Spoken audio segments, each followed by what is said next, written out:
let's start now. Let's start yakking about what is happening on this run. Let me just get this into casual mode here.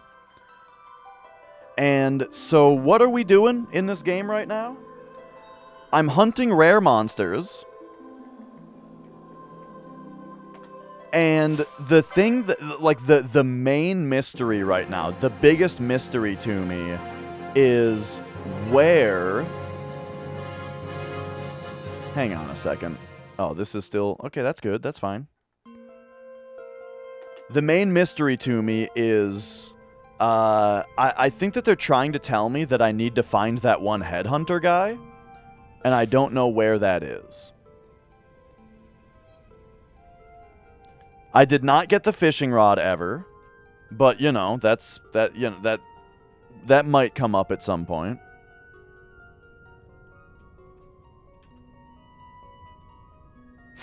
Okay. Yeah. So check this out. We're gonna. Why am I Balthia right now? All right.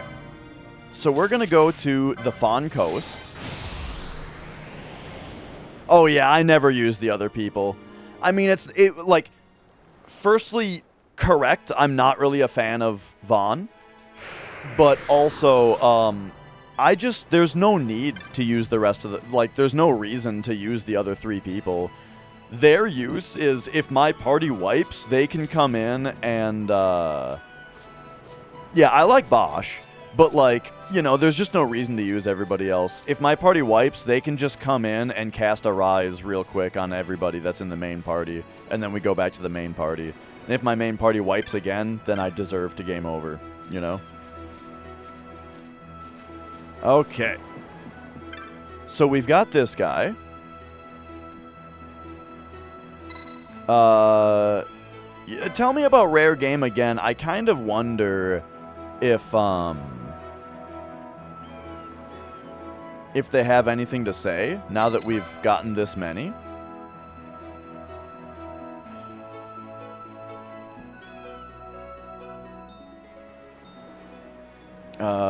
We've found patrons in Arcades with an eye for what we do and the interest to support it. In fact, they wager on our hunts.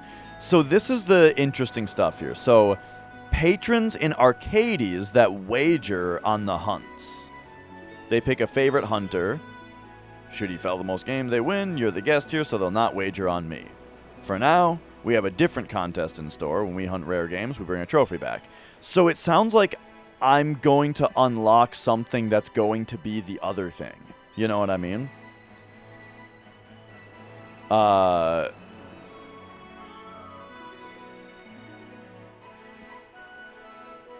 So...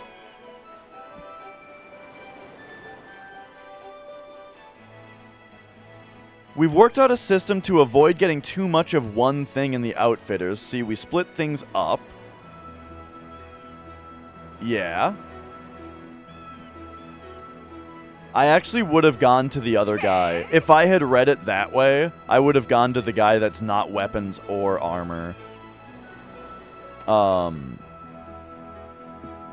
okay, anyway. So there's those guys, and then these are this is the outfitter. Who shouldn't have anything yet. Okay. And then... my flow timer settings got reset, and so, I wasn't able to manipulate the elevator, and then the elevator was bad. Talk to that fellow who fell from Pajerba. Funny thing, he gets all queer when you show him a key. Maybe he was a keysmith or something. Yeah, I remember talking to that guy. Anyway, so here's the big deal. This is the big thing that I'm looking at right now, is that there is a guy right over here that normally, when you talk to this guy, he'll give you a hint as to where there's an enemy that has a trophy. He no longer does that. He now always says this. Headhunters are fellows who capture criminals for bounty. Hunters are them that hunt marks, them being creatures and the like, for rewards. There was talk once of this headhunter, a bonga, and a cruel, evil fellow who'd do anything for a little coin. They said he was working in secret for one of them judges up in Arcades. Justice, I haven't heard much talk of him lately, but headhunters that mean don't die easy.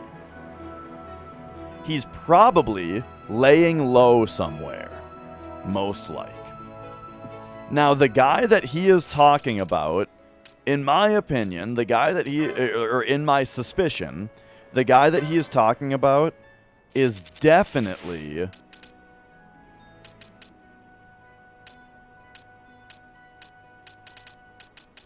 let me find it here.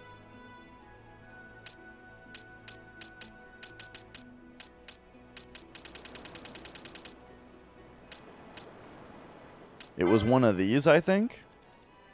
Yes, definitely Bagamnan. And what happened was when we killed Bagamnan, he fell over the railing in the Sand Sea and fell into the Sand Sea and has not been heard of again. Until now. So where would he be laying low? He fell into the Sand Sea. Where does one lay low? I don't know. Hey, buddy. You gonna get comfy there? Is this okay for you to be comfy, or do you need me to be in a different position? You probably want me to be like this. Make a little bed for you with my leg. So yeah, that's like my main suspicion right now, is I need to figure out where that guy is laying low. And I guess I've got a couple suspicions. I could see him being in Nalbina Fortress, maybe, or the place that's connected to, which is the what's the place called? The B. It starts with a B.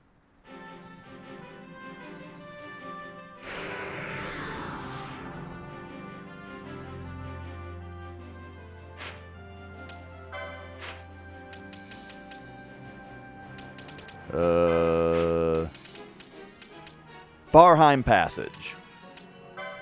He could maybe be in Barheim Passage. You know, in the Terminus, or like...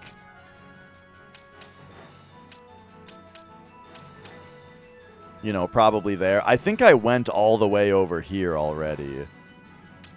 And didn't find him.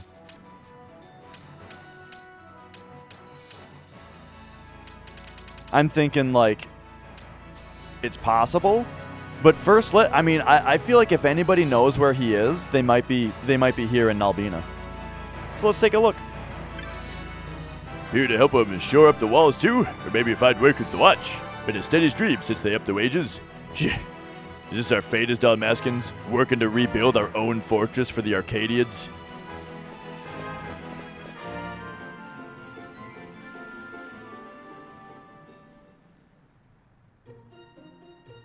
Almost seemed like a cutscene was loading there because of the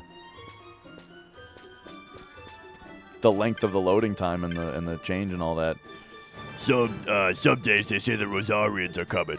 Others, the Resistance. They keep fortifying the walls to be ready. Day and night, day and night. Except the Humes, they get rest days. Those Imperials think the rest of us are used as tools, nothing more. Nice, eh? So, I'm also thinking, like, the clue that we got besides laying low is that he worked for one of the Arcadian judges. But, you know, I'm not exactly sure what to do with that info. It's my dream to work for the Krasmuggles League, Kupo. But I lack the skill. That's why I'm helping rebuild here in Almeida. The Imperial Army's gearing up for something big. Airships full to overflowing with soldiers to fly in, and work on the fortress never stops. Sure, merchants are happy. War is good business. Our shop, too, does well. Yet I look upon our success with a troubled heart.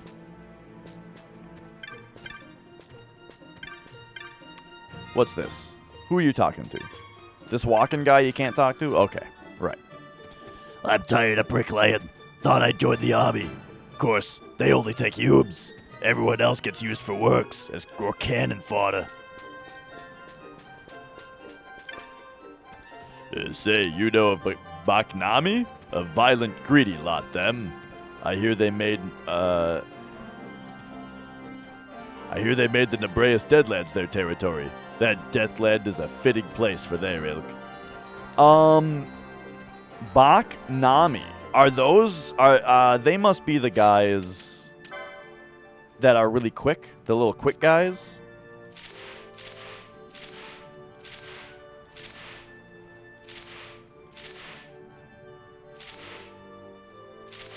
Nebraeus Deadlands.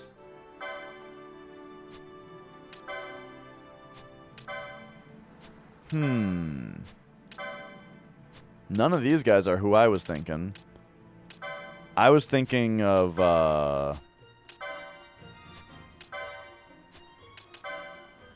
where are they? There's like those little guys that are really quick. Where else could they be? That place only border... What does that place border? It borders Silica Wood, but I don't think that they're in the Silica Wood.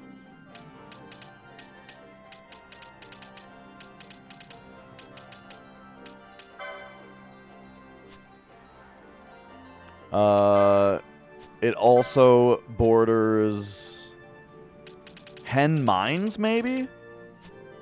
Hang on, I gotta look at the world map now. What is this guy talking about? This might be important. Whenever someone says something that you just totally don't understand, pay attention. Yeah, look at this.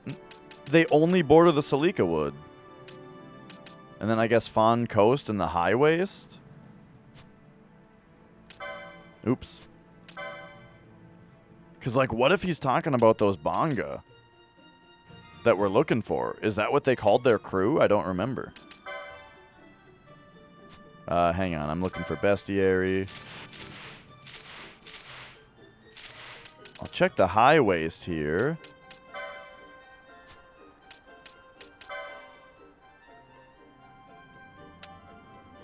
I don't think these are they.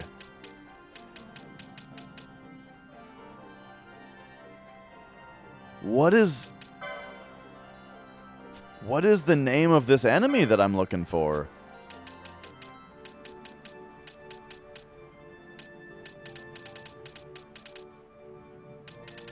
Very interesting. Could they possibly just be in the... No, they wouldn't be in the ancient city, I don't think.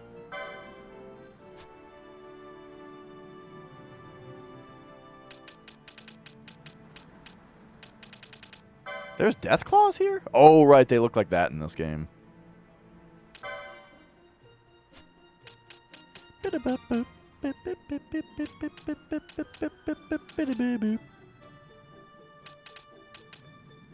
Okay, I'm very curious about what this guy is saying.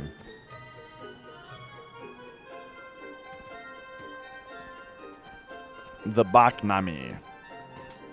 I mean, I'm just gonna pop right over there and I'm gonna investigate what this guy is saying immediately. I think I know what he's talking about, but like I can't seem to find the monster in my bestiary. Unless, I mean, let's just look for Baknami in the bestiary. They might just be way down here, you know?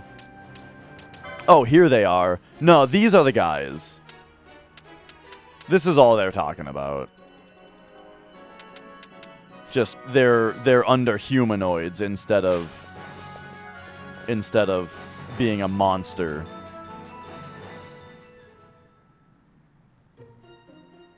Oh no, I like slightly have to use the restroom, but Magic is cuddling like insanely cutely on me, so we're just gonna have to deal with it for a minute. Let him get a cute little nap in. Ain't life funny? When I ran into you down in Barheim Passage, I'd never seen you before, and I reckoned I'd never see you again. Now here we are. You keep up your scavenging, and I'll keep up mine. My home, the Republic of Landis. You won't find it on any map. The Empire's to thank for that.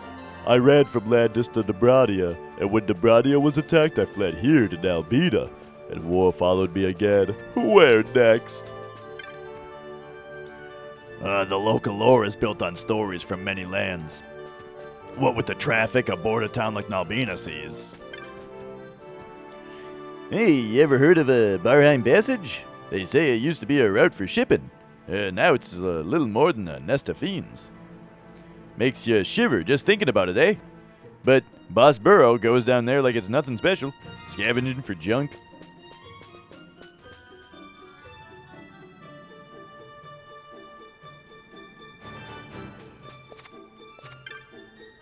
I heard rumors of the creatures that lurk in the lands about Nalbina. Children's tales compared to the legendary fiends of Arcadia. For instance, did you know that a great palace lies buried deep within the earth to the south of the capital? Well, within that place there sleeps a terrible worm. Frightening, isn't it? And if it really exists, there's a fight best avoided. Let sleeping worms lie, as they say. Okay, hang on a second. Great palace lies buried deep within the earth to the south of the capital. He's talking about the cave palace. There sleeps a terrible worm. So hang on a second now. That guy is talking about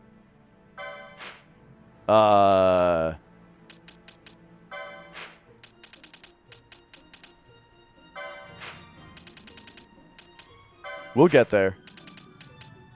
That guy's talking about the cave palace. There sleeps a terrible worm, he says. Tell me more about it, please. Temptation eluded. As if... Wait a second.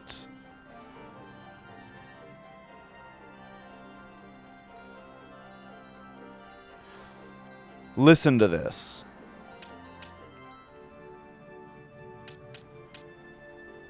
Door of the ascetic. An ascetic being somebody who practices abstinence. This place is called Temptation Eluded. As if there's something you need to do in this room in order to get the ascetic key.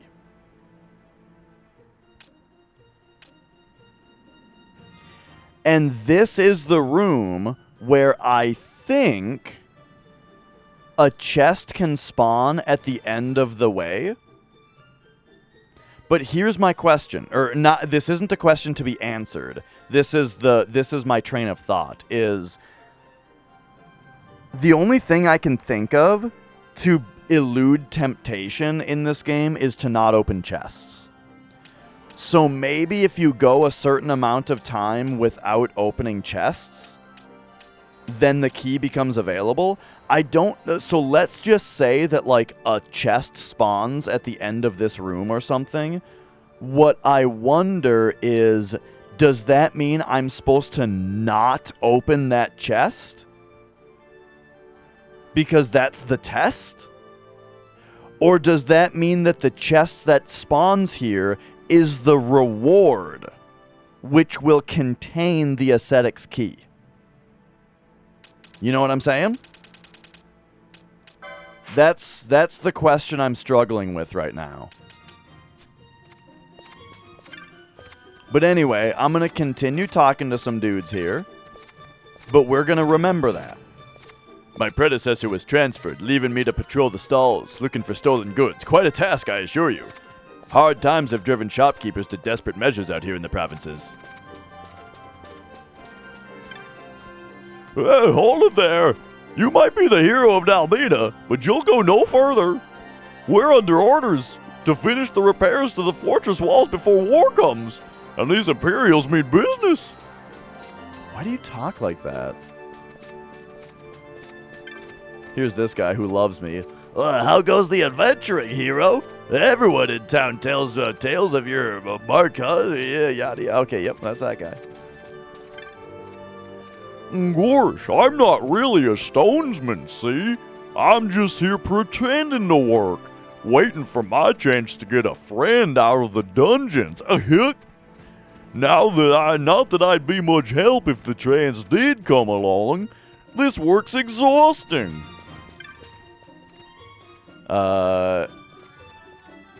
Okay, so we're almost done getting our info here. My boxes are selling like popular boxes to them Imperials.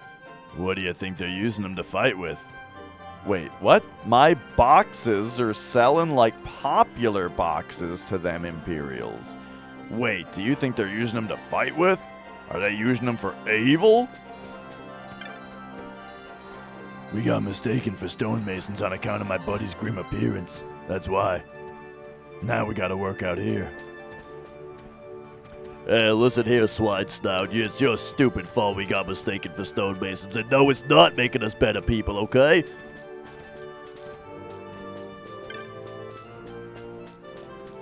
Okay, so that's everybody here re-spoken to. Yeah, it's a good thing there's a million things to do in this game so that we can,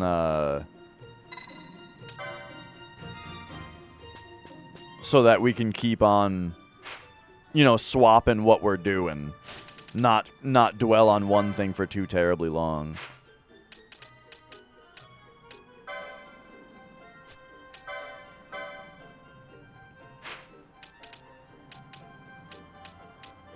Oh, wow. Oh, shit. The Cheetah Uplands has the, orange crystal right next to the airship. That's really good to know. So if we ever want to, like, swap between them, we go there.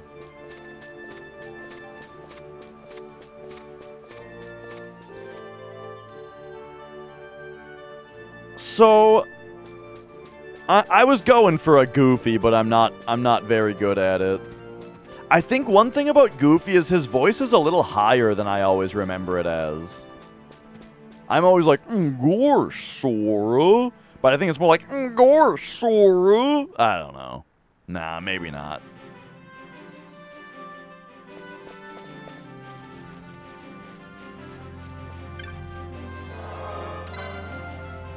Alright, Uplands.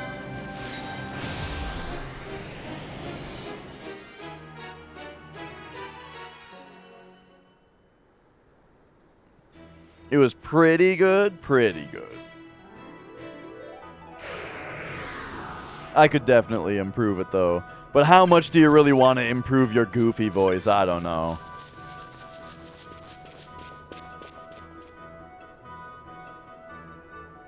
Oh, so it is higher like I was saying? It didn't sound right when I did it.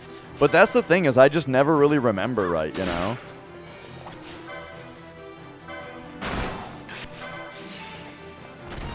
Oh, I think I changed my gambits to make Ash just automatically attack everything now.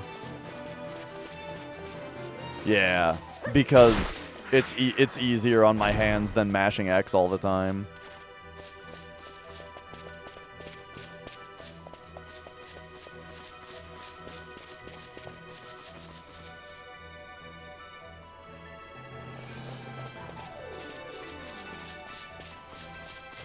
I haven't watched a Pro ZD video in a while. He's got some bangers, though.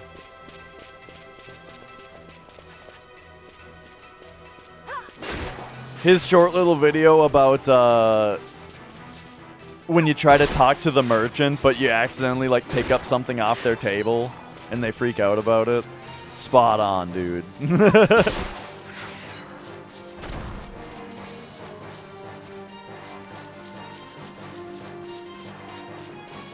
So, check this out.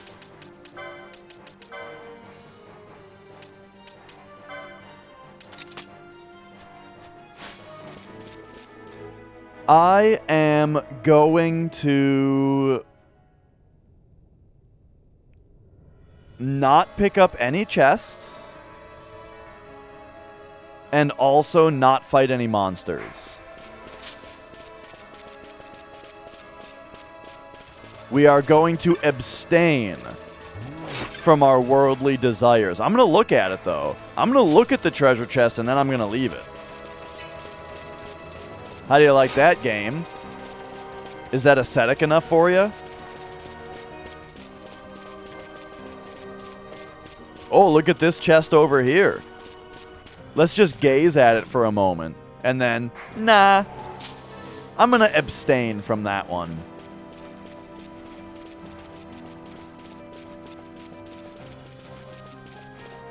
Dude, if this is the solution to this puzzle, chat is secretly just like just quietly popping off right now that I'm doing it.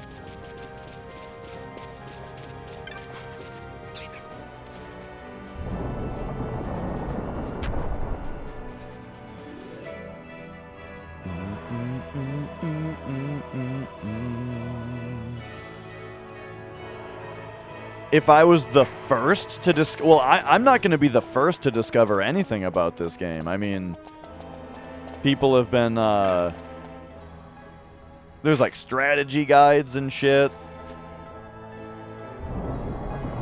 I mean, careful, careful. If you're telling me right now that it is unknown if there is anything in the temptation eluded room, well, shit.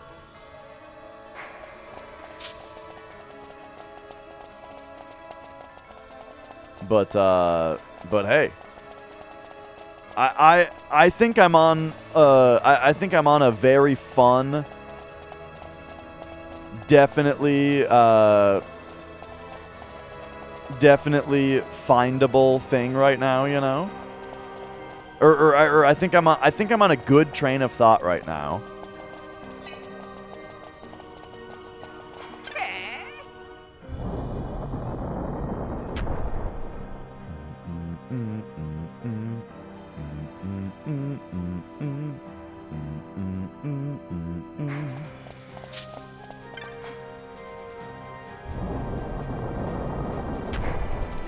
I think this is the best idea I've had yet. Again, though, the dilemma that I'm on is whether or not I open the chest if it's there.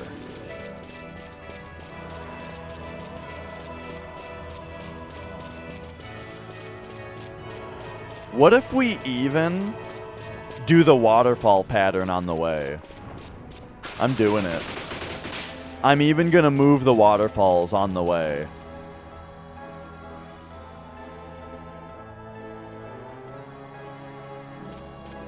Because why not?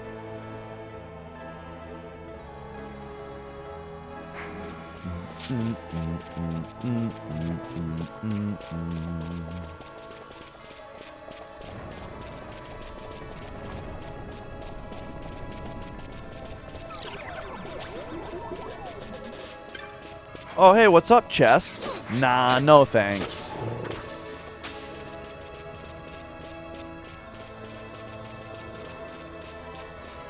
Oh, hey, there's another chest here. But you know what? Nah, we don't need it.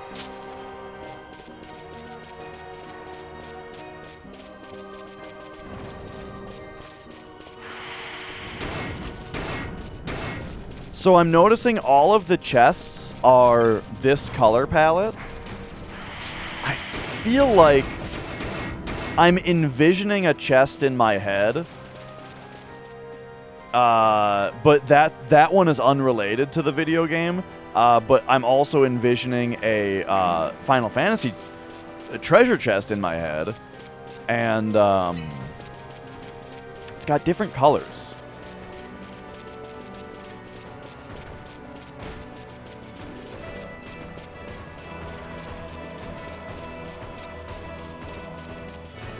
So let's just take a look at all this here.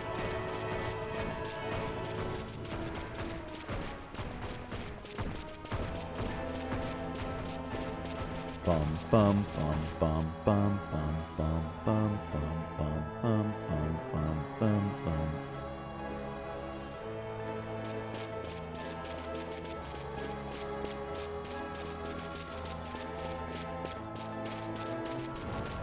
All right.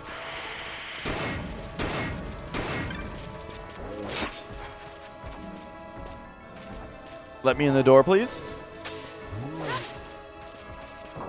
There we go.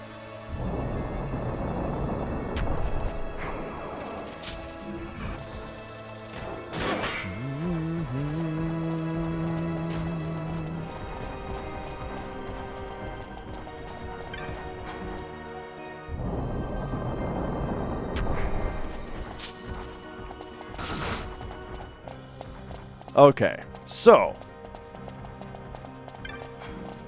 I don't know if just running up here from the uplands, not having opened any chests, is enough to satisfy the theoretical condition here.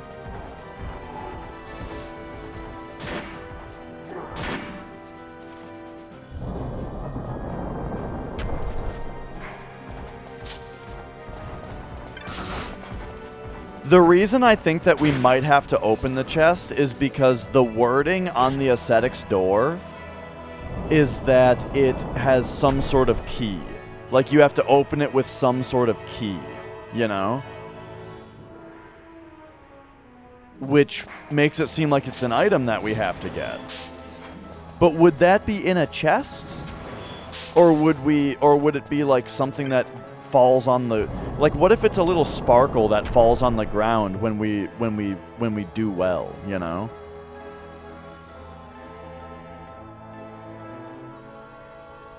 Okay, so here we go. We are now in the room that is called Temptation Eluded. Holy fucking shit, that scared the piss out of me.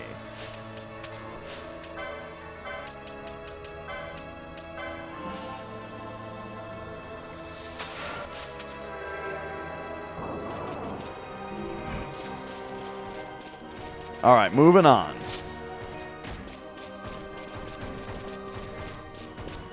The traps are so loud.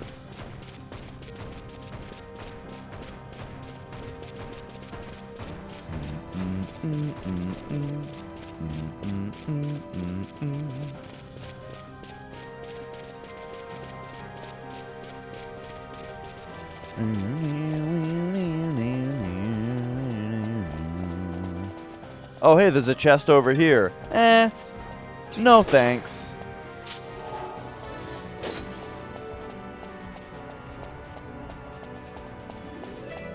And now check it out.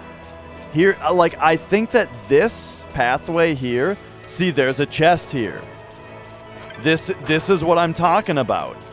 Will this have the ascetic's key in it? That's the question. Or am I supposed to ignore it? You know what I'm saying? There's a chest here. What if I ignore it?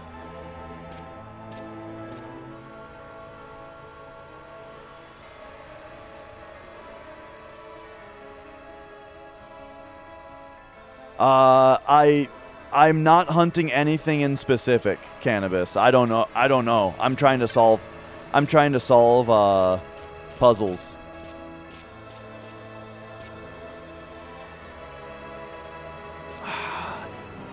Like, I want to open the chest because I think that it might have the key in it.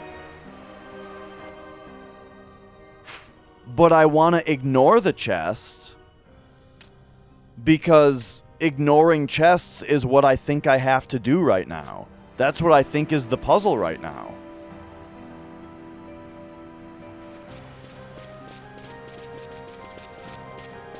But, like, does the game know that I've been here? Does the game know that I saw it and decided not to take it? You say open it? I don't know, man. I'm not looking for hints. You guys think do it though?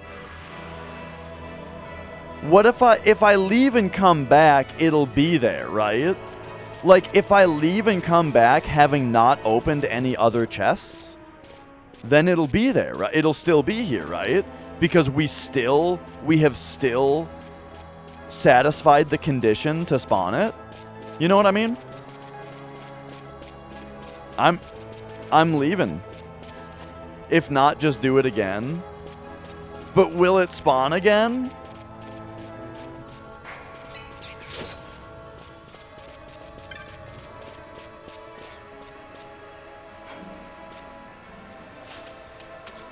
Alright, I'll open it. It's going to be nothing. It's going to be 1 Jill. It was 27 Jill. There you go. We ruined it. Ruined it.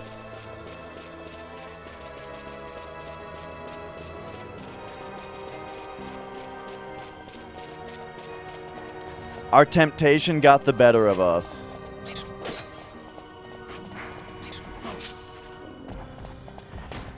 It's just that that area right there is such a significant thing. You know?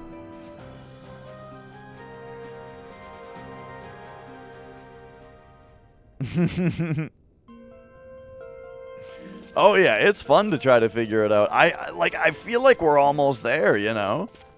I feel like this is a great idea that I'm on right now. We just need to figure out, like, how to satisfy the game. Oh wait, we can skip this.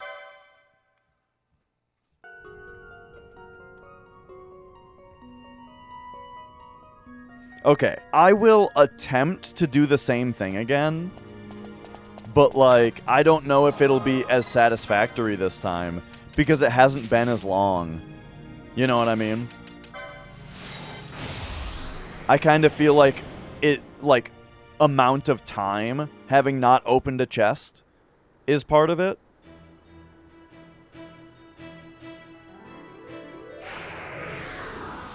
And so if we run all the way in there, then I don't really know, you know, what I'm doing. I don't know if it's actually the answer. But I'll try it.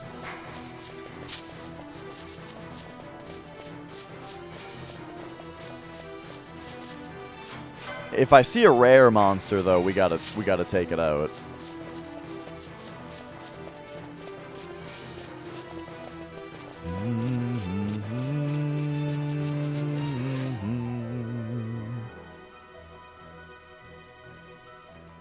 Whew.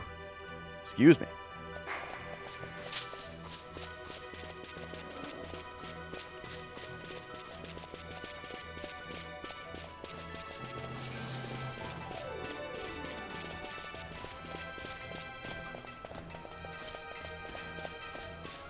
You know what?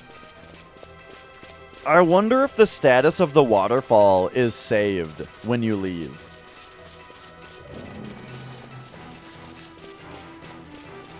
And maybe we have, as far as the waterfall puzzle goes, maybe we have to do something else while we're like we have to change the waterfalls and then leave and then do something somewhere else.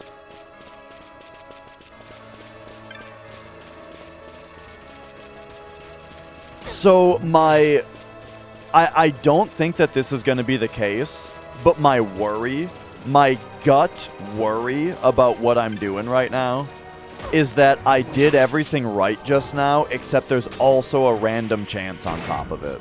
You know what I mean? That's ultimately my worry. Like, there's a chest that spawns if you do all this shit, and then it's got like a 10% chance to have the thing in it or something. You know what I mean? That would be really dumb.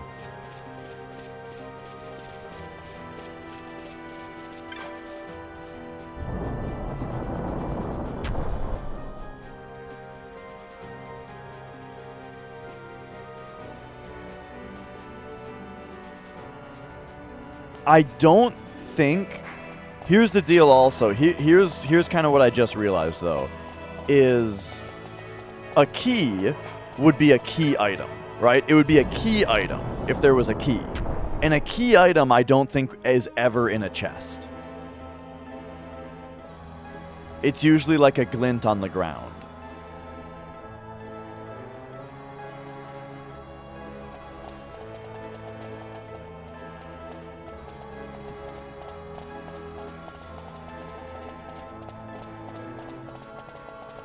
So I'm gonna go for it again here. I'm gonna kind of go for the same idea here, but especially in the room that's called Temptation Eluded. Yeah, we're not gonna open the chest.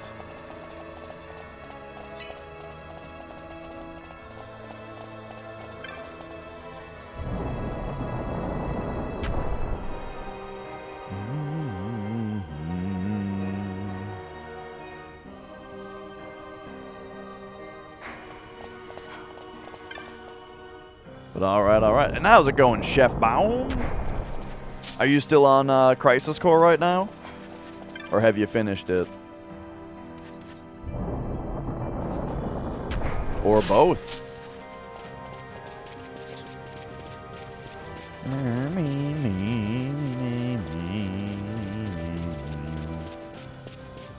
I feel like I'm not seeing as many chests to decline this time. Oh yeah, I'm gonna go do the I'm gonna do the waterfall thing. So if we go in here and it says that the waterfall's returned to normal, that actually means that the waterfall state is saved when we leave, which is important, which might be important for solving the puzzle.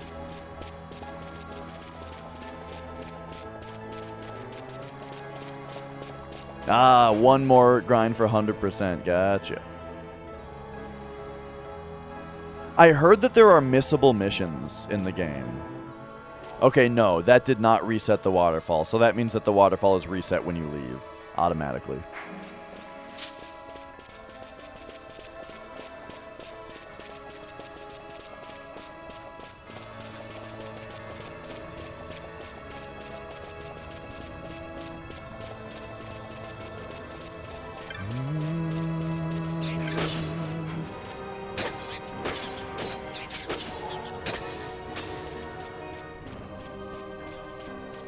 Oh, Kit Kat did a show cat earlier, and I never did it.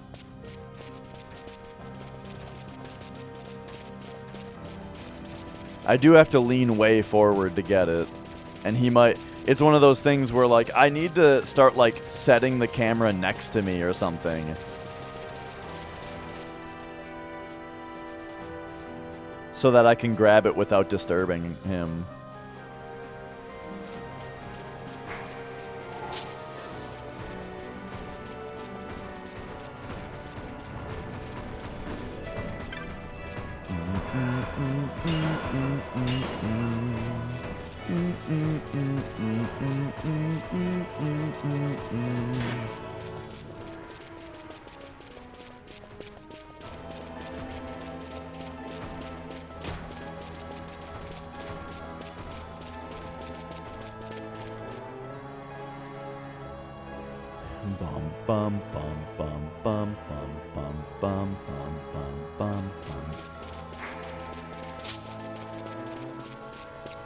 All right, we are almost there for our second pass.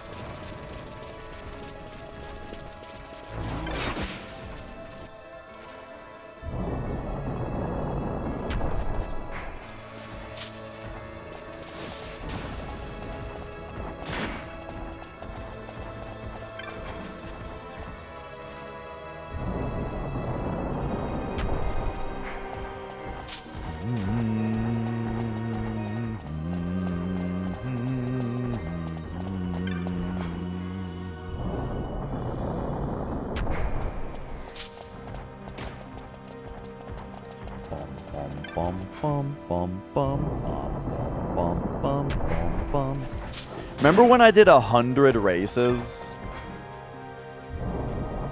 in that one place? And then it was stupid. What did I get? Like a mega elixir?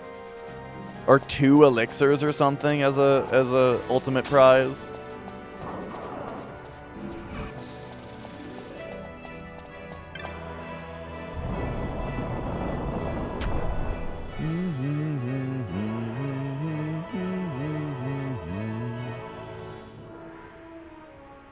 I was schmoovin', dude. I had that shit figured out. I had it down.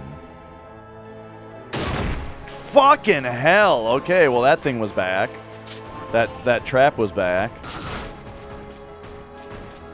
It's like the loading screen is so long getting up here that you're just holding up, you know?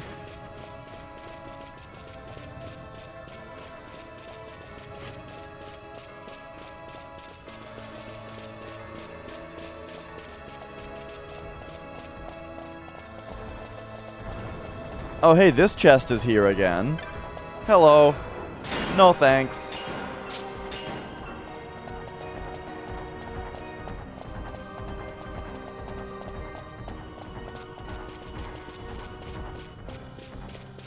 Alright, alright. Okay, here's this chest again. And we can tell it's a single chest. It's not a double, because doubles cause the exclamation point to, like, not appear properly. Okay. We're gonna stand here, refusing the chest for a minute while I run to the bathroom. And when I get back, I'm also gonna show the cat. I'll be right back. I don't think fast disk speed is a thing for PS2. That's just a PS1 thing.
Yo, Blink, what's up?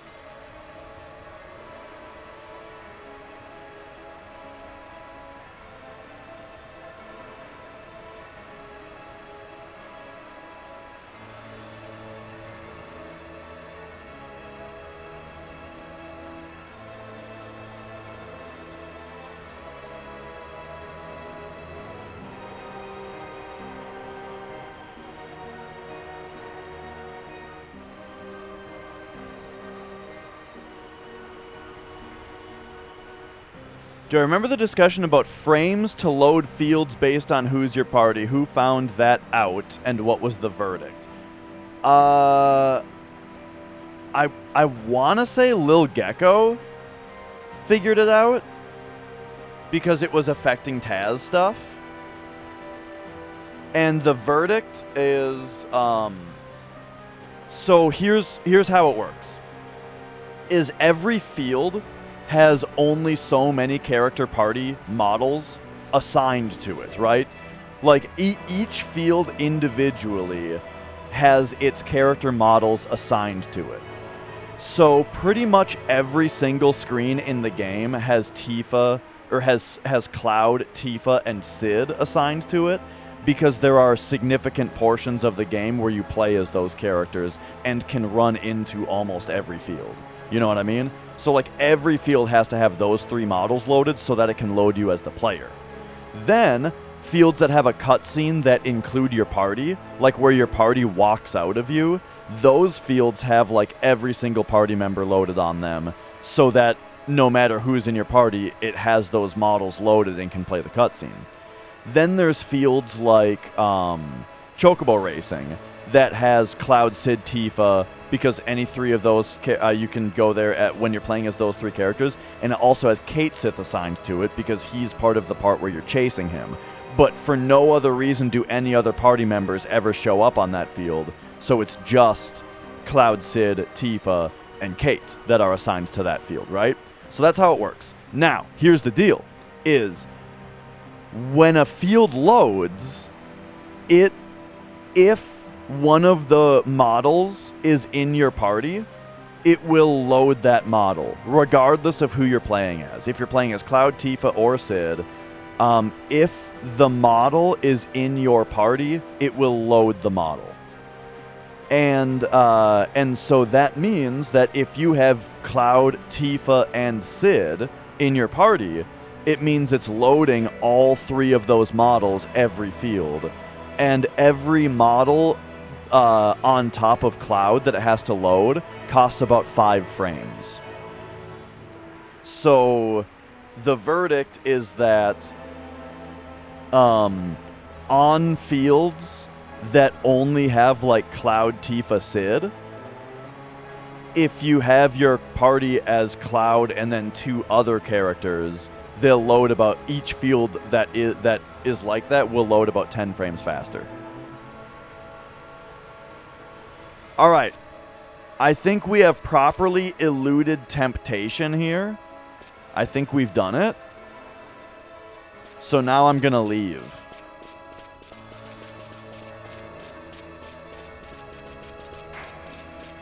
Which characters have the least presence?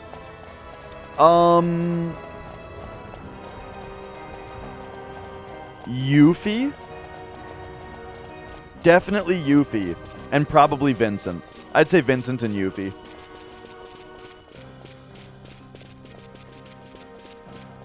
For pretty obvious reasons, I guess, now that I think about it.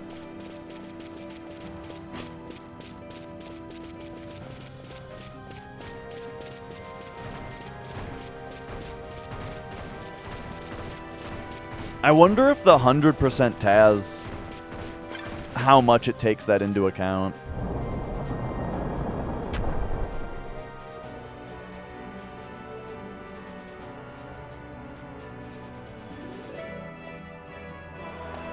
Okay.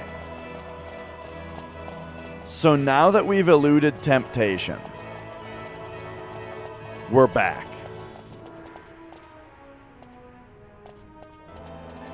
Could there be something here now? Like, I'm kind of wondering if there's going to be like a glint on the ground that is a key. You know what I mean? Because I satisfied the puzzle, and now there's going to be something spawned. You know what I mean?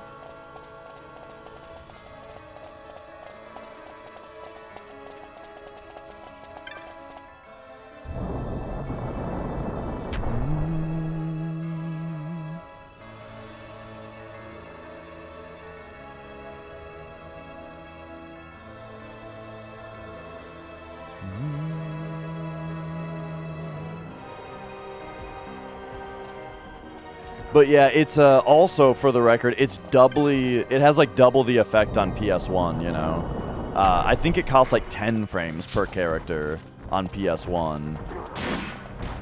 And it's just 5 frames if you're on fast disk speed.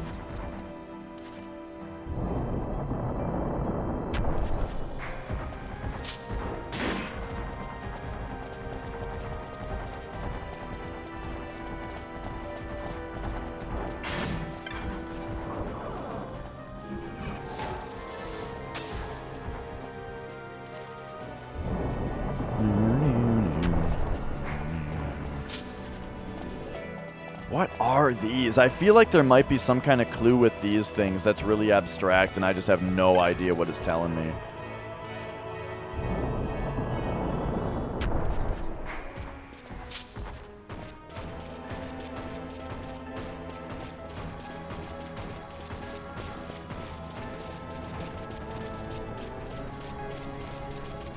All right, door. Did we do it?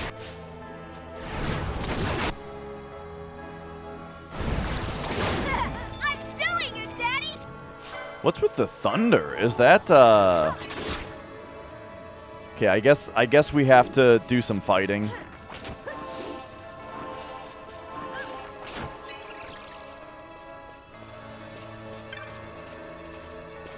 Okay, so we still do not have the proper key.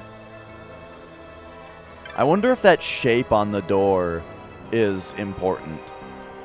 I've been kind of looking at that, you know.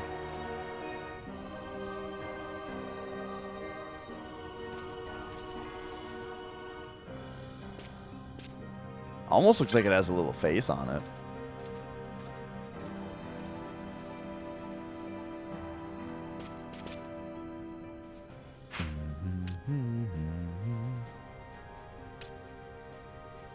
But yeah, we're trying to access this, the Hall of the Wrath God. Ultimately. I still feel like the temptation eluded. It looks like you should be able to drop down in that hole, you know?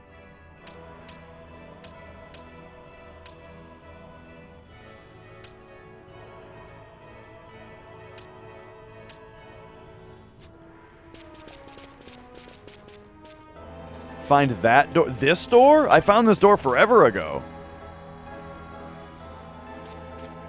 But I just don't know how to open it.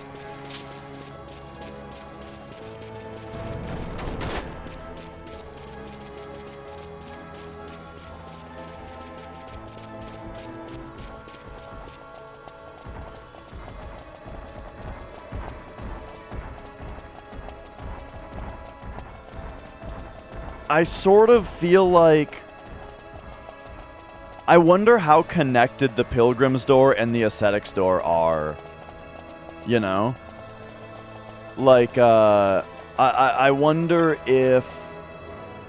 like, doing the waterfall puzzle is what gets you the Ascetic's key. In fact... it's even possible that this whole thing I'm talking about where we run into the temptation eluded and we don't pick up any chests maybe is even part of the waterfall puzzle that might lead to the Ascetic's key. And then the Pilgrim's Door is something else. See you later, Eris.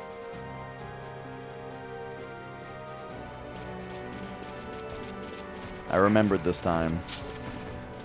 And I mean, that's something I've been thinking about from the start as well. Just not sure.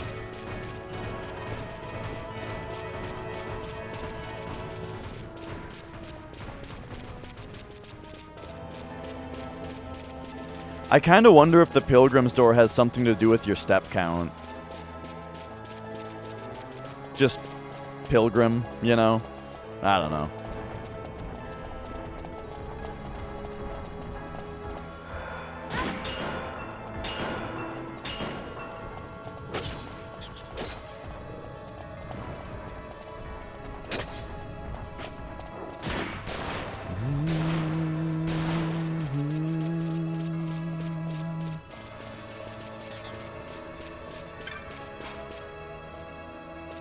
The chest is here.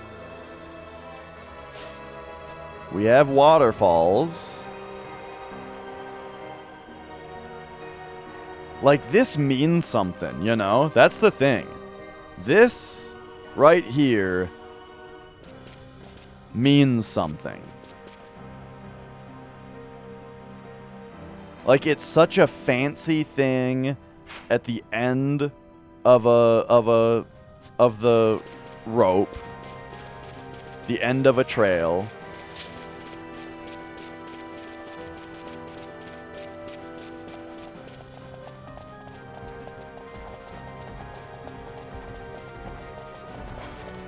So...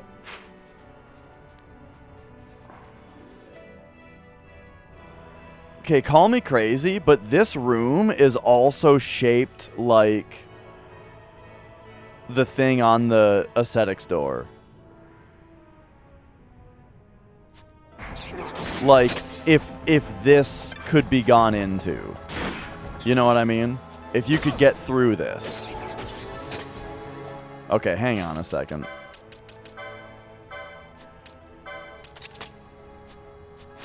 Alright, everybody shut up.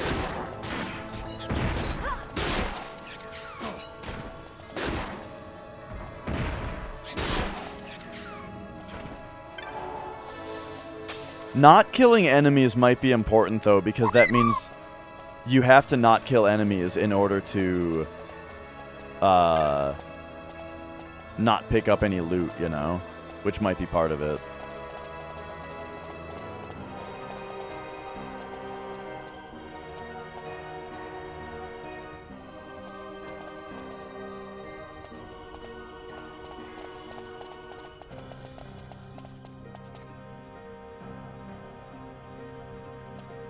Like, this room, viewed from this angle, looks like the symbol that's on that door.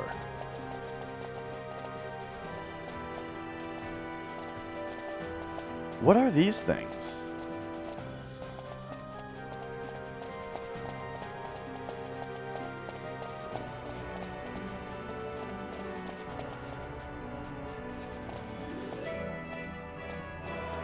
Like, what are these things coming out here? Sticking out. They look like they're just, like, holding these things. And that they swing or something, but, like...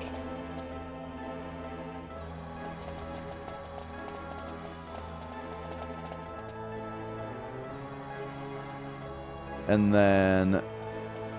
Okay, also there's a big symbol... on the ground. But I feel like it's just...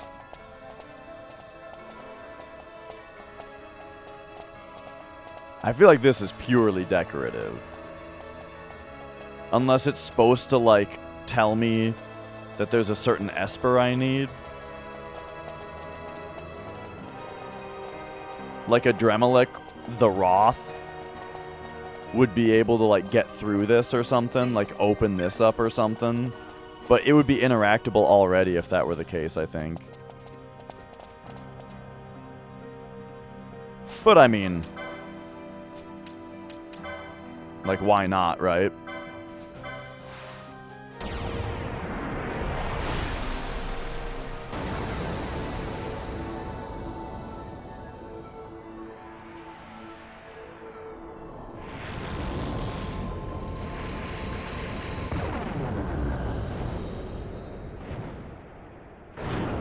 Alright, buddy, do you do anything in this room? Yo, Blue Harvey.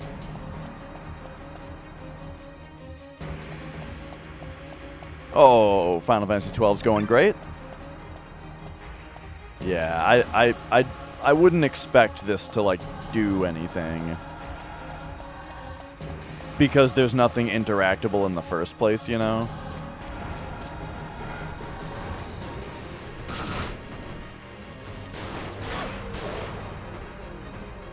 Nice hit.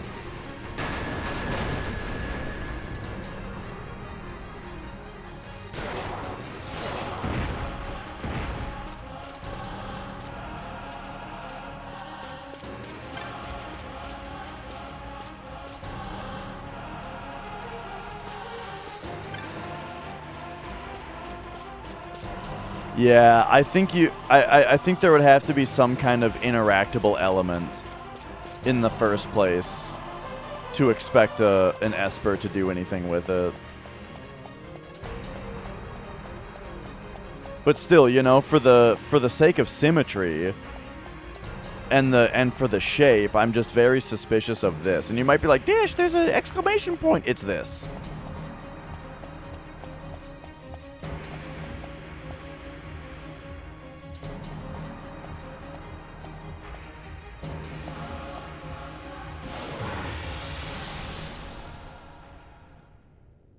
But okay, okay.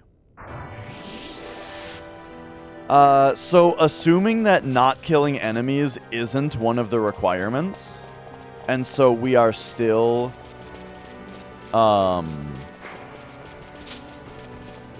we've still satisfied the condition. I'm gonna say we elude temptation, we go back, and we go all the way back to the waterfalls. Only problem is, the precedent has been set that we need to go into the correct door back into the waterfalls. And so, I don't know which door that is. I'm working on the ascetics door.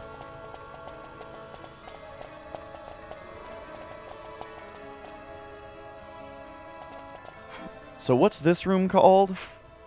Hall of Shadowlight.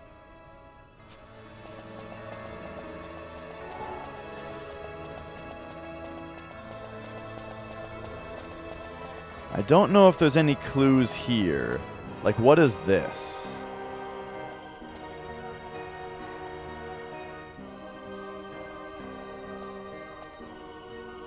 This one, like, kind of symbol is repeated here. Like, we're getting down and dirty with the analysis here now. This has like a half circle pattern on it. Maybe like, do a bunch of doors have patterns on them?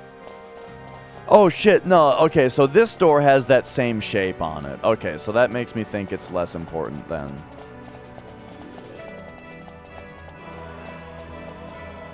The shape on the door at the very least.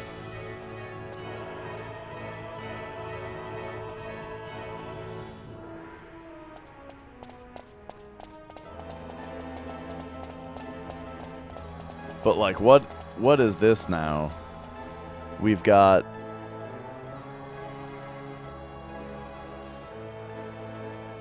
this, which is then broken, but then the other ones. Okay, what are these statues?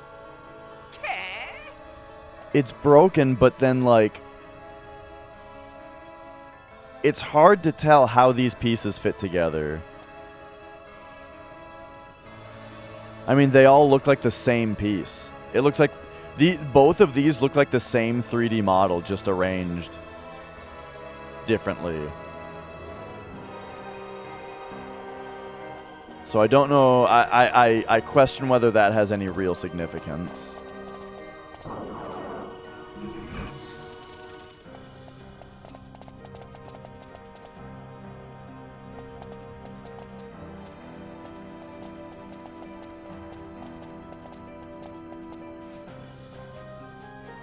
Oh, it's these.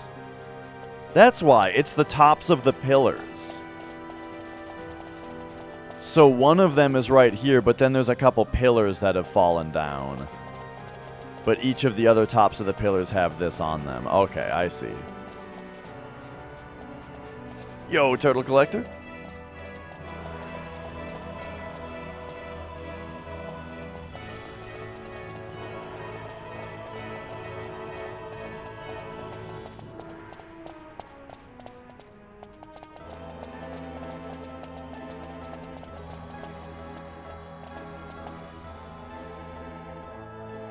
So what is this?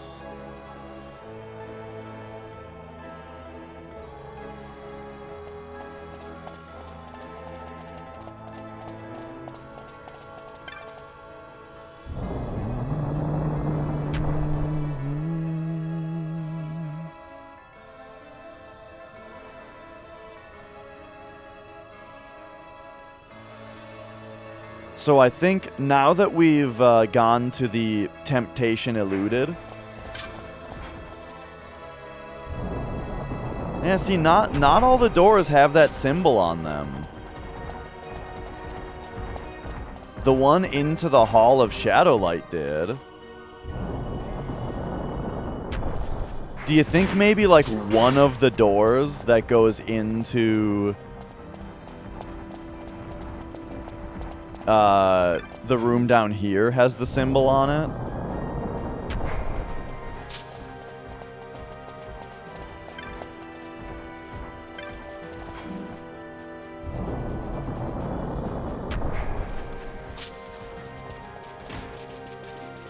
Let's take a quick look. Like this. Oh wait, no, these aren't doors. That's right. Yo, 50. So these ones aren't doors.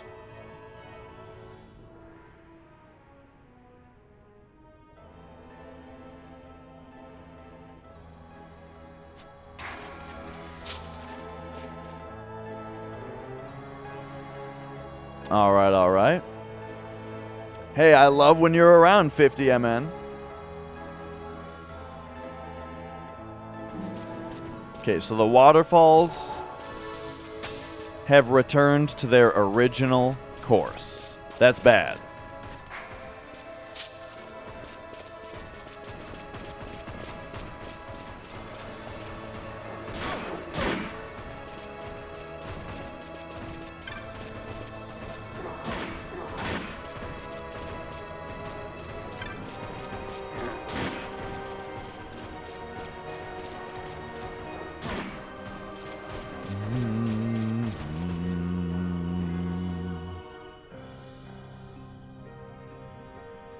What does Sochin mean? I never considered it. I figured that it was just like a name rather than a word.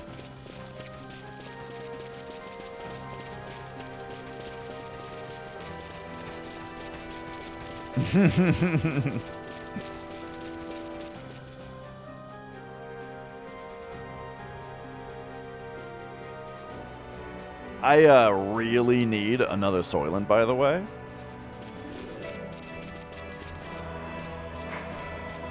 But I've got magic on me, so like, I got no time. I can't interrupt Magic's nap here, so just gonna deal with it for a minute, I guess. Guess I'll just starve.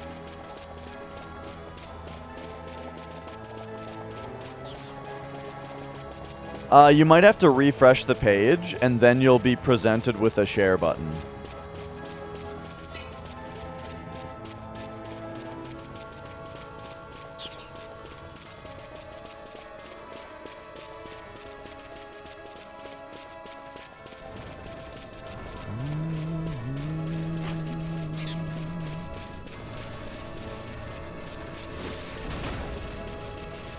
So, how it works as far as... There you go. 50? Why, thank you for resubscribing. And being here now.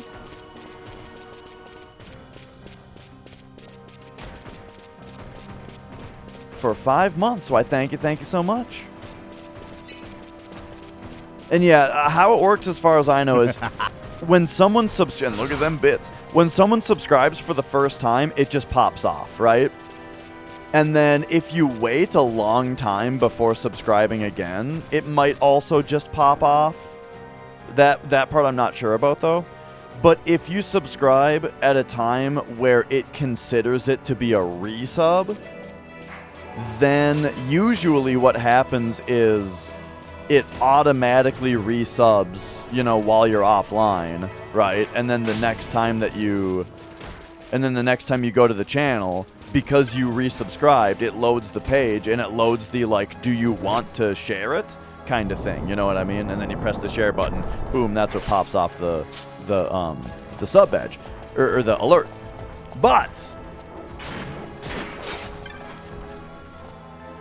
if instead... you resubscribe while you're watching, and it considers it to be a resub, then yeah, then you're already in chat, so it doesn't load that share button until you refresh.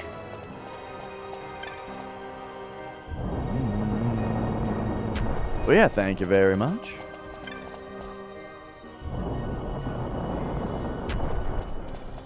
We're going again.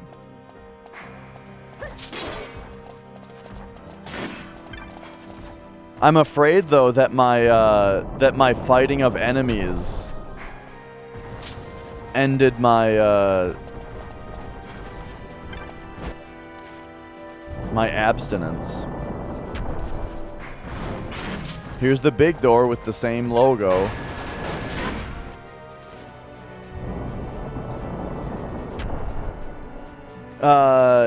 Yeah, because we're trying to open the ascetics door. Abstinence means like you are resisting temptation. You're abstaining from something, as in like you are refusing something that would otherwise be good, or you might like.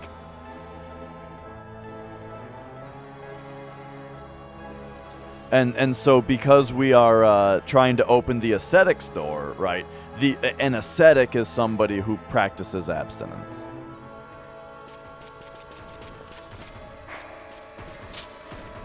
Quite the opposite, Blue Harvey. I originally learned the word abstinence from, church.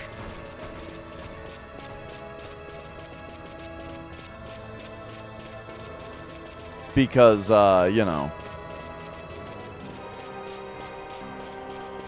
Yeah. I think I level... Whoa, there's 2 chests here now. Hubba hubba. Alright. What the hell does that mean?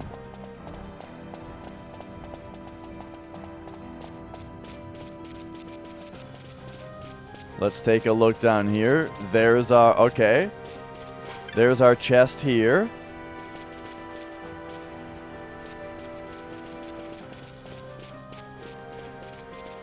Right, exactly, Tim. I think I've accidentally gained quite a bit of experience in this area just from running around trying to figure the puzzles out.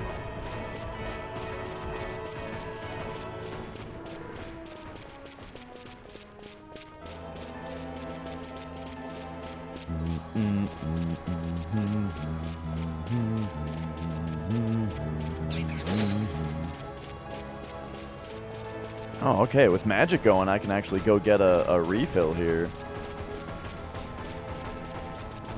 So, by the way, this puzzle has claimed, like, at least 10 hours of this playthrough now. I just keep leaving and coming back to it.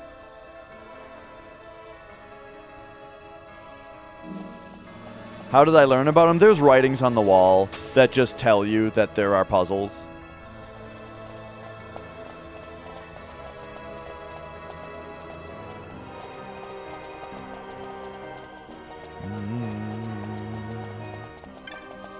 Something like that, Jim.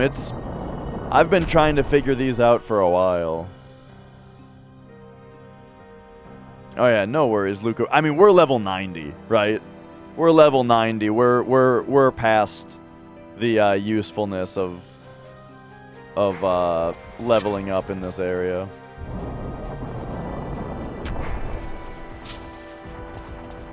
I've done a lot of just running around.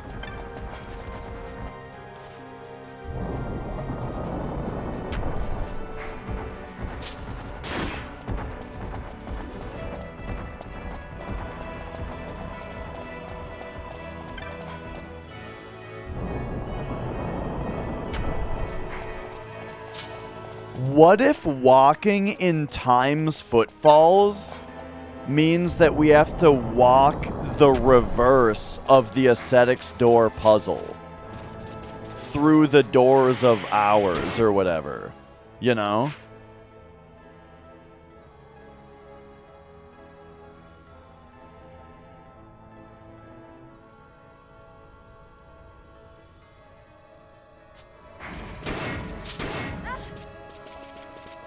I mean, that's for the Pilgrim's Door, though, so that's a little bit different of a thing. Walking alligators without a face? The guys with the axes? I don't know.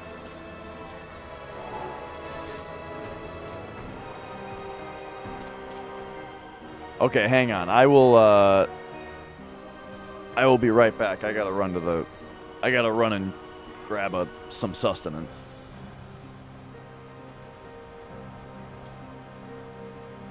Yeah, they're headless people.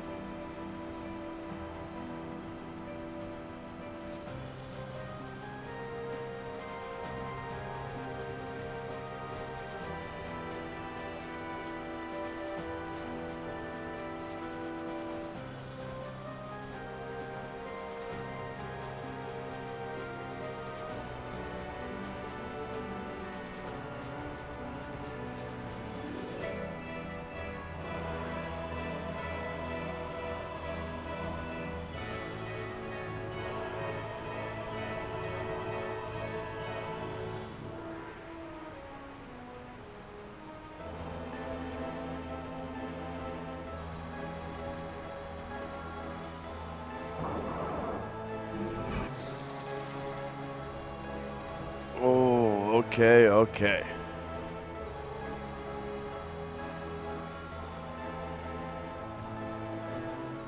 Meow.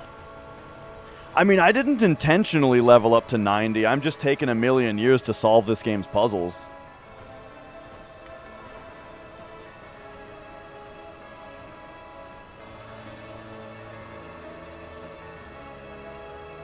Oh, that's good stuff. All right.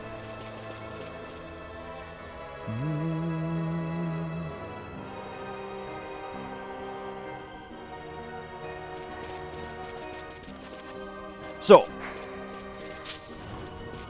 here's my next idea. And this is going to take a minute again. But maybe we need to take the times footfalls more seriously for this area.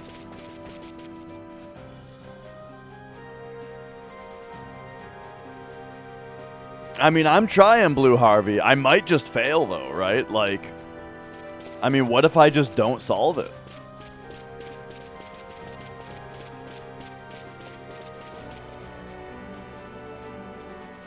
But yeah, if I had played this game when I was younger, 100% I would have used a guide. Yeah, I haven't used a guide at all. It's just my style. I would rather miss something than read a guide. You know, if you miss something, that's just a little bit of leftover mystery, right? Ooh, intriguing.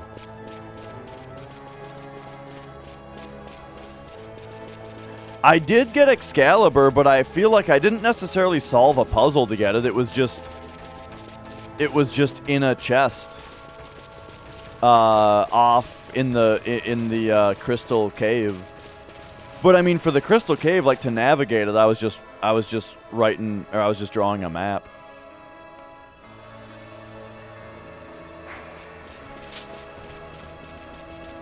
So I think that doing the original puzzle thing is important. Yeah, I mapped the whole area. You know, you just gotta write it down. That's the puzzle. Oh, okay. Okay, cool. Yeah. Yeah, I did it. Go me. I'm awesome.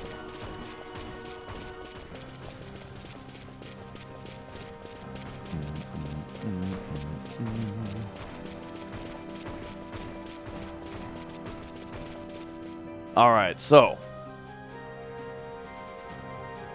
I think it's important to do the waterfalls because that opens up the middle, which allows you to get over here.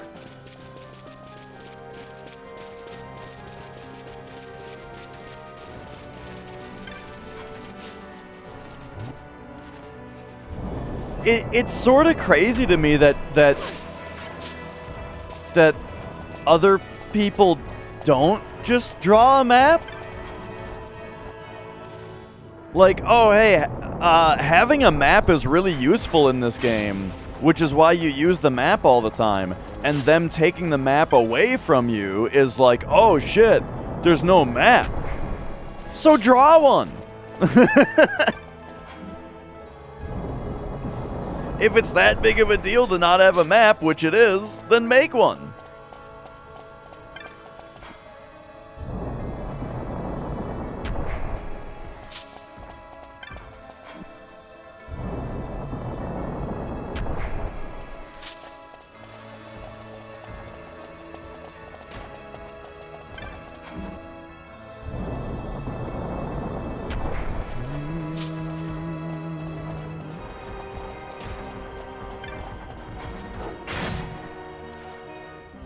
Walk in time's footfalls might just mean retrace your steps. You know? That might be all that means.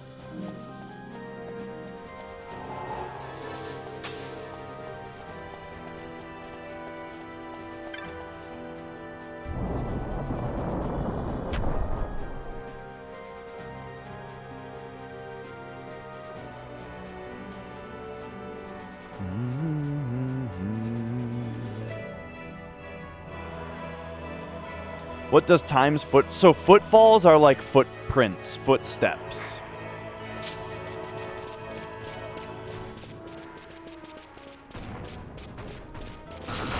And so walking in time's footfalls might just mean something as simple as just retrace your steps.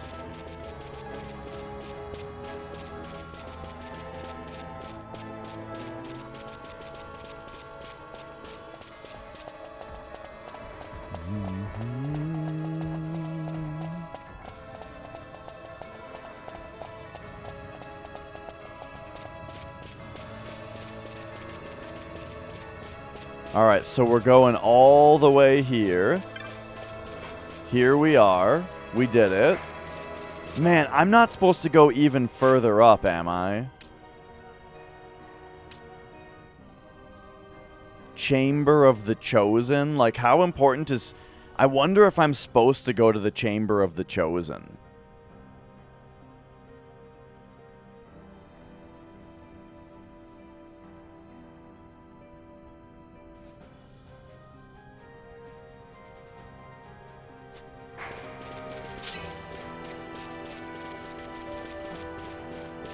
Welcome back, Cannabis. Walk in time's footsteps. I don't know what you're saying, Rick Sim. But I mean, the thing that got me thinking about this is the fact that there's the doors of hours down here.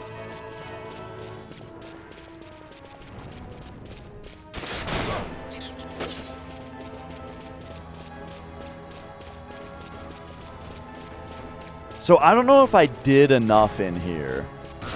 But, yeah, you know, oh well. Because now we're going to go back. And, okay, so I'm going to retrace my footsteps now.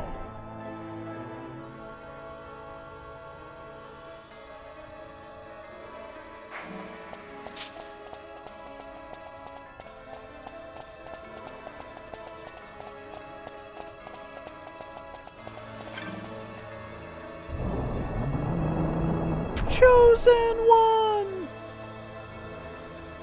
Alright, so here we go. Just a complete retracing of the steps now.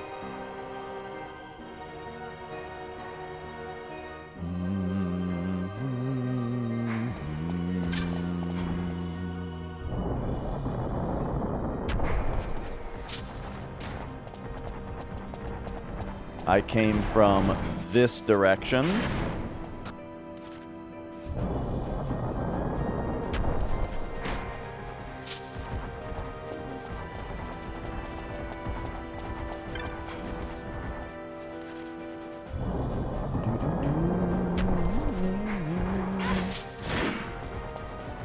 Oh, you can probably go to bed. I mean, I've been on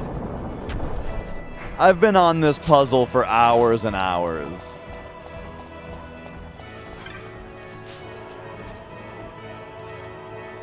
And, like, whether any of what I'm doing right now makes any sense, I'm not sure.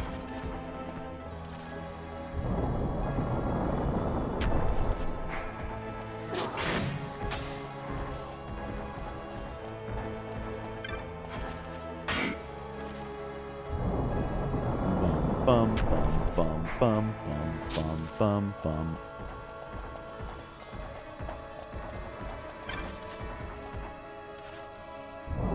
150. Yeah, I don't.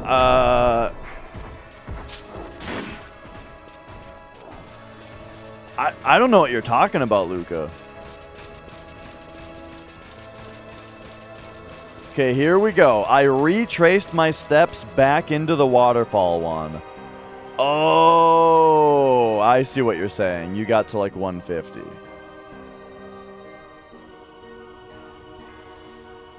Fuck.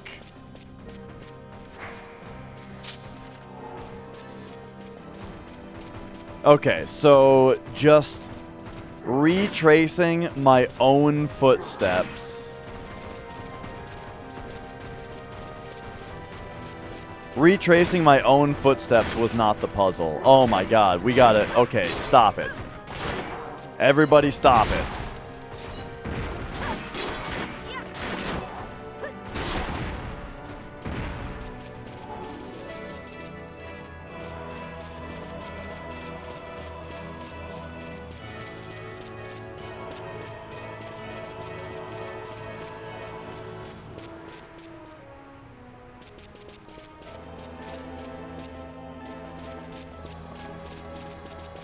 I don't know what you're talking about, Cannabis. No, I guess no. I don't think I have. I don't know what you're talking about.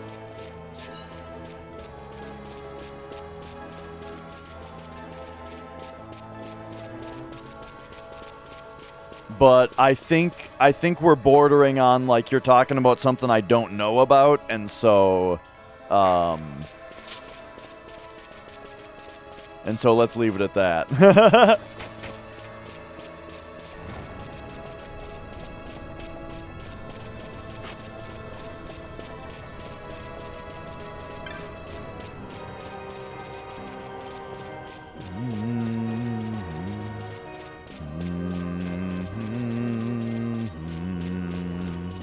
But there is clearly a puzzle here that I'm actively trying to solve.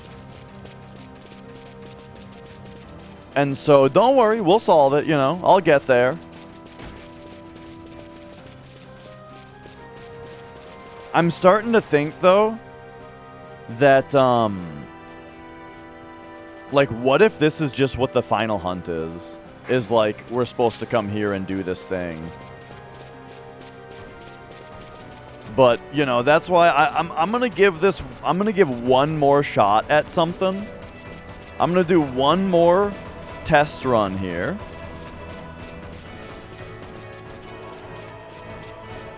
But I'm, like, almost done in this area, you know? I'm almost done looking at this puzzle for now. And then we're going to go back to rare monster hunting. Because I really feel like I'm missing some context that might be given by the final hunt. And that's something I've been saying since the beginning. Since the beginning. That's why I keep leaving this puzzle behind, is because I keep saying, well, maybe I just gotta do more hunts.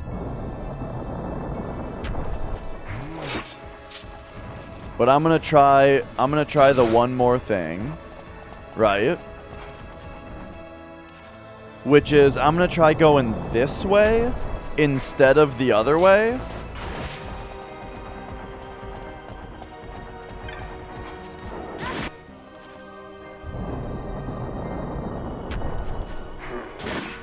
Like, I went around the long way the first time. Maybe not going around the long way is the right thing to do. Or I don't think it would mean that I'm supposed to go around the long way and then finish it on the way back. Probably not.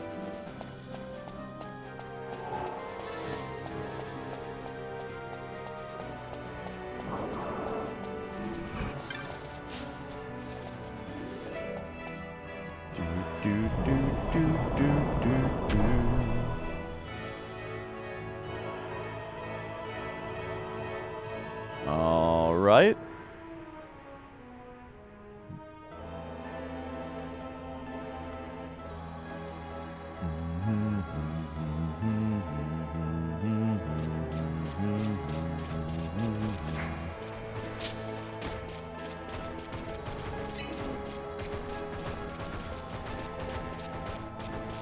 And we're still not opening chests. That's the big thing. That's the big, like, breakthrough realization that I had of probably something that I'm supposed to be doing.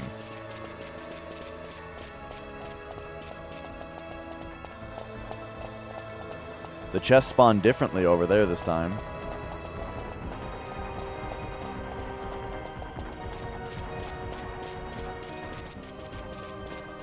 I'm noticing this chest is always here. And it's not acting funky as if there's two chests stacked on top of each other. So I don't think that there's anything good in there.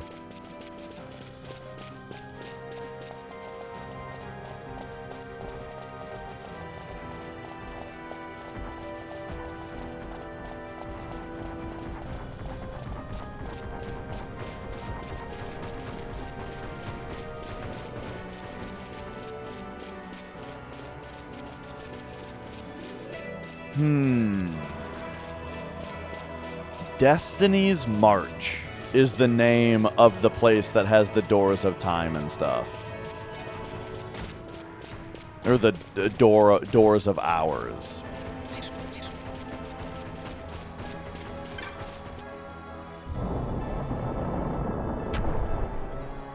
Walk in time's footfalls. Which I can only, like, I'm only just now coming to the realization that that probably just means retrace your steps. But I did that, and it didn't do anything.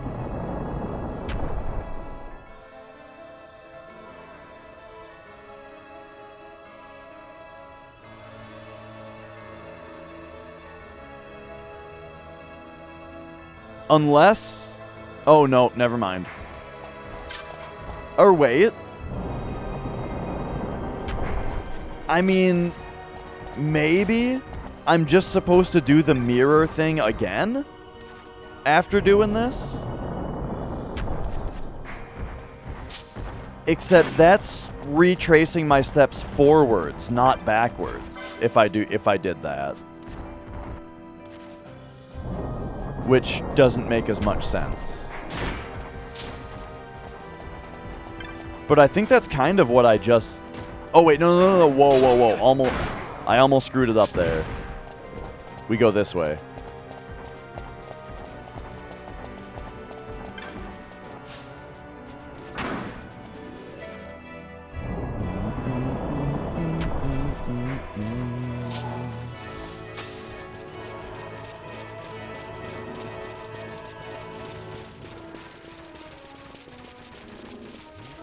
So the thing is, if the waterfalls didn't return to their original course, then I would be able to retrace even the mirror part.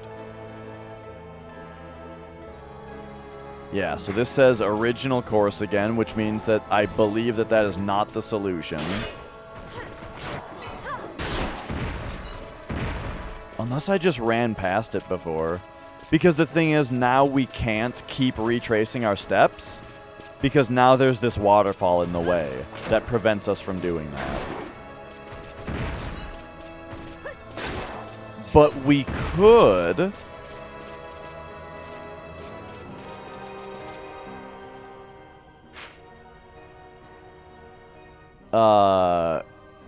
we could do the mirror movement again.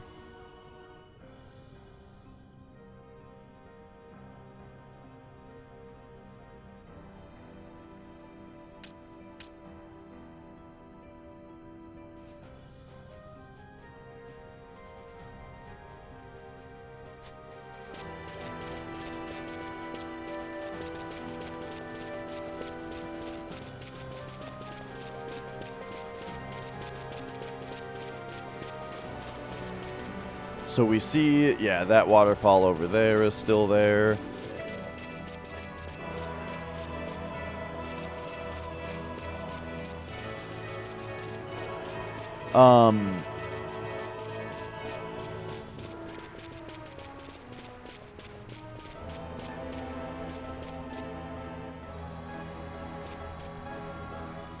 So... just to brute force things, we could also try mirroring the insides instead of the outsides, since we already did the other part. But nah. If we're supposed to be retracing our steps, then I think after doing the other thing where we went up to temptation eluded, and then came back down, retracing our steps. Now, if we do this movement again, I wonder if that means,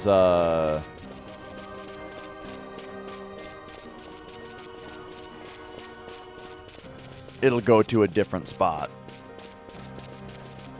Like, I feel like, as far as this puzzle goes, I do feel like I've got some good ideas, but I feel like I haven't exactly put it together. I haven't really put it all together yet, you know?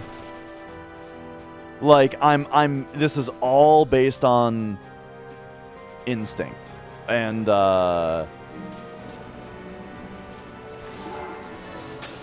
there's nothing, I feel like nothing in the game beyond this first movement in the Mirror of the Soul is actually confirming that I'm doing anything right. You know what I mean? Like, this one movement where we mirror here is me doing something right. But then beyond that, I don't know. Beyond that, nothing is confirming for me that I'm doing anything, you know, that like I've done something right.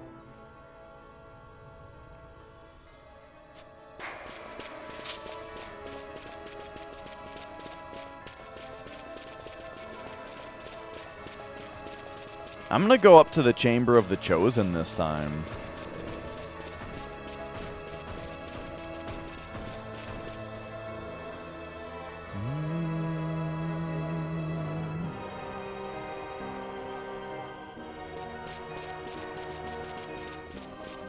Because it says look north.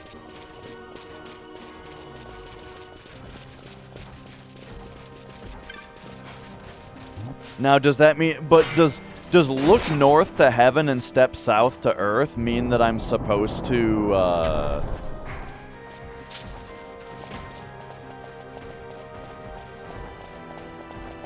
Does that mean that I'm supposed to... take the lift up and then back down?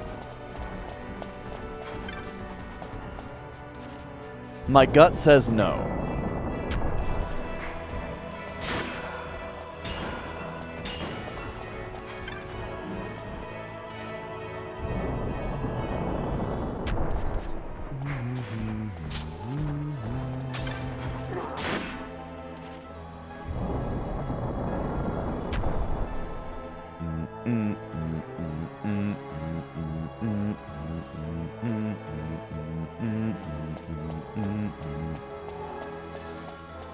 It's a strange feeling, this puzzle. I feel like I'm very close to solving it, and I feel like I'm not close at all to solving it at the same time.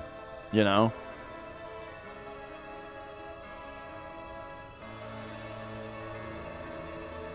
Yeah, Kit Kat, it's like my biggest complaint about this game. If you could just open chests or doors while you were fleeing, it would be fine.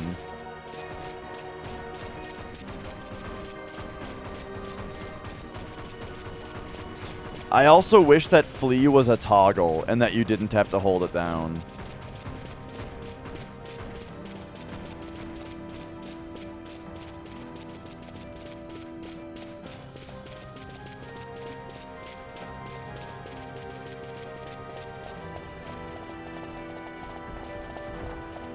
Hey, both the chests are there this time.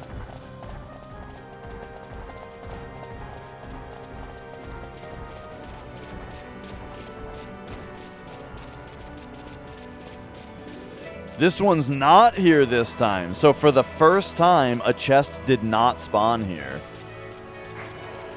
Interesting. I wonder if that means I've done something wrong, or if it is just random and most of the time there's a chest there.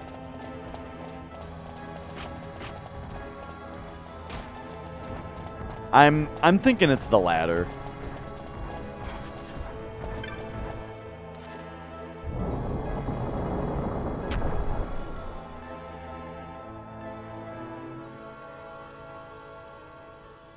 Alright, so now this time... Yeah, see, like, this changes the music, which makes me think that this isn't part of the puzzle.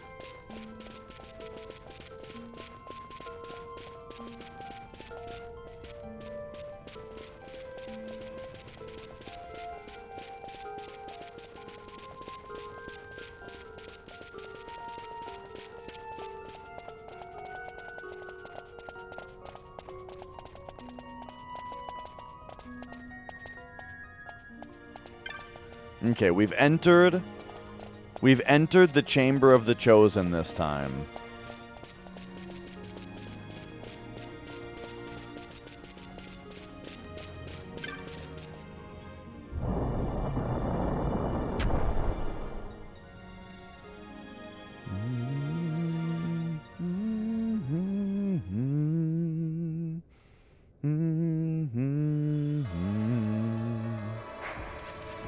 Whoa, look at all these guys waiting for us.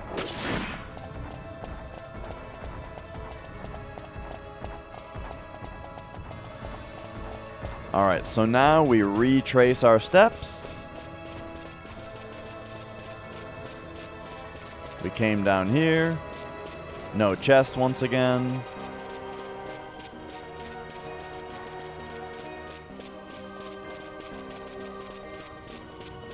But yeah, I'm not so sure about going into the chamber because of the music change. It's like it's a whole different place, you know?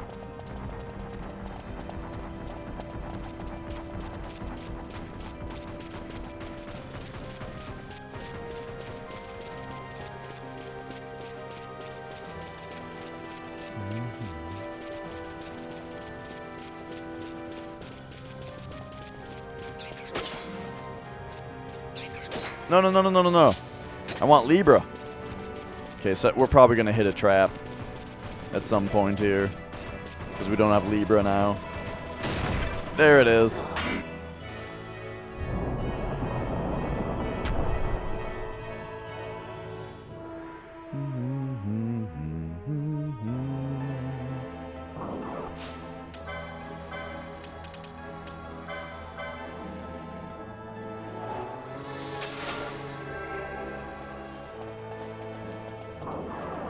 Alright, alright.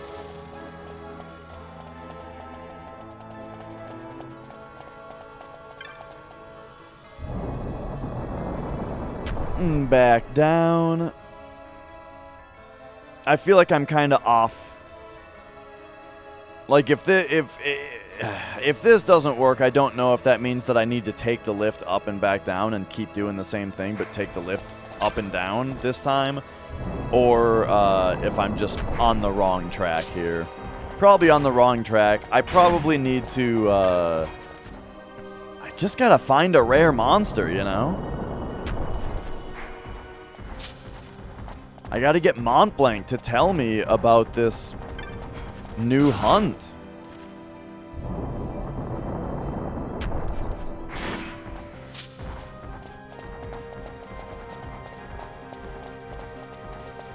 What the fuck do these mean? Driving me? It's like 2 are good and 2 are bad? Have I done... Do they...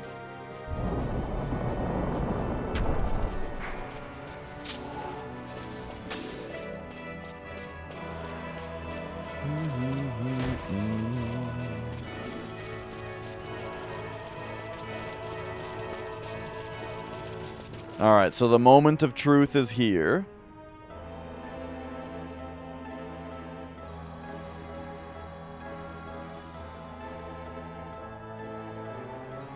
Returned to original course. That's what we don't want to hear.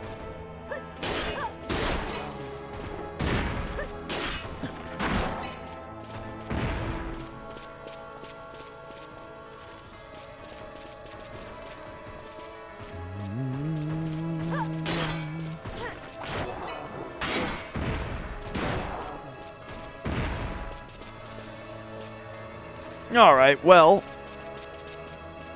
I think I'm once again done running around looking at waterfalls for another couple hours. We'll figure this out. But let's get back to like looking for rare monsters. Where have I not looked for rare monsters very much? I feel like the Necrohall maybe is a little or just the Deadlands I haven't looked at very much.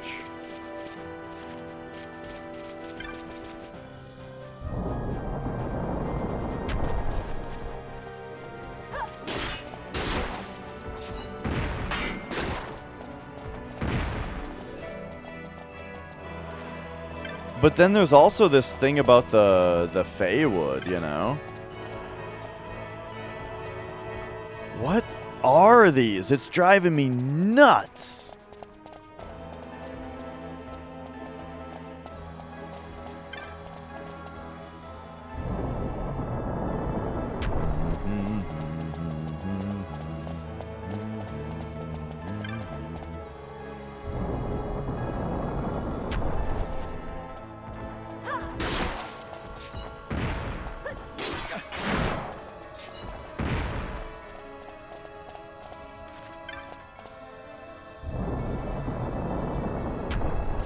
I mean, it's possible that I'm doing everything right, except I'm not supposed to enter from the very right, or something like that, you know?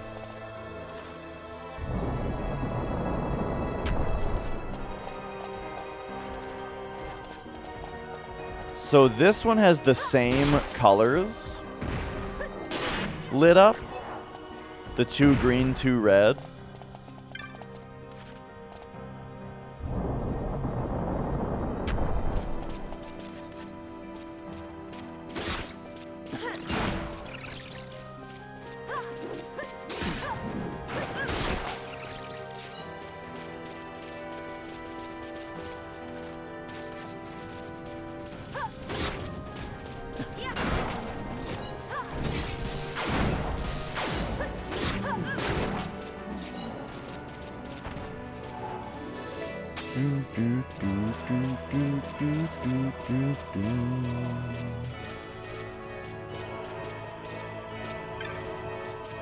Yeah, that's it.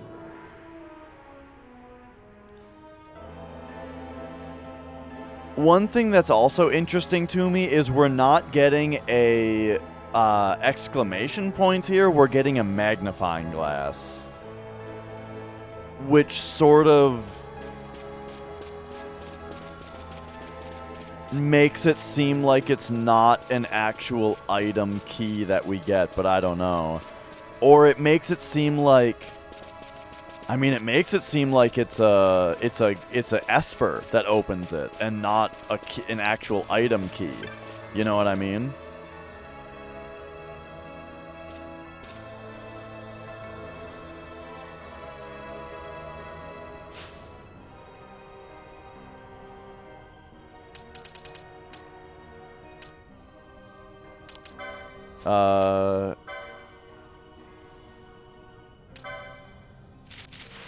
Where are the Espers? And can we get, like...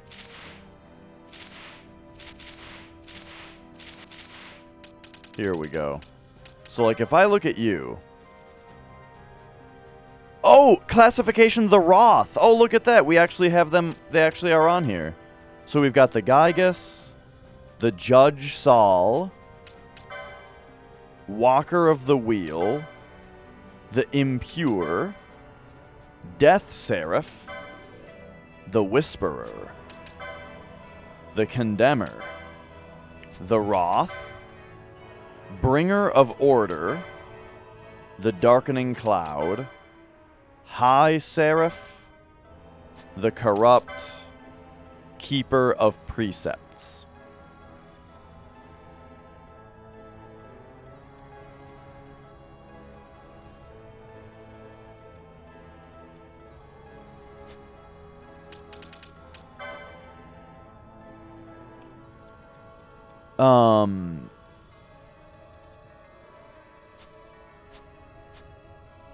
So the thing is, this is called the Hall of the Ascetic that it's going into. But if you look here, it says Hall of the Wrath God, which is why I thought Adremelik at first. But, I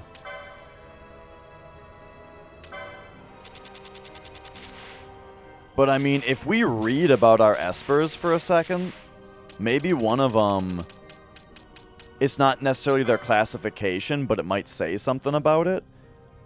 Like, we can look at them for a second. And so, I don't know, let's read about these guys. I mean, they're kind of badasses also. Oh wait, Tula Ascendant? Hey, hang on. So, Mesha Ascendant, are these all Ascendants? Okay, yeah.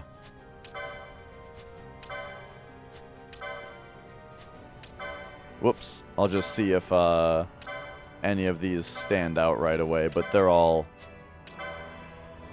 fake words. Okay.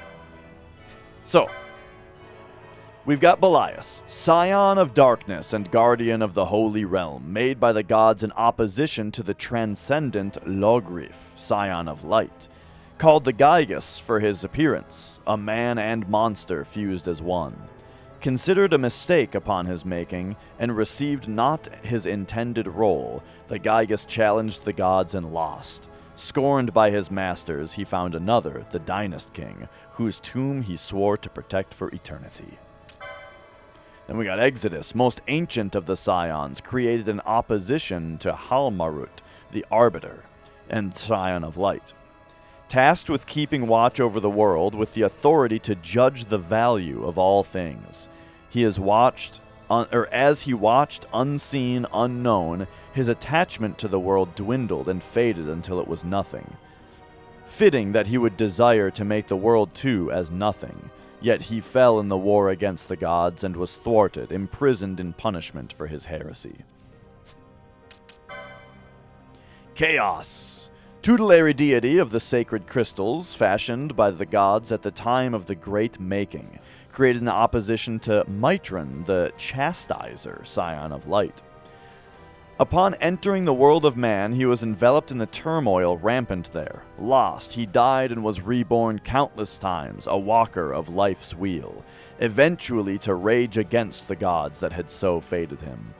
By sitting in meditation upon the Una pedestal, does he clear heart and mind until all that has order and reason and thought is made as nothing. Quakelane, scion created to rid the world of its impurities by swallowing them within himself, in opposition to Nebrialus, the majestic scion of light. Yeah, I love this stuff. The world, however, was more filled with impurity and corruption than even the gods dared imagine, and having swallowed it all, the once beautiful Quakelane was transformed into a hideous thing, a deity of filth, and so did he turn against his creators. Wherever his feet should fall, there all life withers to dust.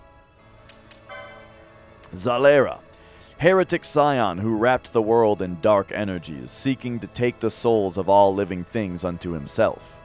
Created in opposition to Emetselk, angel of truth and scion of light. Papa Nurgle? Originally tasked with the judging of men upon their deaths, his soul was tainted by the curses of those who raged against the heavens, and seizing one of the god's servants, a shamaness, as a hostage, he rebelled against his creators. Even now, in defeat, he clutches the shamaness to him in his right arm, and with the aid of her death wail does he summon the soul of darkness to do his bidding. Oh, gotcha.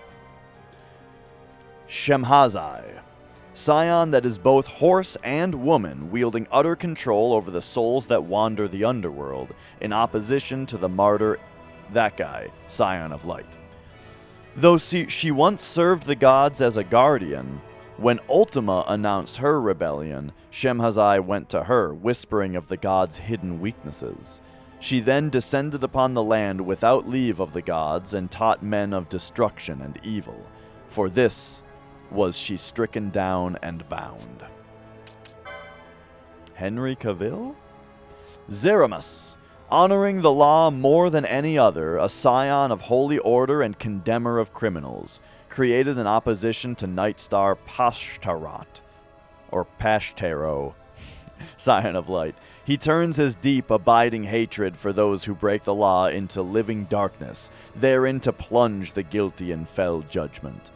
Over time, he came to care less for upholding the law, and more for condemnation, and so tainted by hate, he sought to condemn the gods themselves to death. Thus did he earn the title of the Condemner, and thus did he fall from grace.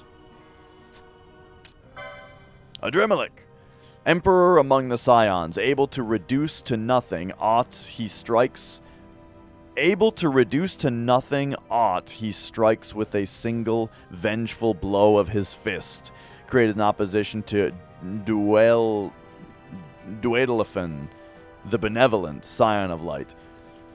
Though he was made by the gods to quell the fiends that raged in the other world, his immense strength and fearsome visage drew fiends to his side and turned him against his creators. Adremelik rose to prominence in the other world, whence he led a fiendish horde against the gods, but in the end, he was defeated. Hashmal, scion set by the gods to wield and manipulate the laws of this world, and with holy power lead mankind to order, created in opposition to Fandanel, the protector, scion of light. Desiring to bring to order all things, he joined with Ultima in her battle against the gods. He gave his body to the 1,000 Years' War, but when his strength was spent, down into the burning inferno he fell. Yeah, I mean, these are all, like, people who fell from grace at some point, it seems. Famfrit.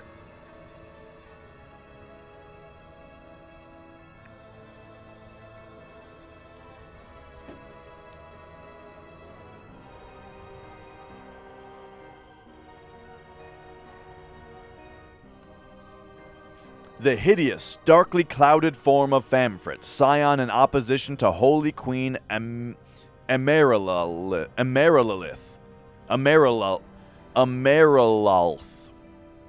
Holy Queen Amarilalth, scion of light, was anathema even to his creators. Thus, after a great battle, he was broken and sealed within armor laced with wards. The confines of his armor are void of light, and so he is called the Darkening Cloud. Men fear the rain that falls from the black clouds that ooze from the giant, Ewer as a herald of chaos and waste. Ultima, masterpiece among the scions created by the gods, and mastermind of the plot to rise against them. Prior to her betrayal, she was tasked with guiding souls to heaven and aiding in their reincarnation. Called the High Seraph for her angelic wings of glimmering gold, yet it was on wings of deepest black that the tainted angel Ultima rose against the gods. Since her fall, her heart is without light and impossible to know. Mateus, scion of darkness, ruling and protecting those who live in the underworld, in opposition to La Habrea, abyssal celebrant and scion of light. In the course of his rule, he submitted to avarice, and the darkness took his heart, transforming him until he was both evil and corrupt. Then, in his cowardice, did he bind a goddess of the Demesne of ice, and using her as a living shield, he challenged the gods. Defeated before their might, he fell screaming into the depths of hell, there to be imprisoned for eternity.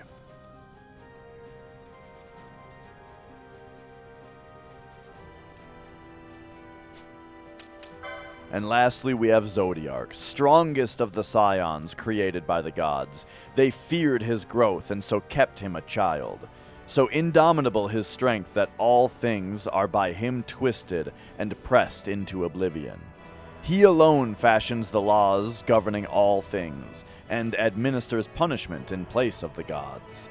So he is keeper of the precepts, and his authority is absolute. So, none of that sounded like something that would open this door to me. But again, I find it very notable that we get a magnifying glass for this, we get a magnifying glass and not a exclamation bubble.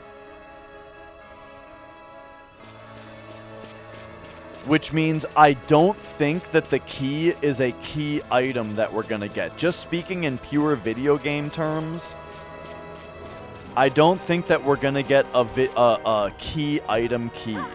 I think we need to bring something or somebody there. But okay. I don't know what I was doing. I'm gonna go back to looking for rare monsters.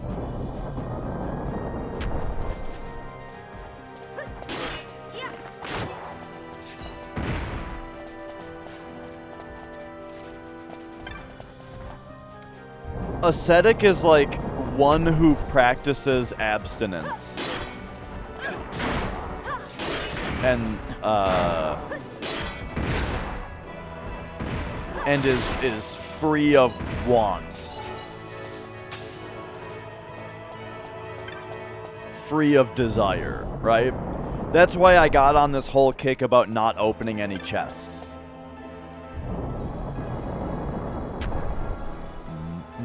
Don't worry, I had to look it up. The only other time that I've heard that word is bonfire ascetics from Dark Souls 2. So, yeah, I had to look up what it meant.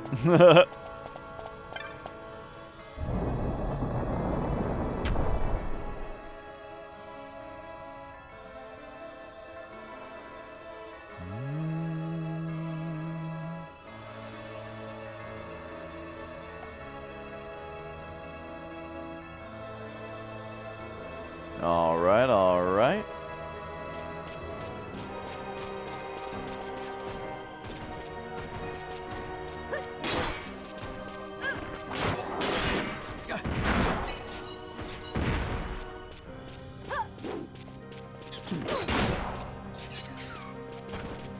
Bum, bum, bum, bum, bum, bum. By the way, man, I've been starting like all my streams late lately. It's because I've been having a lot of trouble just getting a full night's sleep without waking up 40 times in the middle of the night. I sleep very, very lightly and I wake up a lot lately. Whether it's cats waking me up or what, you know. Changes.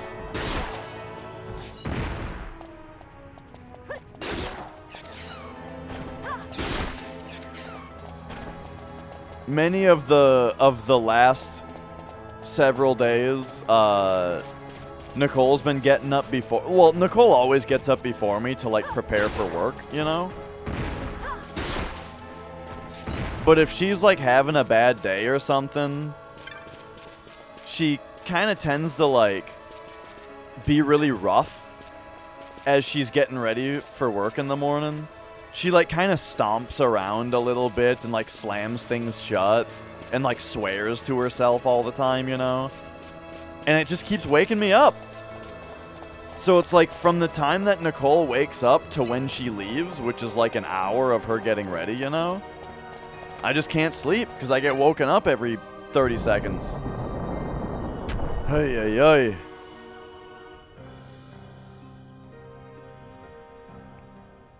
So hopefully, hopefully I can get back to having some good rest pretty soon. She's just kind of stressed out right now because of,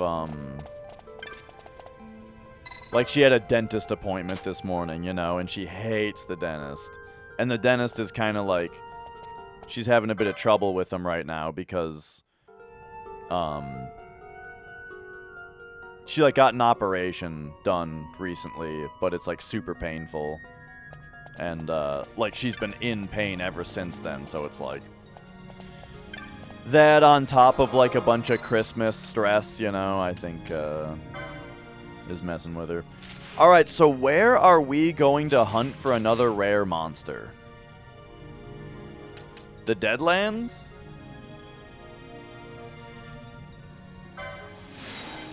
You know what, actually? You know where I haven't been very much? Is it Site 11? Is that what had all the monsters? Can you ask a random FF7 question? Absolutely. I'm gonna go through Site 11, actually.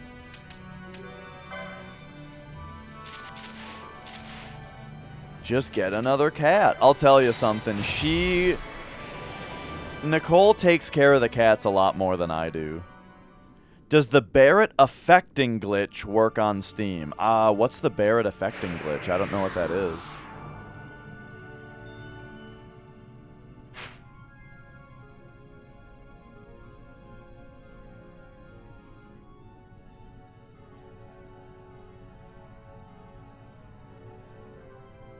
Okay, so... Wait, this isn't where we fought Zodiark.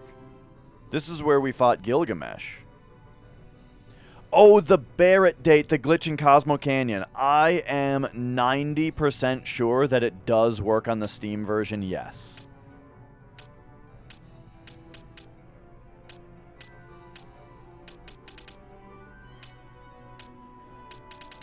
Okay, I think it's actually the hen mines I want to go to.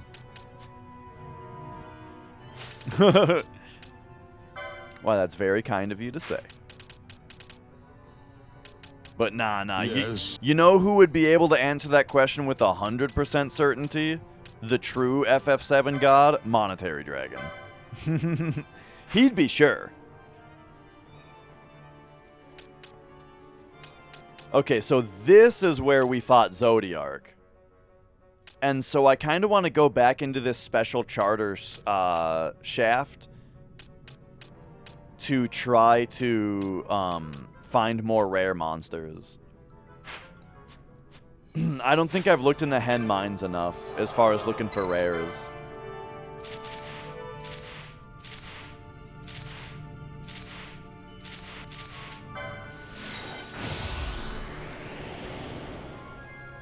Oh, that's true. That's true. You'd have to... Like, you guys think that I stop and roast the PC version of FF7 for 5 minutes every time someone mentions it?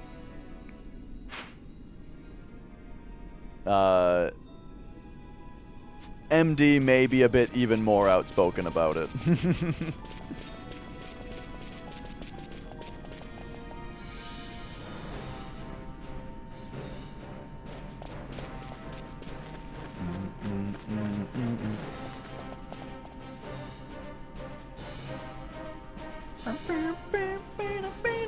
Okay, so our main... actually, you know what? I should save the game. There's, like, no save points in this area, and the monsters are kind of fucky. In fact, we might have to put bowline sashes on. But, the deal is... I don't think I had a ribbon last time I was here, though. So that'll help. I'm going to go ahead and put the bowline sashes on, though.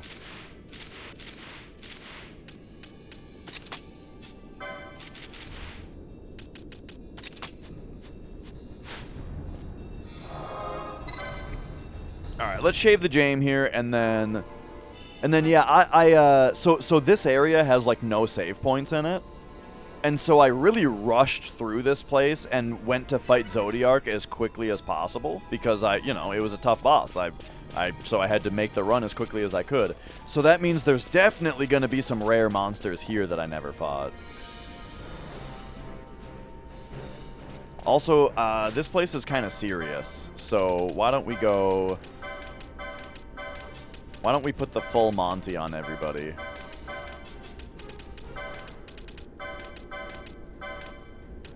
And then also let's be a little bit more controlled.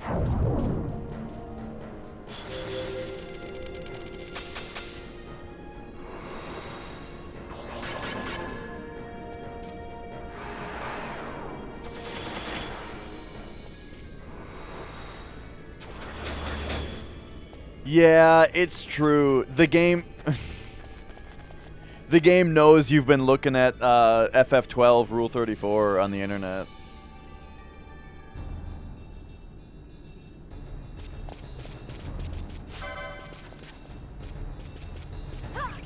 Alright, here we go.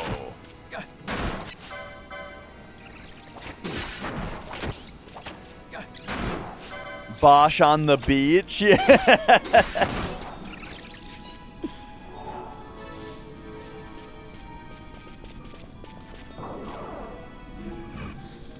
Okay, looks like we are also going to need float. So that we don't have to worry about stepping on traps. Okay, so remember, we are here to find rare monsters.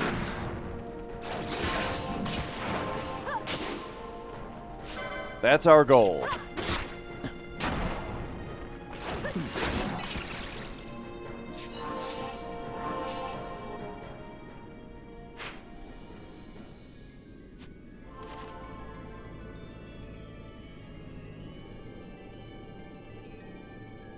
Oh, little secret passage here, but it doesn't actually get us anywhere.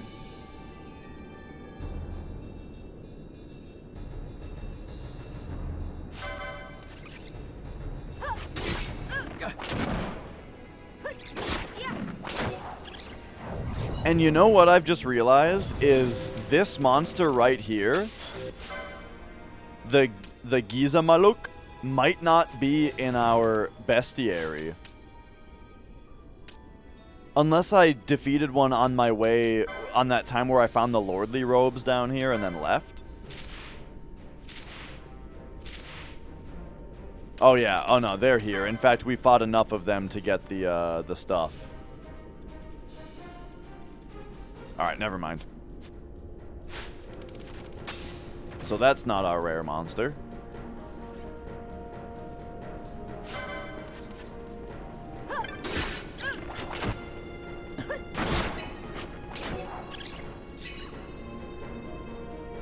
Do we start opening chests? Yeah.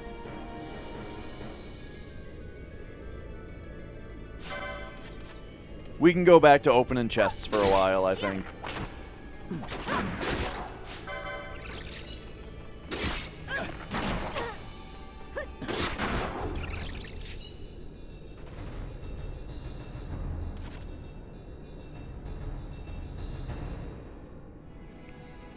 But alright, here we go.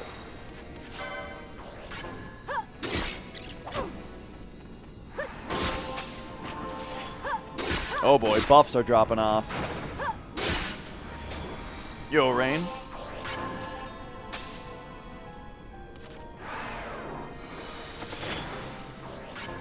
Make sure everyone's staying buffed here.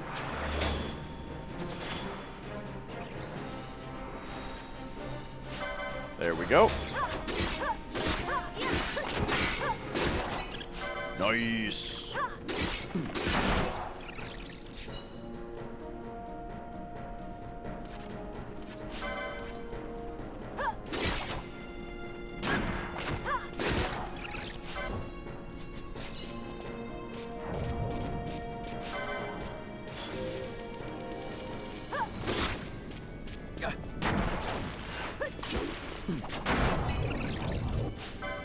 Man, one of these days, I'm gonna get a, I'm gonna get a camera that's like POV for you guys to see the cats from my angle sometimes. Because like a show cat right now is not gonna do it justice. Not gonna do justice how cute she is. I'd have to go get the camera. But if I do that, then I have to hold the camera and you can't see it. But she's got her paws jammed up into my palm. So like I'm holding the controller, but I've got her little paws on me, you know?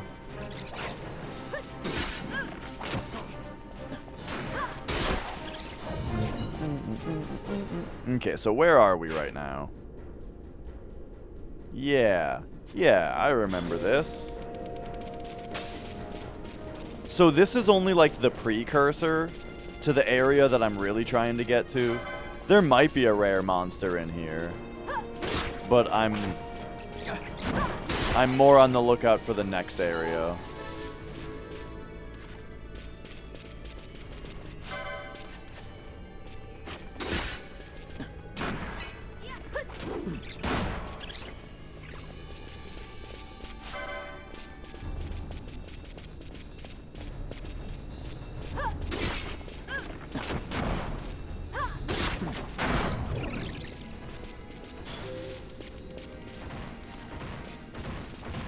Alright, will these guys come after me if I try to run through here? Oh no, they're coming after me and my protect just wore off. Fran?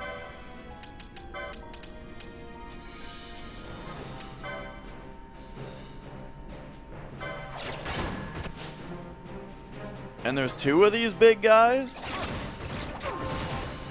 Yup, yeah. This is kind of bad news here.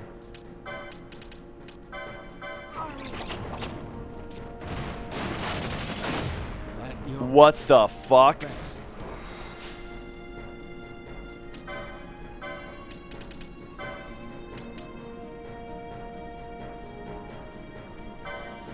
Okay, hang on. What's up, Blink?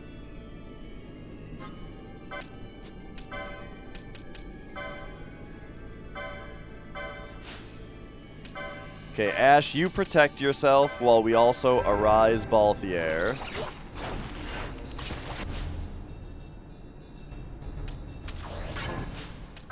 Meanwhile, you can do a Kiraja, while you protect yourself. Please cure Fran. Okay, there we go.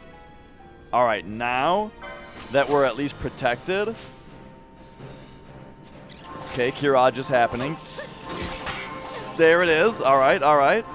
Let's take one of these bats out. We have to take a bat out, please. For the love of God, kill one bat.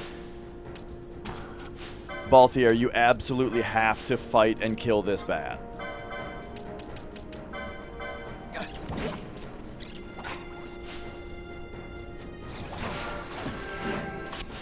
Stop parrying. Okay, Ash. Just go with the protect Guh. Balthier, you have to kill this bat. Oh my god. Oh my god. Bro, these bats.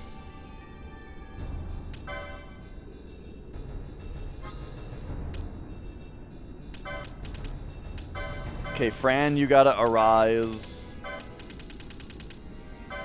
Ash, I think you have to bubble. No, the bubble's not gonna help. God damn it. Okay, Balthier, you have to kill this bat.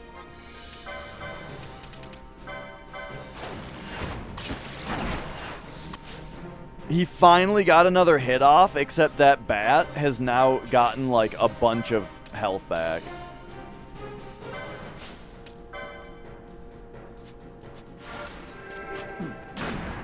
Okay, Fran might die here. There we go. One of the bats is dead. Okay, now. Get Fran back up. Balthier, just start pre-jacking a Kiraja here because somebody is about to get a bunch of damage dealt to them. Okay, there we go. Now, Fran, get going on a Protect Guh while Ash and Balthier take care of...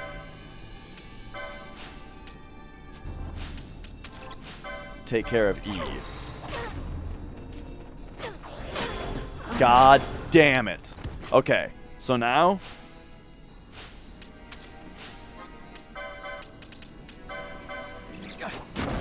Fran, arise Ash.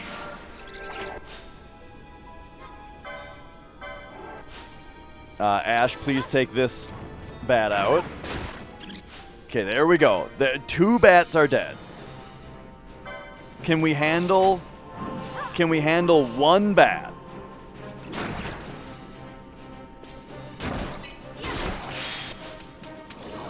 Holy shit. What up, 12? Holy shit, that was a nightmare. Okay, we got past it.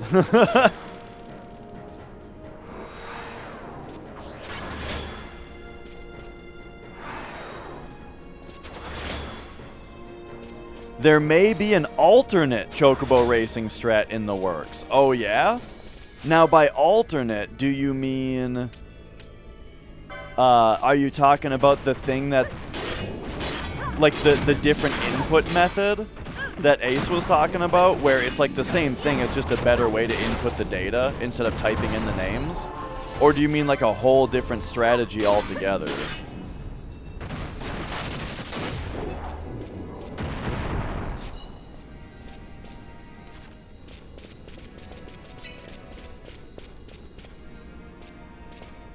Whole different involves betting.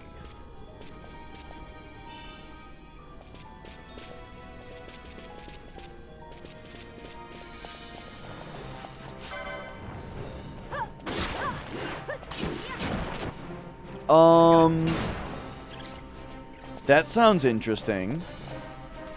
Yo, noob.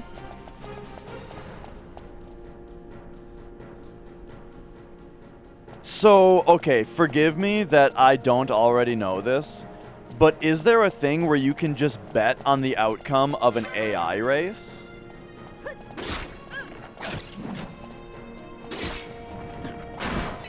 Well, shit. And can you win sneak attack an enemy away from that? Because that sounds a lot more RNG manipulatable than racing yourself.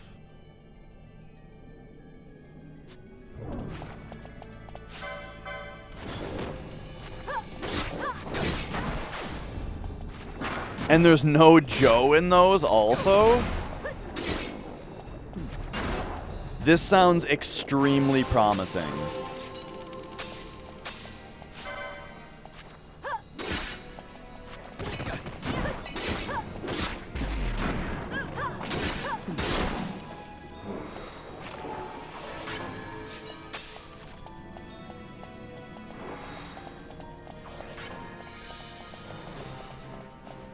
Because I imagine the manipulation itself.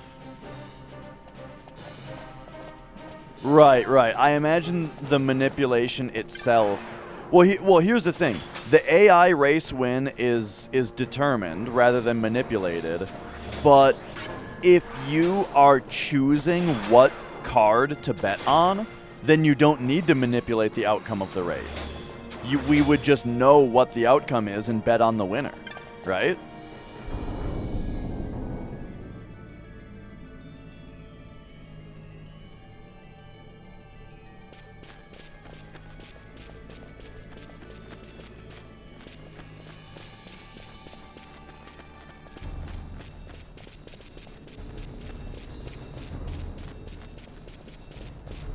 Is this where we fought Zodiark?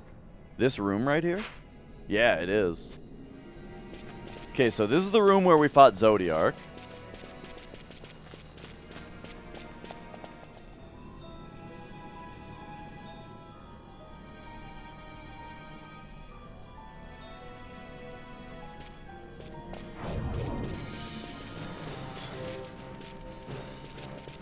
Yeah, that sounds very interesting. If you were really good at doing the current manip, you know, like if you always hit the right window and stuff, I imagine it might still be better because you can essentially do your 19 races and come out with enemy... The 19 races you already have to do. If you were lucky and good at it, you would come out with enemy away, sneak attack, and 3,300 GP, you know?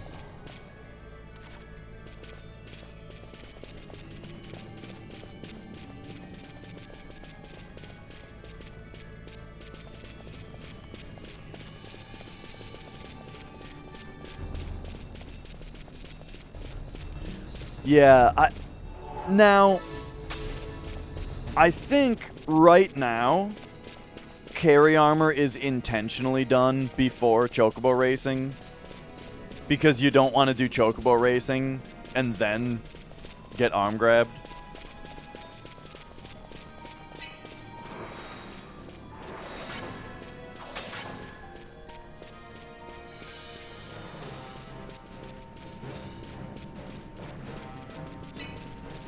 But yeah, what you're saying sounds very, very interesting.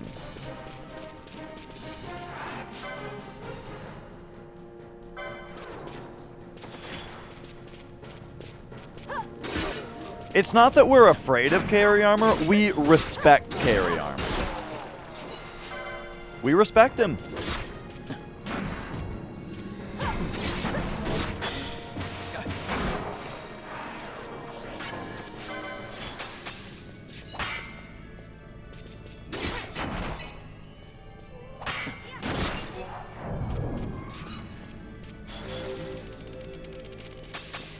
Yeah, racing is early so that if he kills the run, it kills as early as possible, but that's the same as carry armor, you know? Like, carry armor is also done first. Here, whoops. Actually, let's have Balthier do the Arise, because...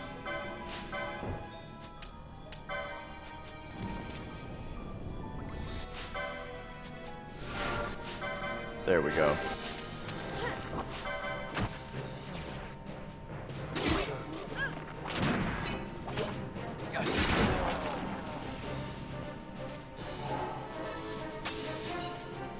All right, all right.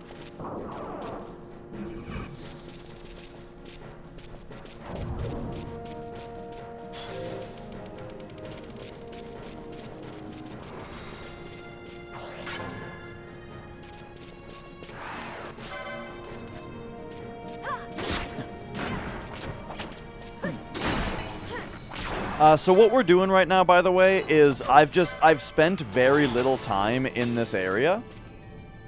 In general, in the game, I've spent very little time in this area. And so we're looking for rare monsters, and the best place to look is a place that you haven't spent much time in yet, you know? Never got the chance to see them. Teleporting monsters are so annoying, dude.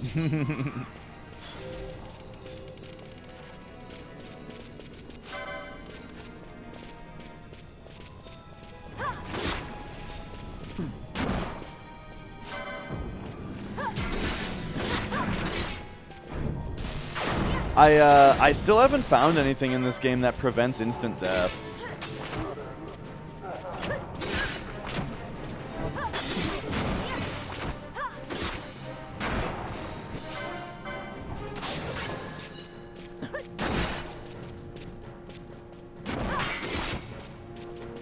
Yeah, sounds good, Blink.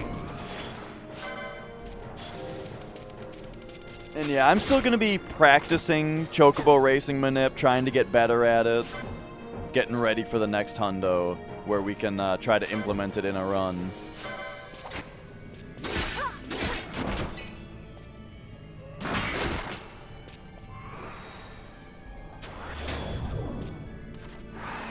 It would be nice if enemy away sneak attack at least was in the database for the first hour, just to make it so you could practice it, you know? But if it's a lot of work, it's a lot of work.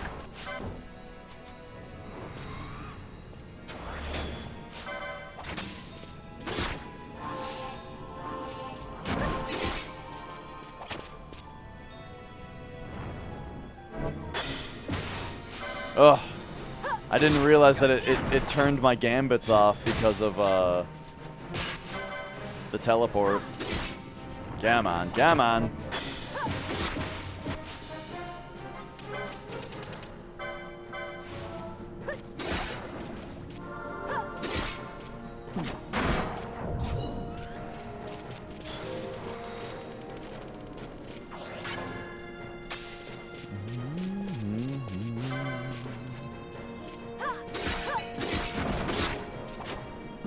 Yeah, so far down here it does seem to just be Necrofiends and Etems, but you never know. One thing that's interesting is a lot of the Etem guys are just invisible. They're floating around invisible. And they only join the battle if, like, you're already fighting. They're kind of tough to see, but you can run into them.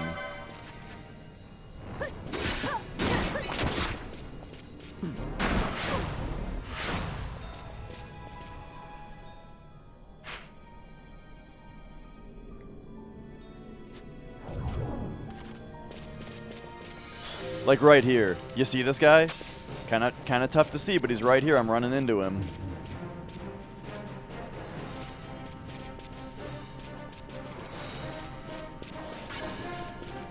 So I hope a rare monster isn't like that, so not only does he have to spawn, but I also have to get into a fight next to him.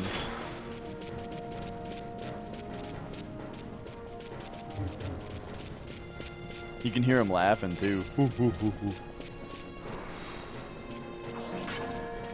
Do you guys see the Mia's paw sticking up through my hand?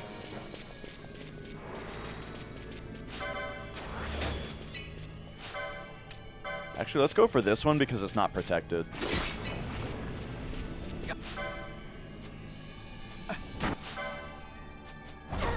Come on, there we go.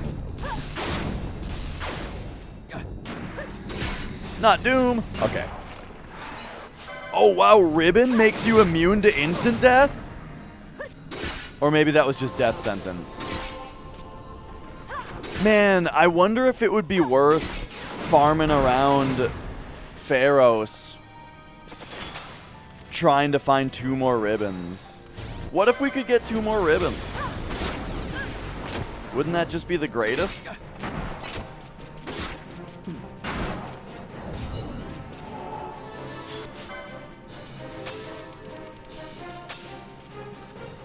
By the way, Fran almost has her MP back.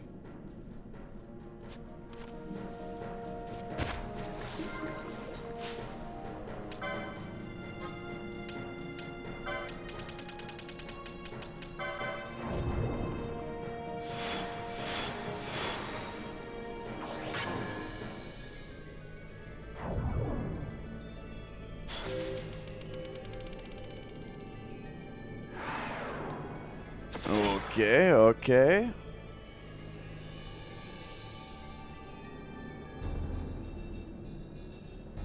No rare monster yet here, huh?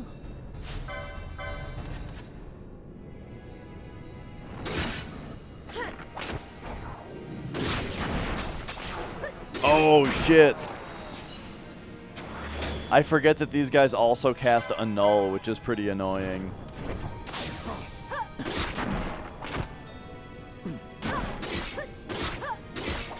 Luckily, we've got some nice MP recovering skills.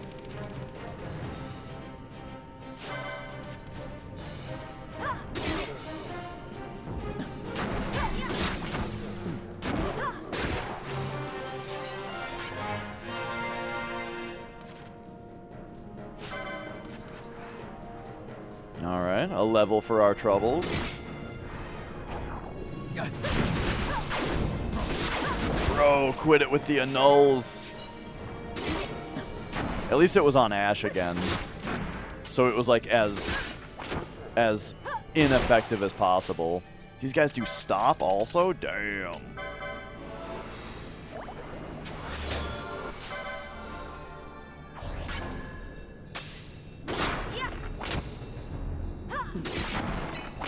But yeah, this is much, much nicer than when we were here the first time and I didn't have any ribbons.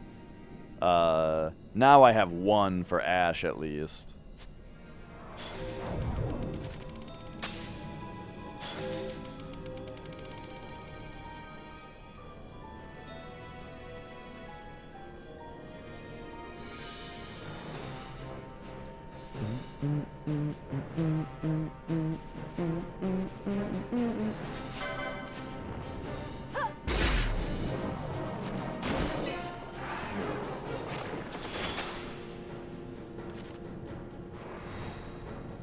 Oh, gotta watch out for the necrofiends in this whole area.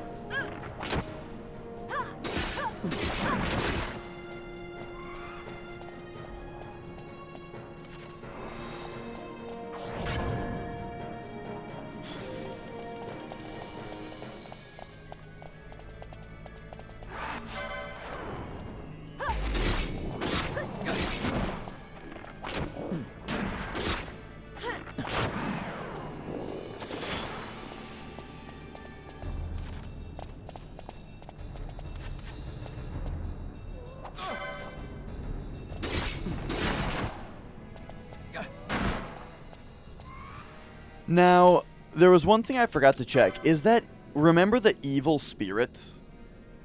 That was a rare monster, right?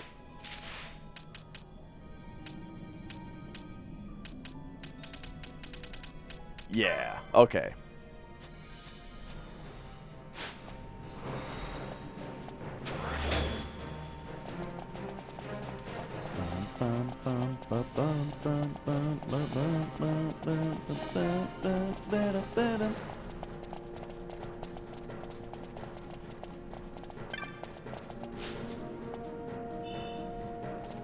A piece of dark matter.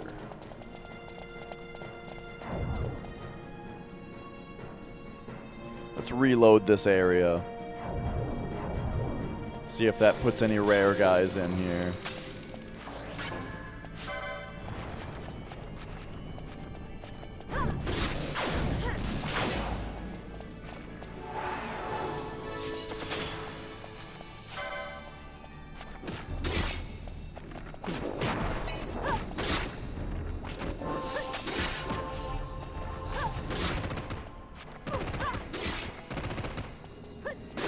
Damn. I'm also kind of curious about this spot up here. There's so many of these things right here. Where is War? I remember this being pretty good against these guys.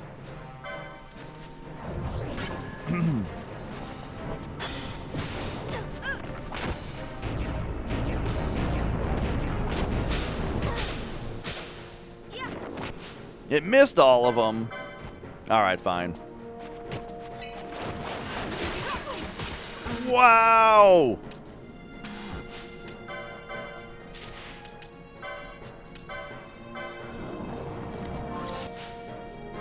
Whenever you're fighting this many dudes at once, this always seems to be an issue.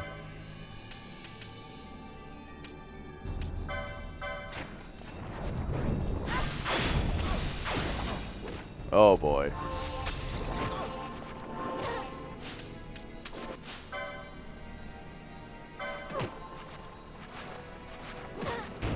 Can we get the warp out? Okay, the warp is out. Excellent.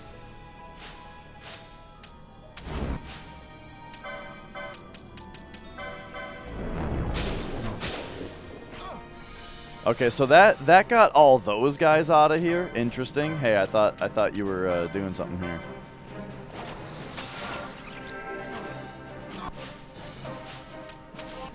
Nah. Don't bother with regen.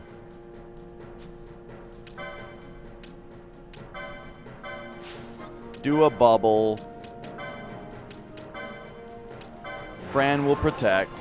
Dude, 3 bats at once is just fucking brutal.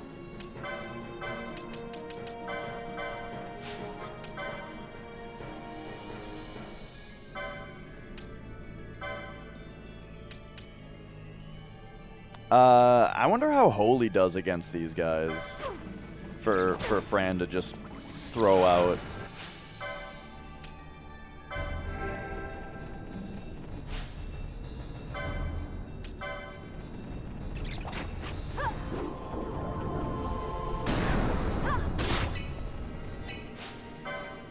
That did quad 9s.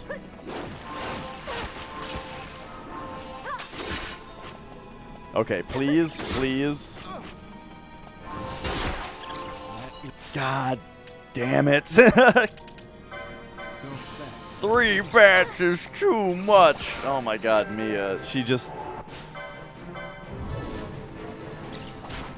This whole time that I'm doing this, I've got a... Do you see the paw? I've got a cat just shoving her paws up into my palm. And it's adorable, don't get me wrong.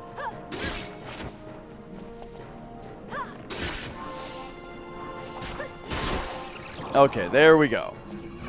So the reason I wanted to fight all those guys is because sometimes a rare monster spawns when you, like, clear out some monsters in an area and then reload it, you know?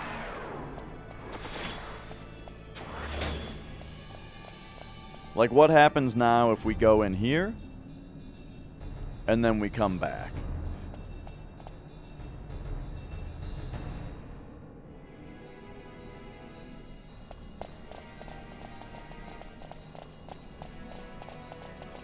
Okay, no dice.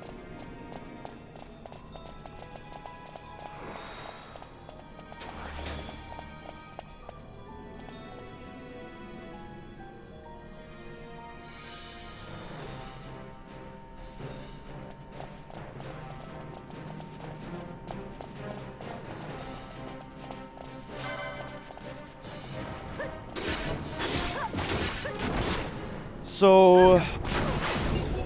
It's too bad we haven't found a rare guy yet. I think let's spend a little bit more time here. Dude, I think Fran's instant death is popping off on these slimes like super frequently. They must be like weak to death or something. Cause yeah, look at right there. Fran just So Fran has a death effect on her arrows. And it looks like it like always works on these guys.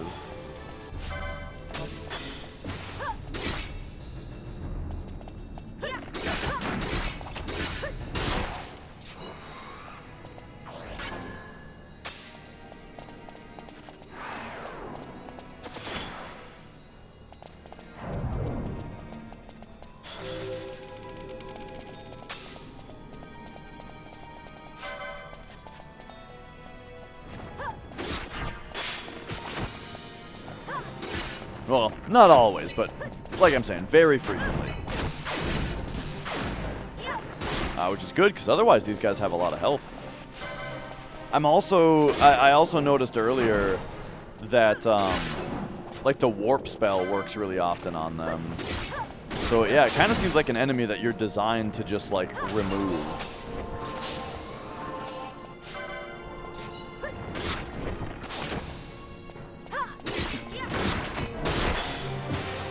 Oh, I gotta stretch this leg out. Oh, boy.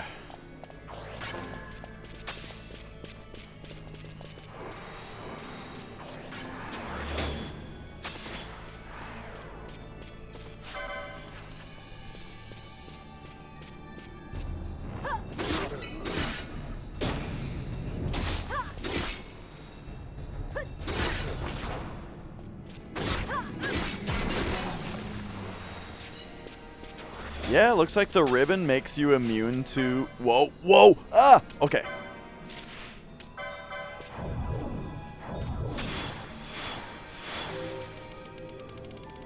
Makes you immune to death. That's nice. Hello.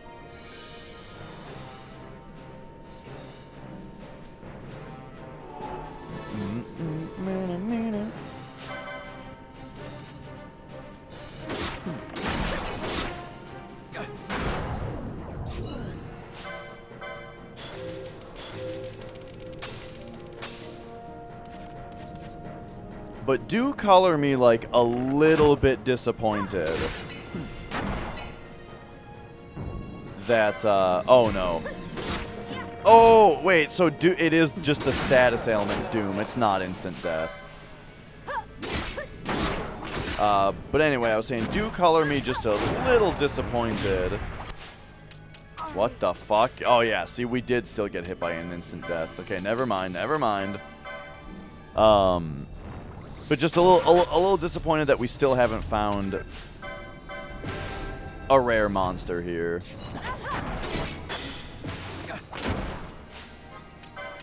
Okay, Fran, you can remedy that doom off of yourself.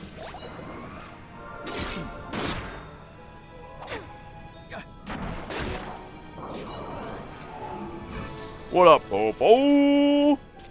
Next to the bass, the boss. 3 of these guys at once? Okay, you know what that means. We do disable. Check this out. Oh, it only hit 2 of them? Okay, but it did successfully disable both of them. So now we can take this one down. There we go.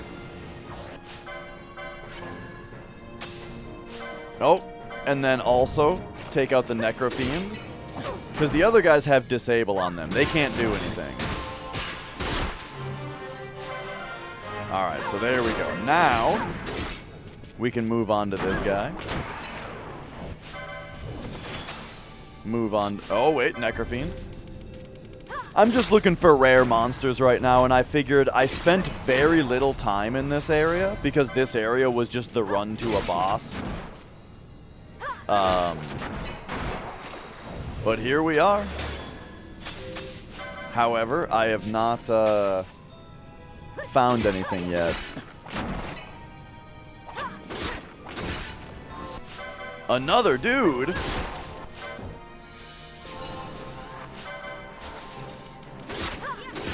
Nice try, idiot.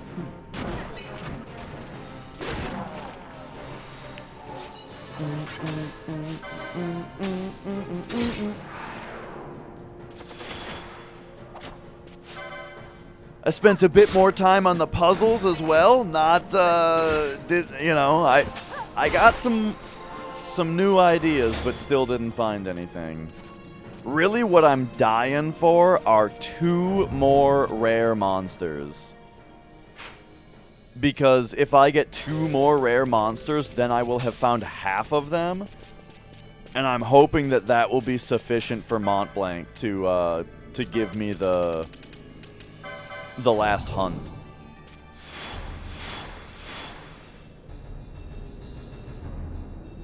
But we may also have to find that guy. It might also be contingent on me finding that dude. That guy. You know the one I'm talking about. 2 ways to go here.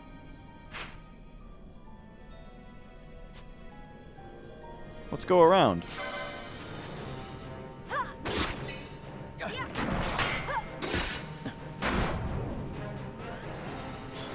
But yeah, the first time that I was in this area, I struggled greatly with getting through it alive.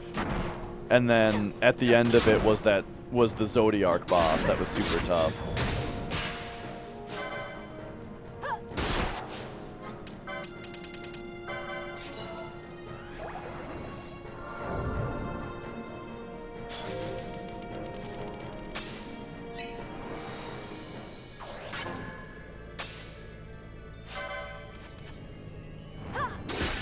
Oh, I shouldn't have ran too far.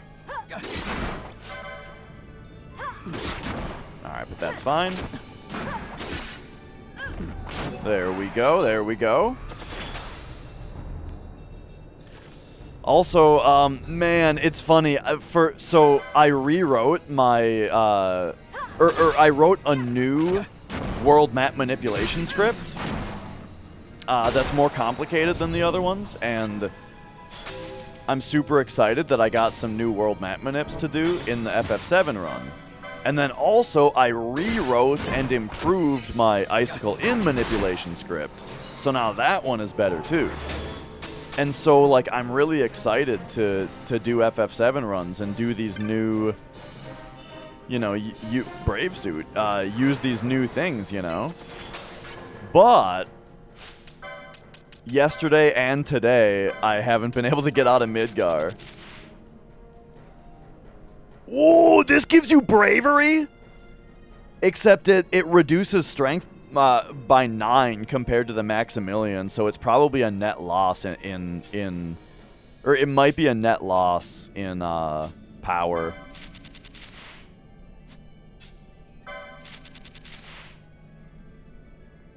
Pretty cool, though.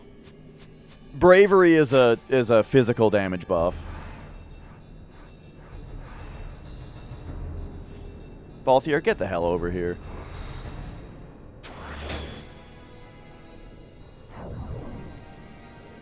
Fran, what are you doing?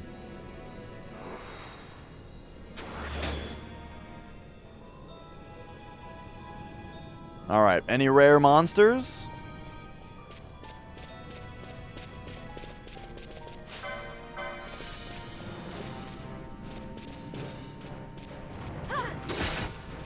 Bum, bum, ba-da, ba-dum.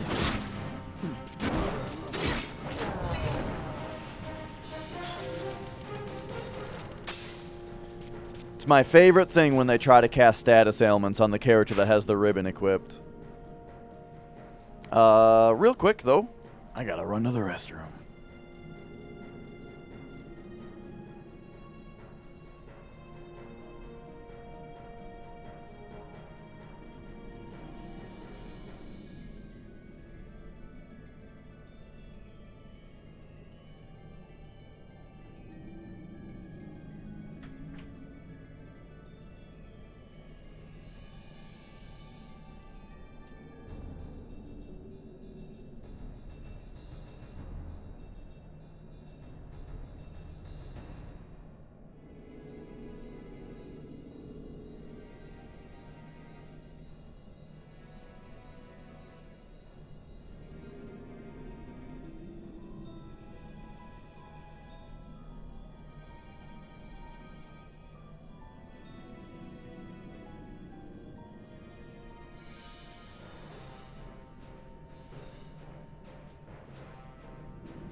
Alright, so if I don't find a single rare monster here, I can't help but notice that that means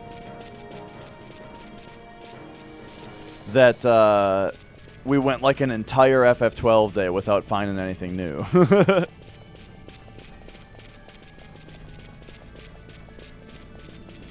I do think today was important in figuring, you know, doing a little bit of research, figuring a little bit of stuff out, but it'd be nice to actually get some concrete progress, you know? Maybe it's time to just go to the Bahamut? Okay, this just brings us back here, and that's a regular enemy.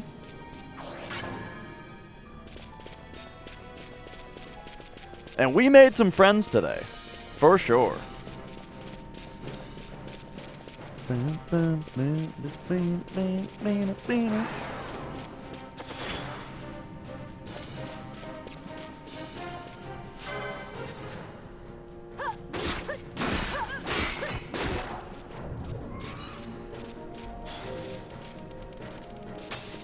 Alright, what about this little room? You got a rare monster for me?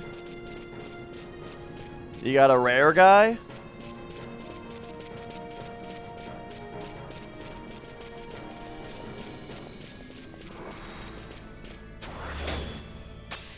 Dang, you know, I really took a walk in this place and there's just nothing.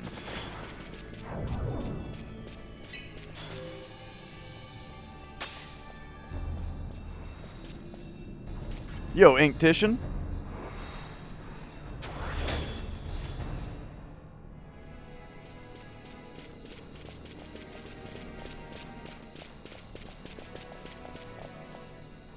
Okay, well. Nobody in here. Well, I had to think about it for a second, you know.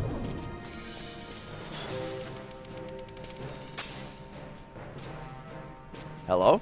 There we go.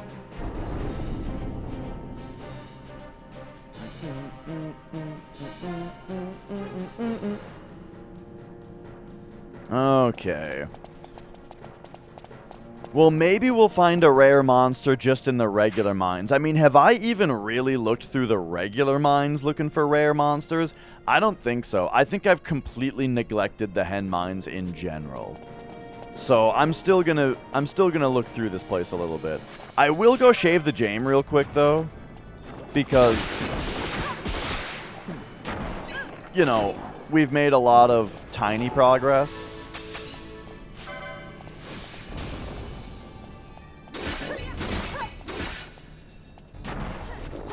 If I wanted, I could put one of the other party members in the party.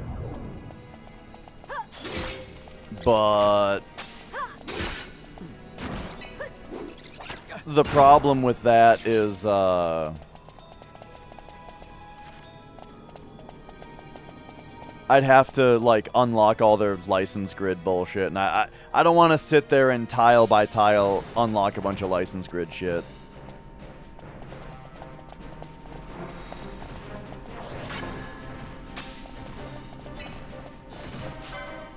But it's going to be hard not to. Once my characters are level 99, like, if I get all the way to level 99 before the end of the game, then it's just going to be wasted experience, you know?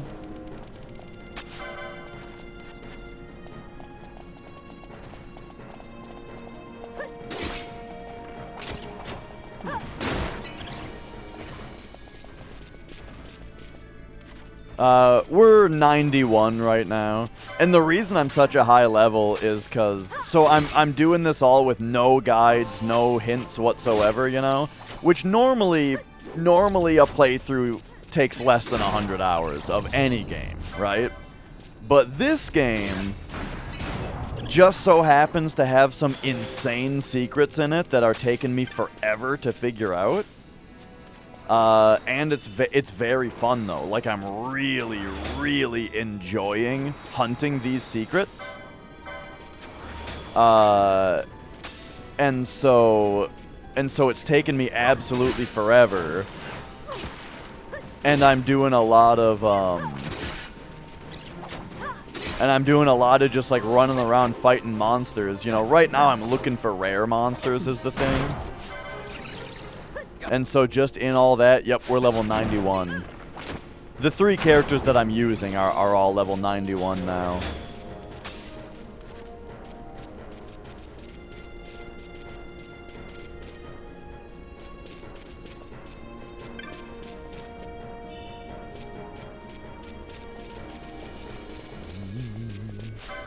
$12,000. I think that there's only like 2 games that I've played for more than 1,000 hours.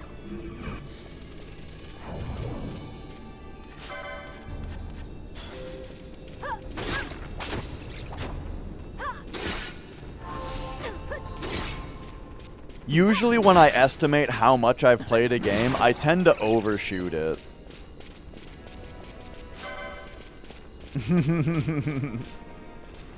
Maybe it's a slight exaggeration.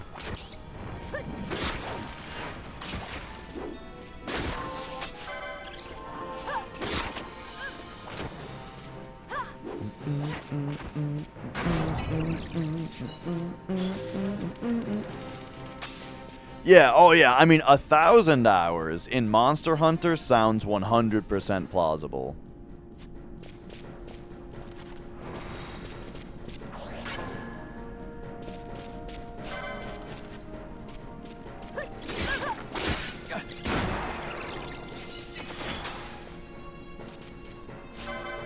Okay.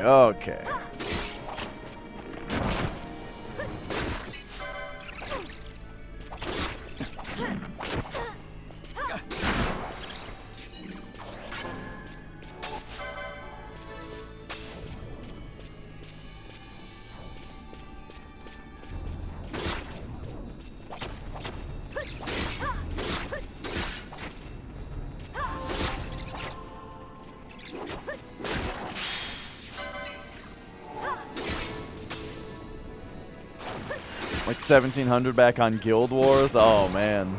Yeah, I had more hours than I care to admit on World of Warcraft. Because it's like, if you think about the amount of time that you spent just, like, standing around town doing enchantments for people, you know?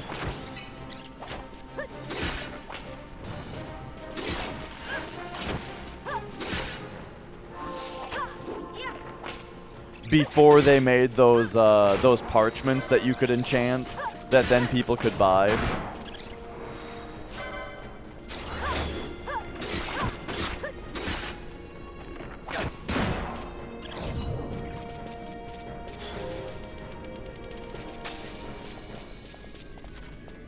But yeah, I did play, I played a decent amount of Monster Hunter World, but, I mean, a decent amount for me, right?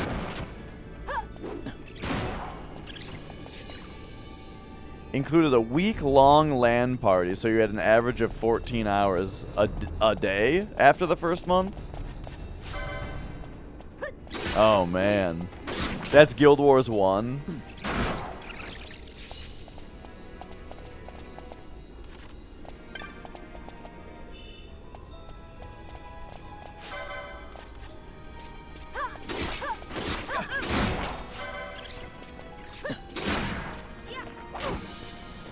But yeah, I'm kind of the same way, Rixim. I just like don't do MMOs anymore. I played a little bit of Final Fantasy XIV. But after a long day of an MMO, I kind of just wish that I had played a game that had a more memorable experience. You know what I mean?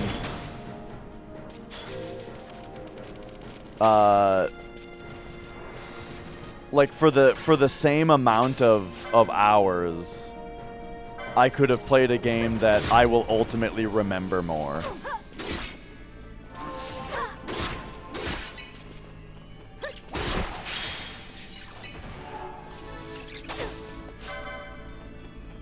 Man, I've never seen a chain like this, a chain leveled up this high, or I think I have actually, but where we're getting these nutty drops.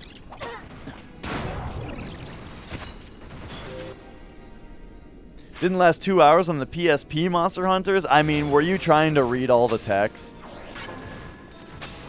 Cause yeah, reading all the text is that's gonna turn you away pretty quickly.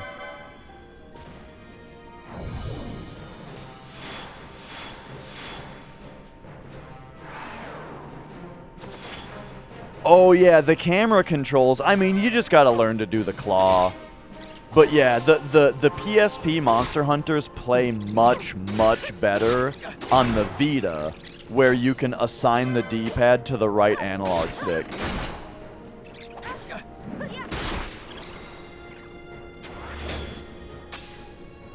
And because if you can assign the D-pad to the right analog stick, ooh, you're cooking, you know.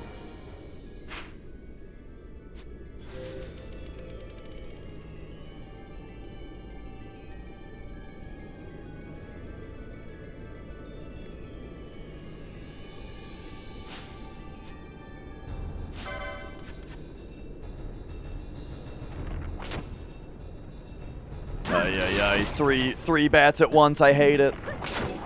Okay, one is dead. We got a nice cure off. Okay, that one's dead.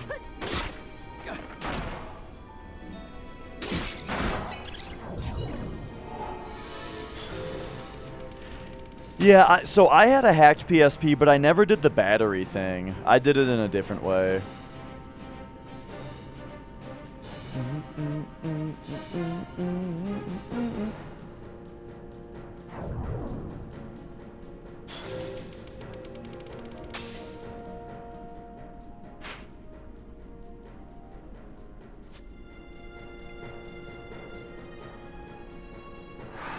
Alright, well, unfortunately we have found no rare monsters yet, but I'm at least gonna lock in all of the experience and shit that we just got. And then we'll just play around in this other area. And I think in this other area, we don't need any of these buffs on. I think this other area is, like, super basic, right?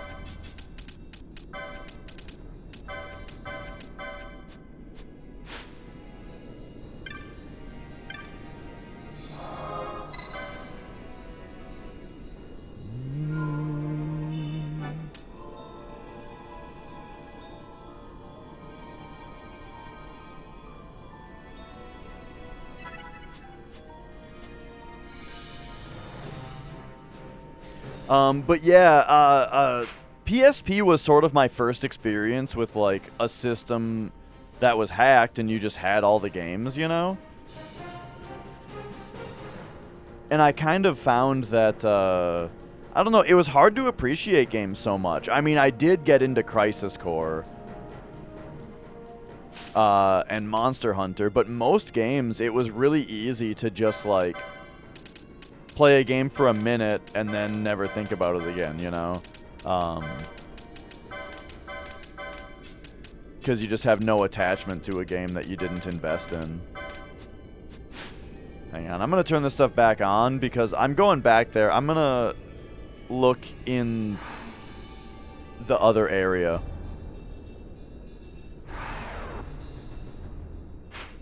Like, I feel like I need to look in, like, this room more, you know? Maybe.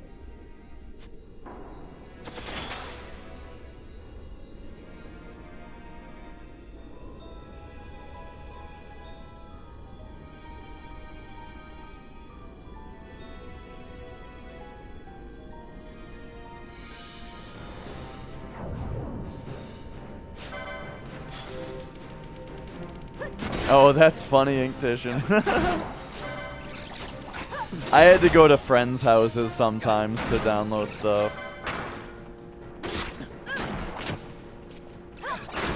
Or, like, it would just be something that a friend of mine already downloaded.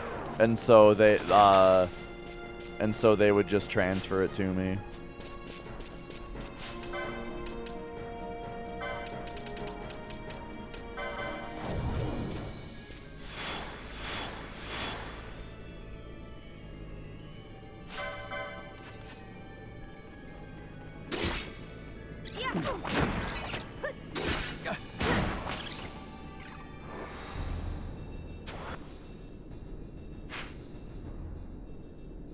Where am I going?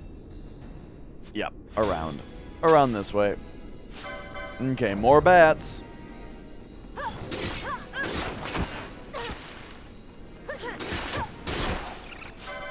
I'm really surprised at the lack of rare monsters around here. Maybe there's just some kind of trigger I haven't done.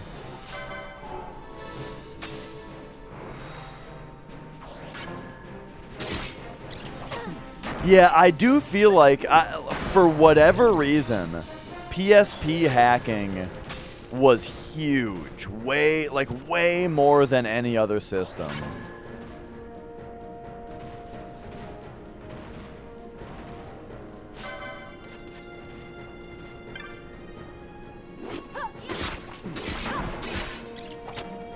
Final Fantasy Tactics meets XCOM. I mean, so what would XCOM bring to the table in that game? Because Tactics is already sweet.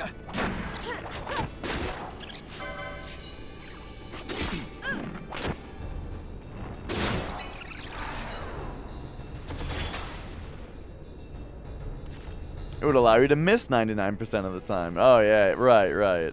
I mean, honestly, I feel like Tactics kind of already has that feature. Where it's like, okay, it'll be, that's 95%. Miss.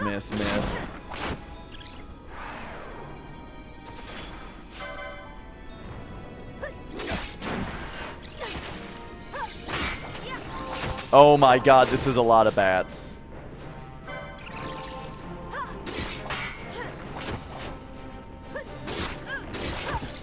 None of them are hasted, though.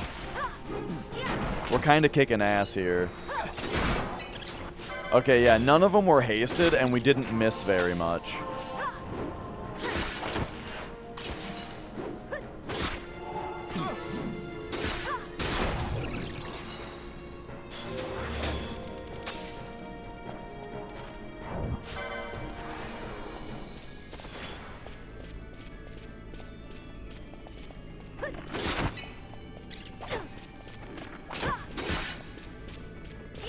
This hallway once killed you? Me too. That's why I've got all the buffs on. You know, these bats are no joke.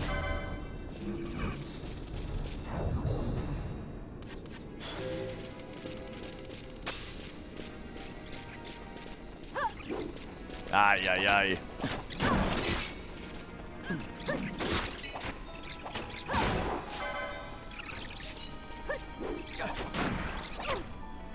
Yeah, if these bats are hasted, and if they're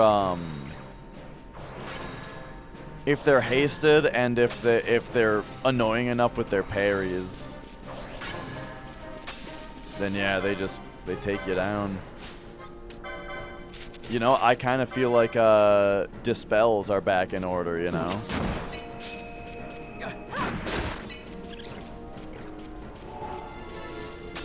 Just gotta be safe. A single bat is probably fine, but like if we're fighting like 3 or more bats and any of them are hasted, I think we gotta take them out. We gotta dispel them.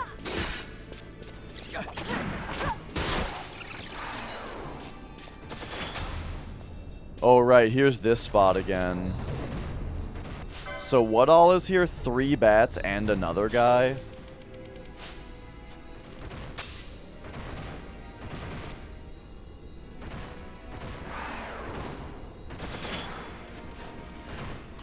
Oh, here we go. Okay, so we're gonna go Fran. Just do like a full-on Dispelga. While we quickly finish the big guy off.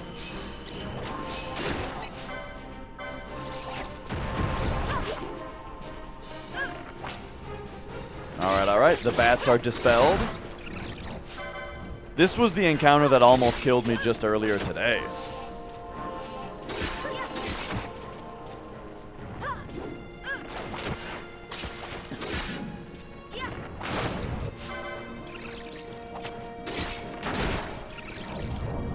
Alright.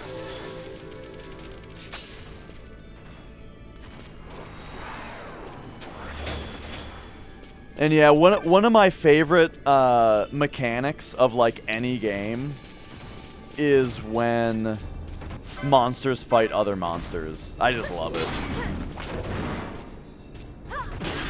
It's part of what makes Doom so good. The way that Doom turns that into like a major mechanic, you know? So good. Oh, cool. Yeah, instant death. Awesome. Thanks. Great mechanic.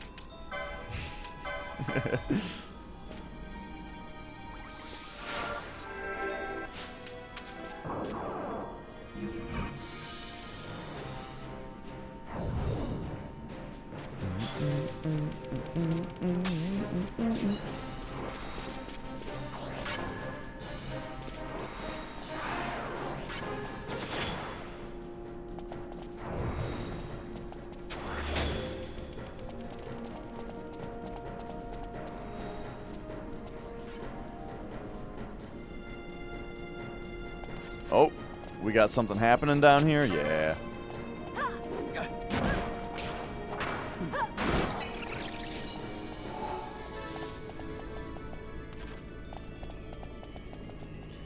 Speaking of sick-ass Game Boy Advance, oh man, I'm looking forward to Castlevania Aria of Sorrow.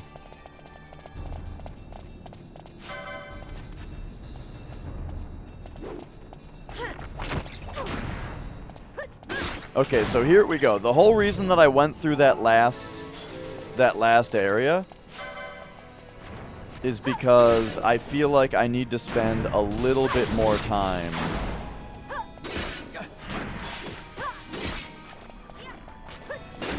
over here on this side of things. Like here, like this guy just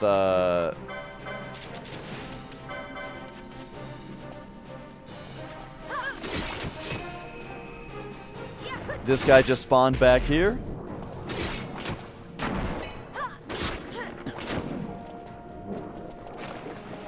Is that getting us towards a rare spawn? Eh?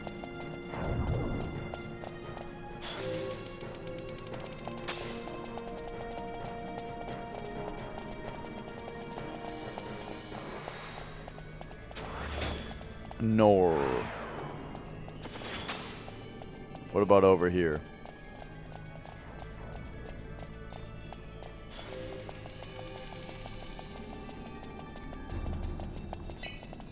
If we ever end up finding that fishing rod, at this point, what the hell do you think it's even gonna do? What's that guy gonna fish up?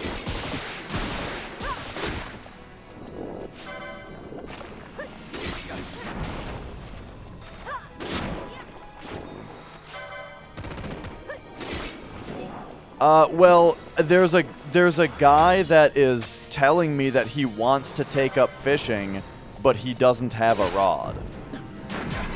So I've taken that to mean that I need to wait a second. This is a rare enemy. I've taken that to mean that I am supposed to you know, deliver him a fishing rod.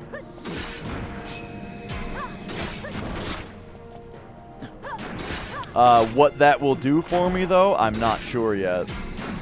Yeah. Keep casting Doom. There we go.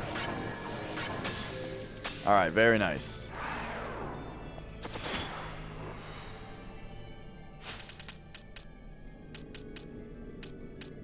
Well, I'm not looking for any, hints. Okay. What was I doing? Oh yeah, let's was that a new guy? I feel like I've already fought. I feel like Glaring Eye is a familiar name. And so I may have already found this guy. Yeah, shit. So I already knew this guy. Turns out there was a rare monster in here that I already fought.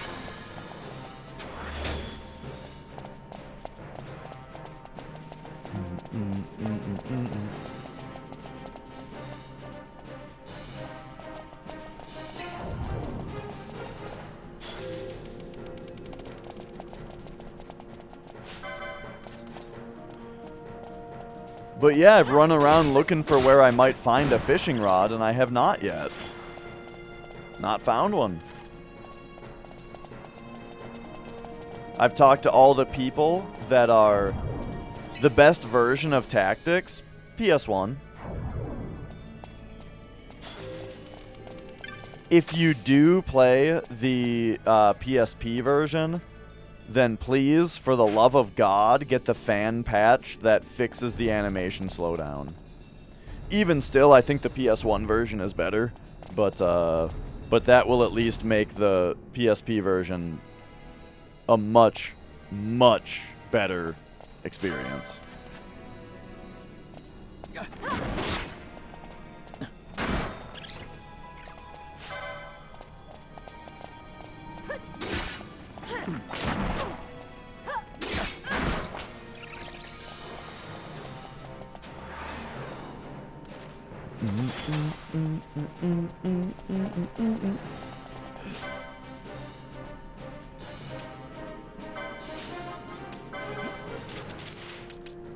Wait, Fran?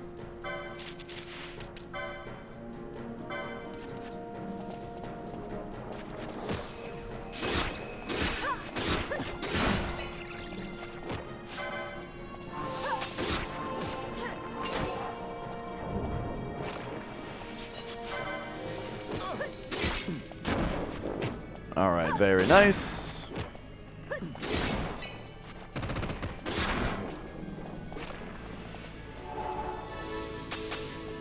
So here's this weird-ass spot.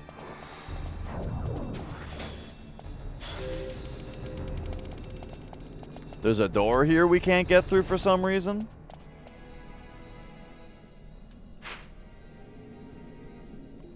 But, like, if we go in there from the other side, from the Feywood, it's different. It's like there's a bunch of rubble in the way. It actually looks like the rubble is cleared now from this side. You see how there's no rubble? What the fuck? And you can see the switch? But if we go there from the other side, it's gonna be blocked off. I swear. I guess it's worth looking now, though.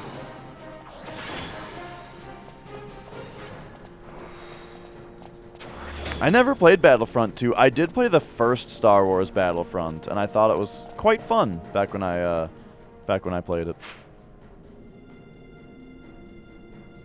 Man, like, Battlefront was an interesting game, because it was really fun. Really, really cool game on PS2.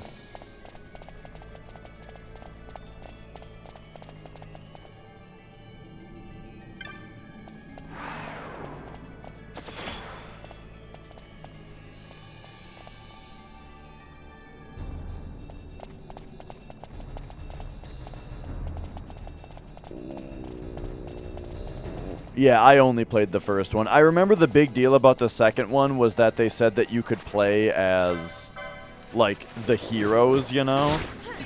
Or as in, like, you know, the big important characters. But I didn't even think that sounded cool. Even, like, as a kid. I was just like, what? What? Like, that sort of, like, defeats the draw of Battlefront. Where you're playing as it's just like a war, and you're just one of the guys in the war.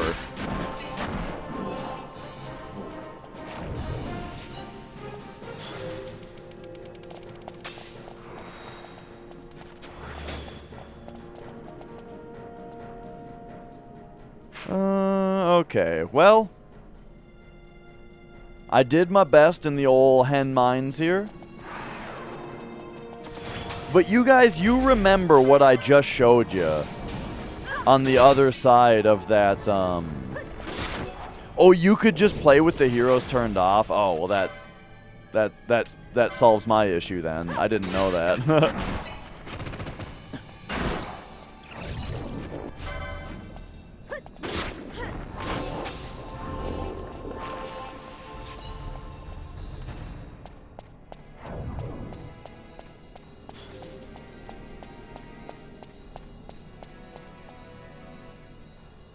Okay, so I kind of want to pop over to the Feywood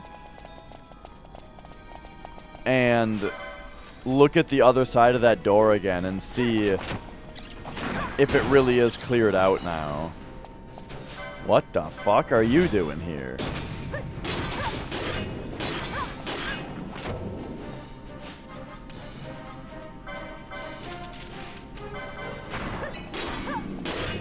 Oh wait, he's almost dead anyway. Oh, I'm an idiot. I read my own protect as him having protect on him.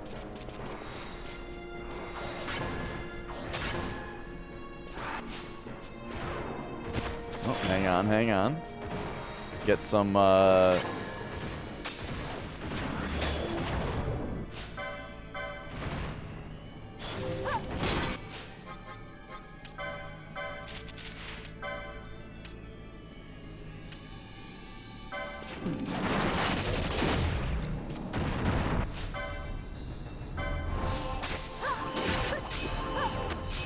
Alright, there we go. Got rid of the haste. One bat down. Two bats down.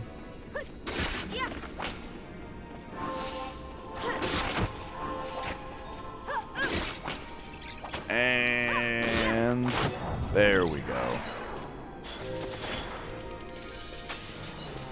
KOTOR, Knights of the Old Republic. I never played those. I mean, I'm not a Star Wars guy. Is kind of the main reason. But I'm also not really a BioWare guy. I do understand, though, that that's back when BioWare was making well-liked games. But even so, I dropped off of BioWare much earlier than other people did.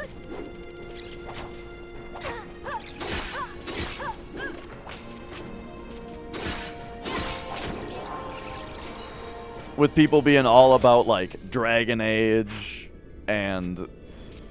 like, Dragon Age and Mass Effect people were all about, you know, but... I thought Mass Effect 1 was alright, but, like... for the most part, not a big fan.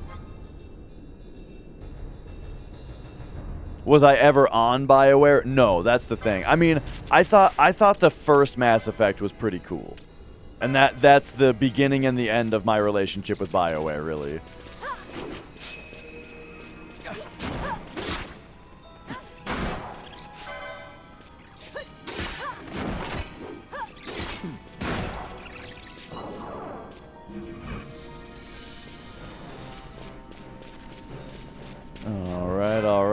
jeez. Okay, here we go.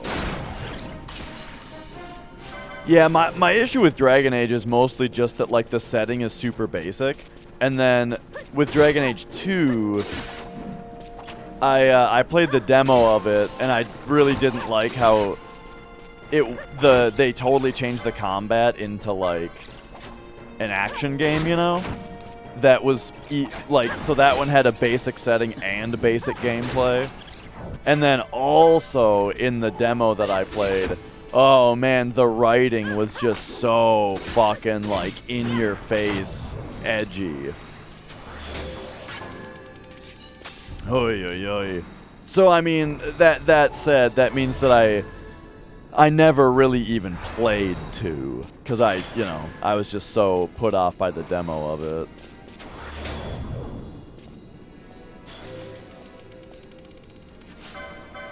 But just even the name, like, I thought the name Dragon Age is like, that's like the name of a Flash game I made when I was in 8th grade, you know?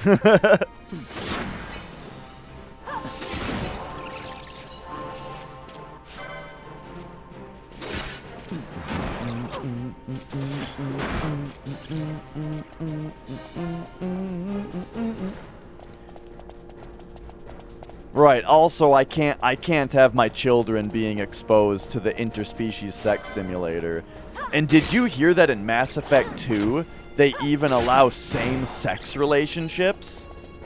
For people to live out their sick fantasies in this video in this pornographic video game?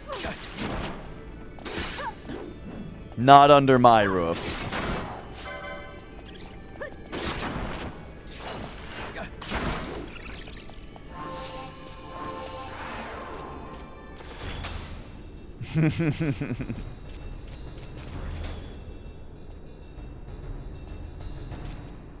The blue side boob.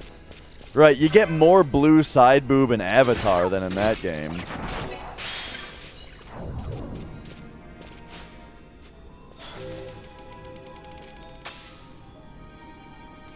Whoop. I'm actually just assuming, I don't know. I've never seen enough of Avatar to confirm whether there was blue side boob, but probably. I mean, it'd be a missed opportunity if not. Where am I right now? What am I doing? I'm trying to get back to the orange. Okay, we're almost there.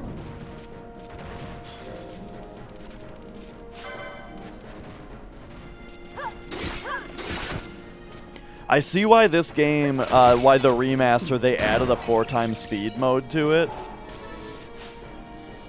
Because this version of the game has this thing that happens, you know? Where, like... Hang on, is this gonna... Oh my god, Fran... This game has this thing that happens where it's like, hey, I've got this idea of something that I would like to do. But then, like, running to that area and back takes, like, 2 hours. Like, it's no wonder this playthrough is 200 hours long. Like, it just takes a million years to try any idea that I have on how to solve a puzzle or where a rare monster might be. So, update, by the way, update on, like, what's happening in the game here. I found one rare monster in this area. However, it was one that I had already found before. Okay, here's what we're doing. These guys are getting Dispel Good. Dispel Good! Got him!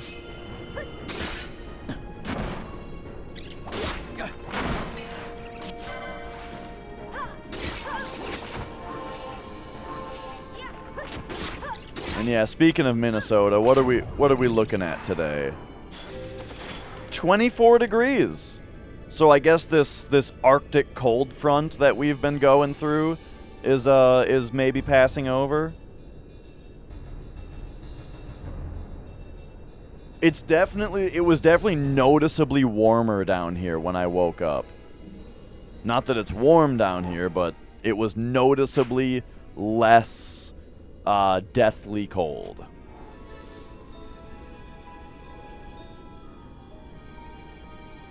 What's that in Celsius? Slightly negative. A few degrees below freezing.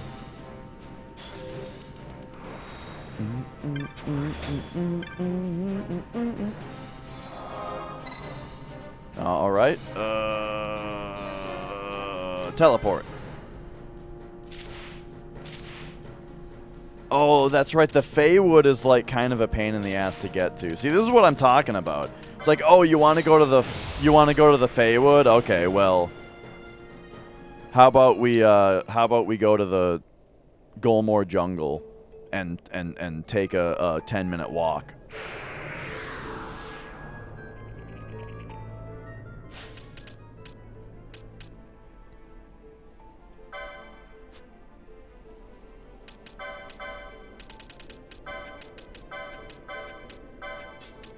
I can at least give my right hand a rest here by going in here and changing this to just nearest target. I think most of the time it's most of the time I find firstly the setting to be more interesting, like just even if they are doing like dragons, I find that like usually the design of the dragons is just cooler and more interesting a lot of the time. And just in general, like the way that like magic is considered and the way that, you know, like the different species and magic and creatures and all that kind of stuff. I just find the in Eastern games, usually I think the designs are a lot more interesting and stuff like that. But then also I find the gameplay, usually the gameplay is more my style as well.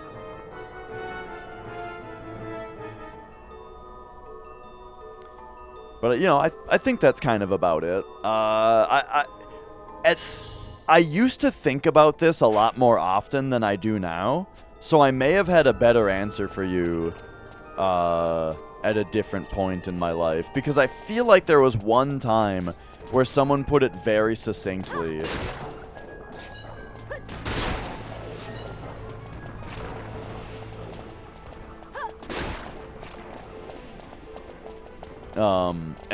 And I very much agreed with it, but now I can't necessarily think of what that was.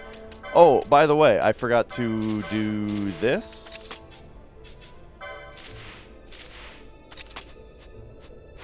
There we go. And now we can go to Fran to open these for probably nothing. Oh, cool. 3 knots of rust. Awesome, yeah. But, I mean, there are some Western RPGs that really, really jive with me. Like, I mean, classic World of Warcraft, dude, absolutely loved it.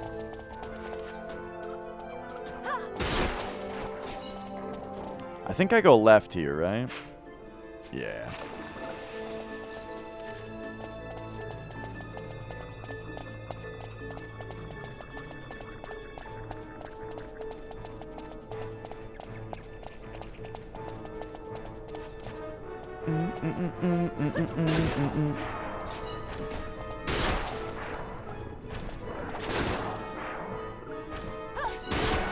Alright, get him. So I'm not really here for rare enemies. I'm trying to get to the Feywood. I did find a rare enemy in Golmore Jungle in our hunts. Because I remembered that this place has the thing where like the enemies start all turning into skeletons at some point. So I did that. I fought all the skeletons, and then there was a rare skeleton. So we did get one rare monster here, which was nice.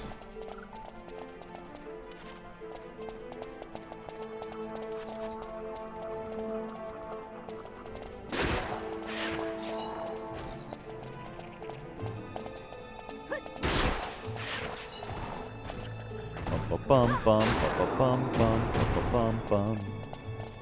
Alright, Feywood is down here. And we're gonna go into the mines from the other direction. And I'm telling you, like, it's always been blocked off. I wonder if there was something I did that maybe even showed, like, a cutscene of it becoming unblocked, the pathway, and I just, like, didn't put it together. Oops.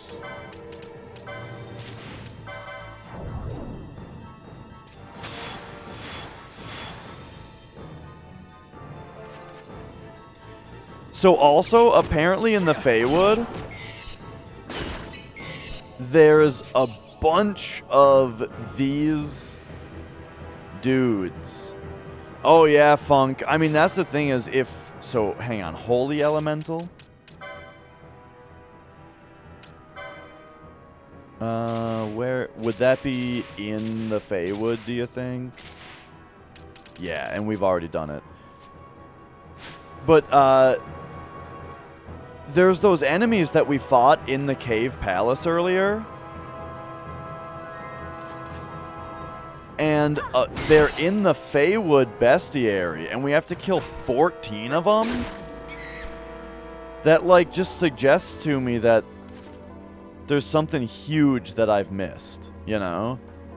If we're supposed to kill 14 more sets of those guys. They were a boss! We fought them once! How the hell am I supposed to find more of them, let alone 14 of them? But yeah, I was just saying earlier, if I find myself hitting level 99, then I might have to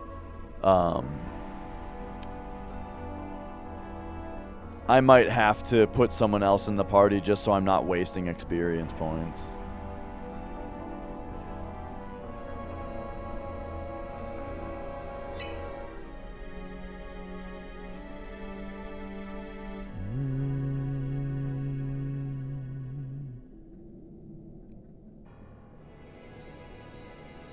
Alright, so check it out. Here we are from this side now.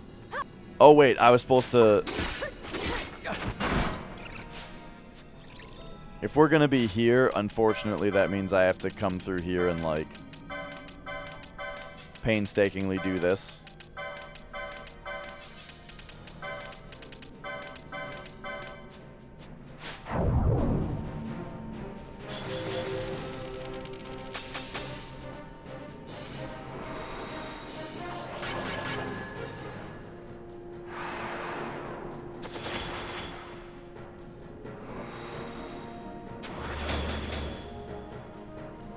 Alright, here we go.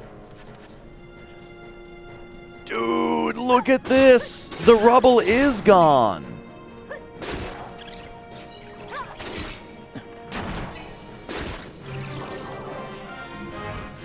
So over here there's still rubble. But look at this! We've got it open! You hear a gate move deep within the mine? Wait, what?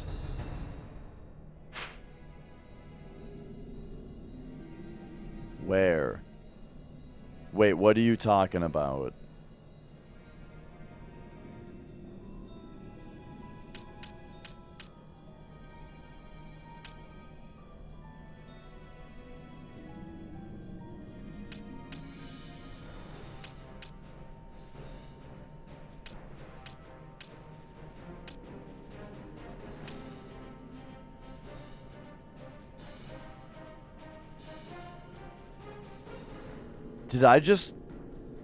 Did that just open another gate? Is it time to spend more time in the mines now? Where the hell would that be? Over here, maybe?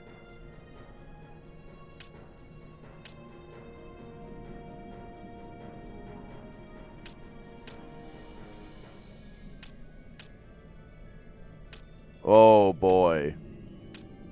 We just found something else. I also kind of wonder if it's something over here where we just were, because that's like what this is a shortcut to, is that area.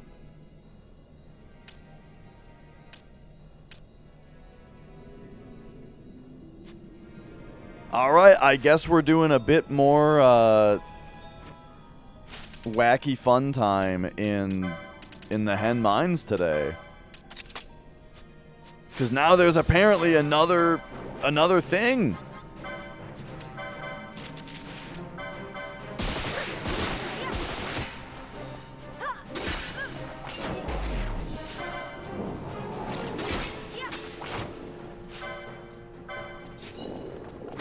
Is that... Oh.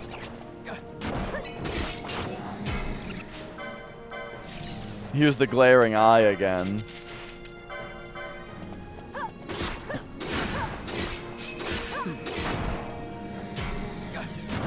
Nice combo.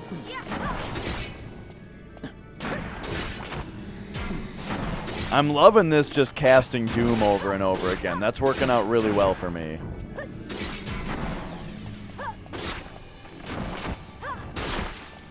Okay, beautiful. Now, 18 license points it's worth. Also, if we're going to be here again, that means we need bowline sashes again.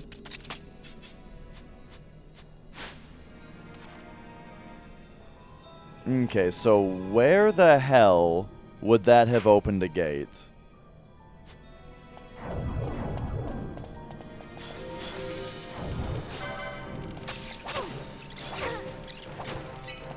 I really hope that that wasn't just like some kind of generic message that was just referring to the gate that I already just opened. But no, no, no. I mean, it makes sense that at some point the rubble is removed, which now allows us to open the gate, which also opened a gate somewhere else.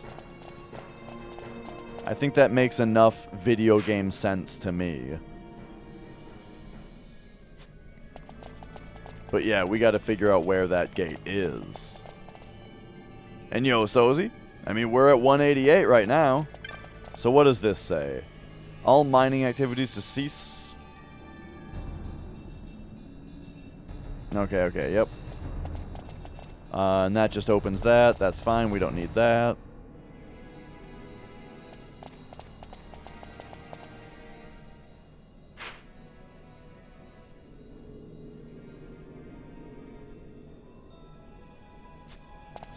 I just need to kind of, like, more thoroughly examine every room, I feel like. I don't really want to fight all those guys again, though. Okay, hang on. It's buffing time again.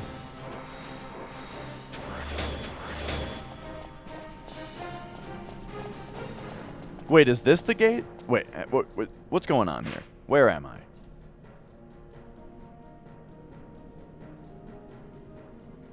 No.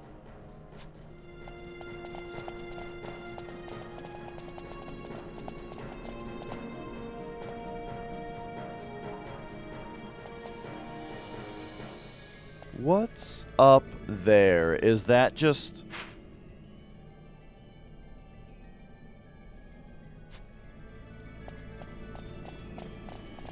I can't remember if that's a spot worth looking at.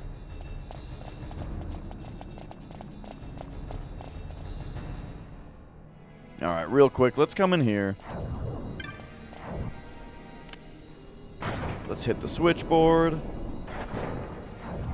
Does that let us through here? Yes, it does. Whoa! That's a lot of bats.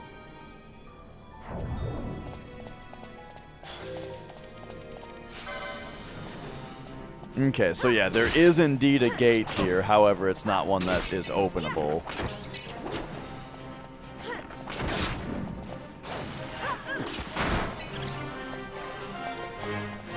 Okay, hopefully leaving the switchboard like this isn't a problem, because I'm just gonna go with it changed like that.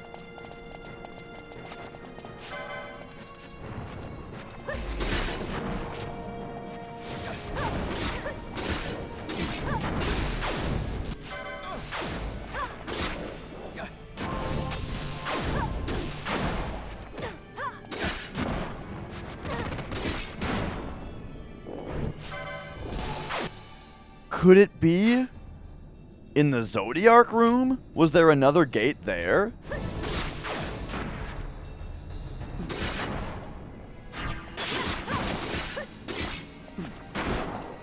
Let's check there real quick. Whoa, is this... Dude, we're glaring eye is popping off left and right, dude.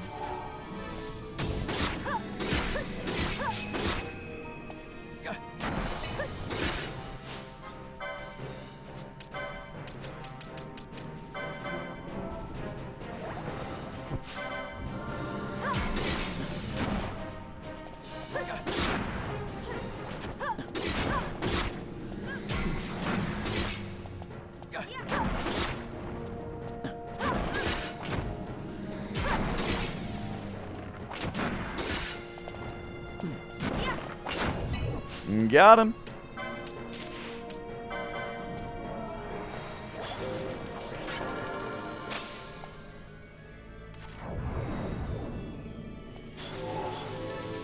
So it seems he's like the main rare enemy of the area, and yeah, we fought him a bunch of times now.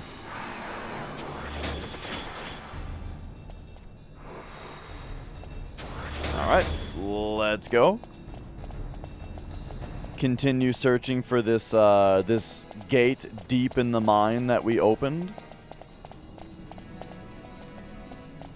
I'm pretty excited that we have like a new thing to look for here.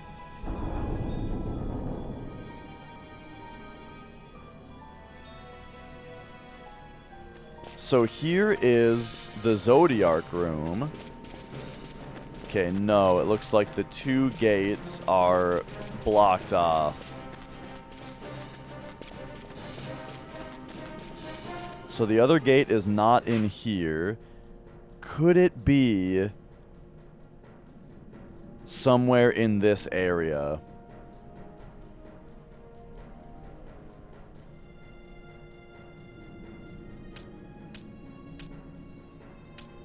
Or do we go back through here?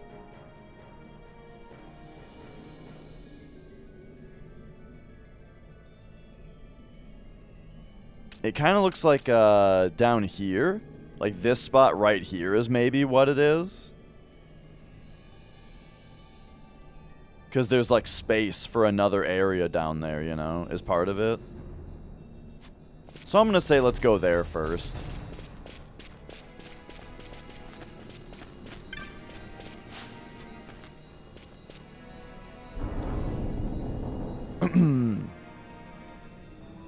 I do kind of wish this game had like a Homeward Bone item.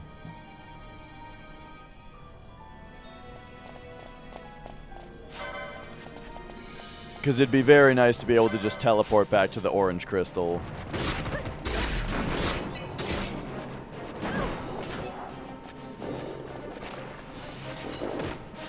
Oh, hello.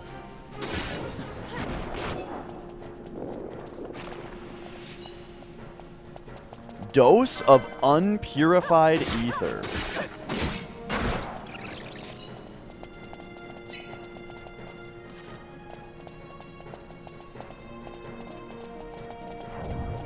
Alright, just keep searching for these gateways.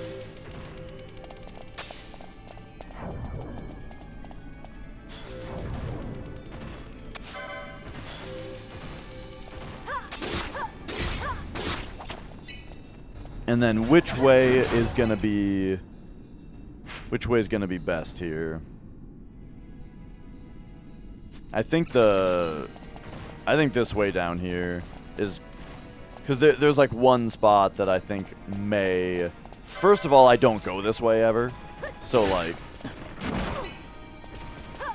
it's just better to for chances of finding something new.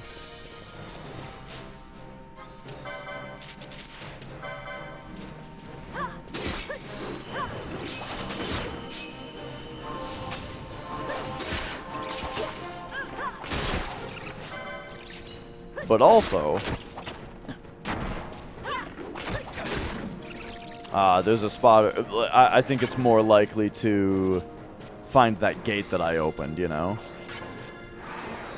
You bought the original steel case brand new back in the day. Very nice. I had it mailed to me by a long time viewer of the stream. In fact, of everybody who watches the stream regularly, it's the longest time viewer. Mailed me a few games. This was one of them. Which is very nice because I've been, planning on going through this whole series anyway, and we got the cool collector's version.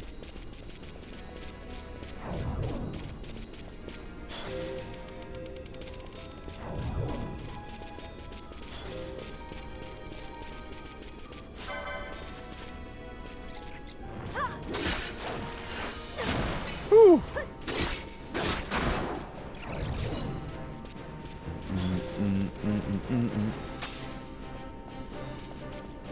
We've got just a little fight going this time. Here, we need Balthier to get in here. All right, there we go. How about you get taken out while you get dispelled? Oh no, this is an instant kill move. Okay.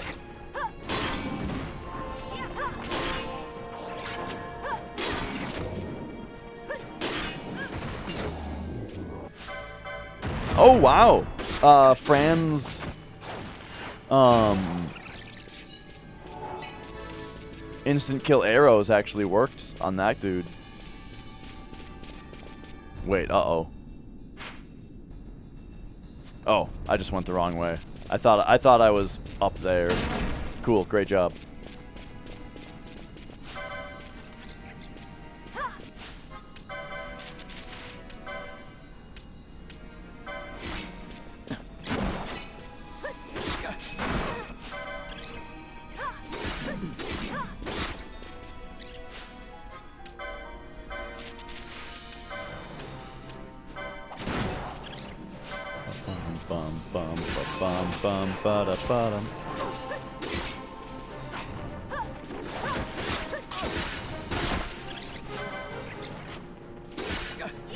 So yeah, I really hope that that gate message really did mean something, and that we're on our way to something new and cool now.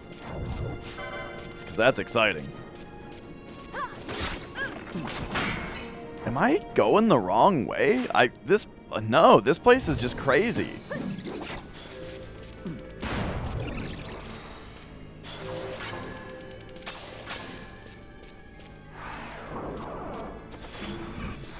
Alright, hang on. So you're hasted. Protect. Bubble. Shell. Alright, let's go.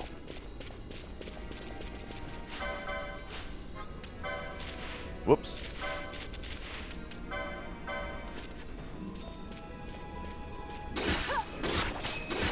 Wait, why am I paging down to dispel when I can just wrap the menu?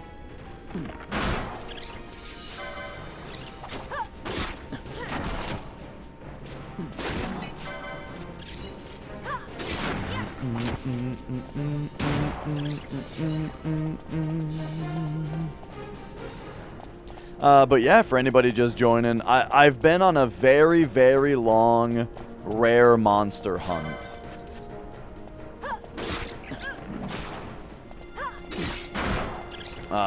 It's been many hours of just wandering around looking for rare monsters. And I came here looking for rare monsters. We haven't found anything that I hadn't already found, which is the Glaring Eye. But I did notice from the other side of the gate that goes to Feywood, I did notice that the rubble was gone. So I went all the way around, teleported to Golmore Jungle, and took the Golmore Jungle entrance to the mines, and found that, yes, indeed, the rubble was gone. And so when I hit the button that opened the gate into the mines from there, not only did that open the gate, but I also got a message saying that a gate deep within the mine opened. And so that's what we're doing right now. Is I am looking. I'm looking for that gate. I'd rather not aggro that whole group. Okay.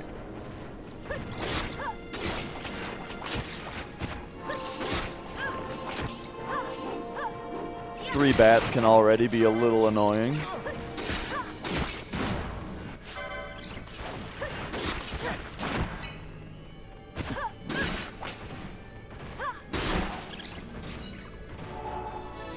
And okay.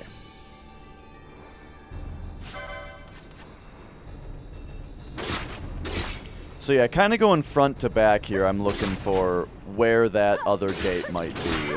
What are you guys doing back there? Oh, they're rebuffing. Which, actually, this is yeah, Ash is dead. Hello? Friends? Help me? Cool. Okay, yeah, yep.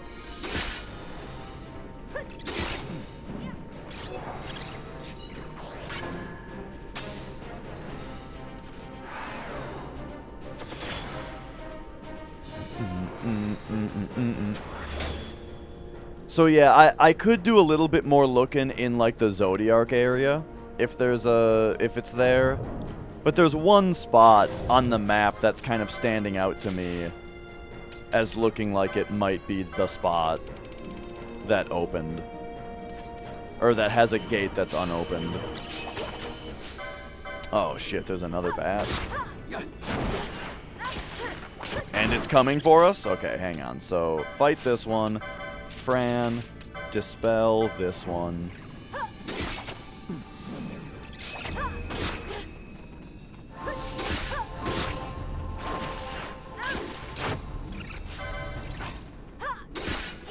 Hope our float doesn't run out while we're on this trap.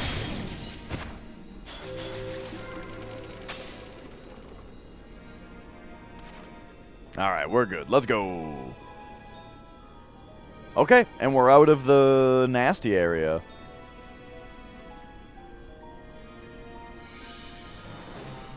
So there we go. Now that we're out of there, we should be able to go bloop, bloop, bloop, bloop, bloop, bloop, bloop, bloop. Take those off and switch that to that so that I can rest my right hand a little bit.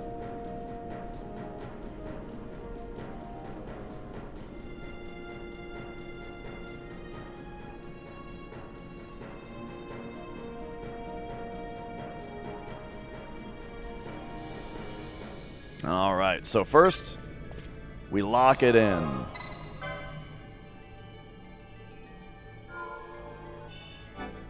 Whoop. Yeah.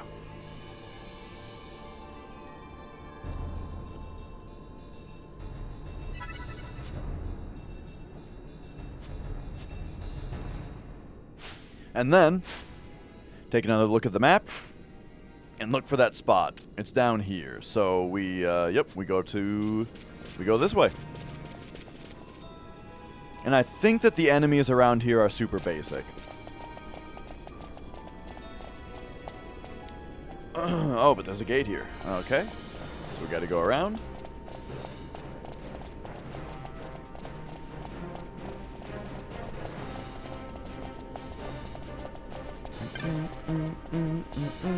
Are these mimics? Yeah.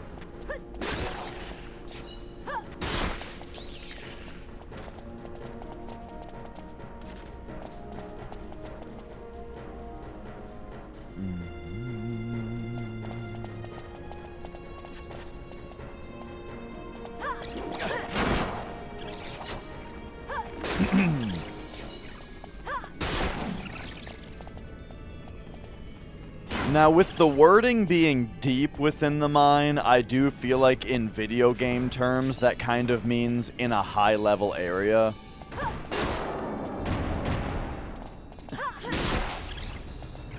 But, hang on now. We're just trying to go south here.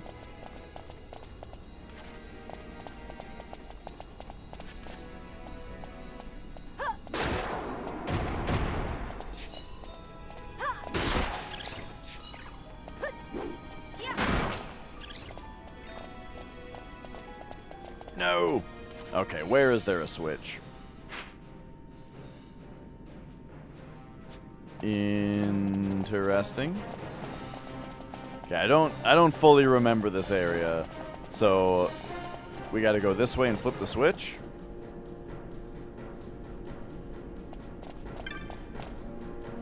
You know what I do remember is I think a bunch of jellies are about to drop on us. Wait, this is a rare enemy. Holy shit, we got a rare guy. Was it always this? I don't think so. Dude. I don't know if we've seen this guy before.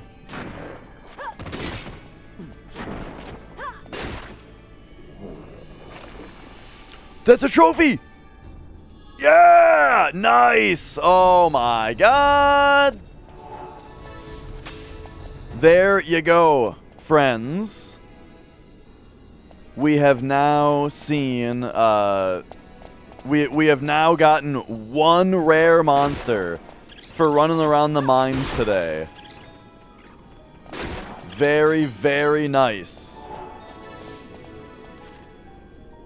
Let's take a look in the bestiary.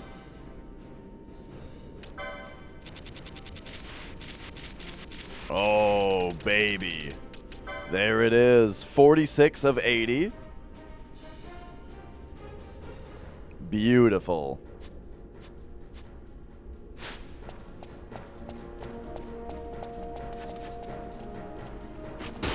So that means that we now have 39 rare monsters defeated out of 80.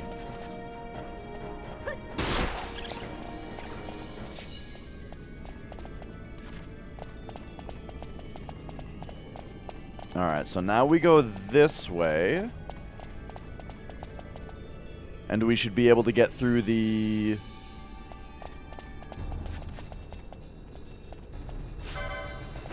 We should be able to go south now.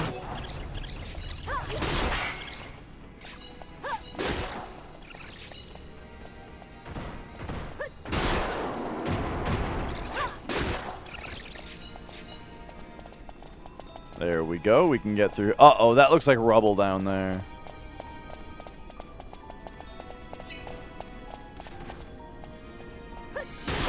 But maybe when we get a little bit closer, we can see that to the left, there's a gate that's now opened. A gate that's now open thanks to my pressing of the switch. No! So this, I thought this was the best bet as to where something opened was right here, but it's one of these gates, unfortunately. Okay, so it's not there. Where else was there a gate that never opened? I mean, if they're gonna say it's deep within the mine, then it's probably over here, you know? I just don't remember seeing any gates, unless it's right there. Could that have been a gate that's now open? Is this a thing?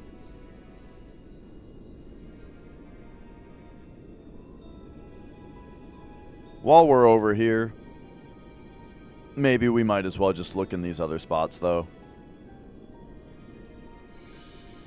It wouldn't take too terribly long to just run through the other parts. Might find a rare monster, too, doing it.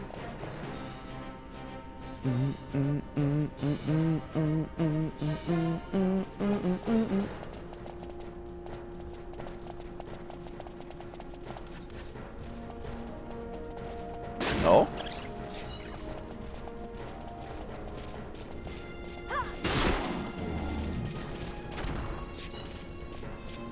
Especially since these parts are so just easy to run through. Should go pretty quickly. There we go. You're not part of the turbo team.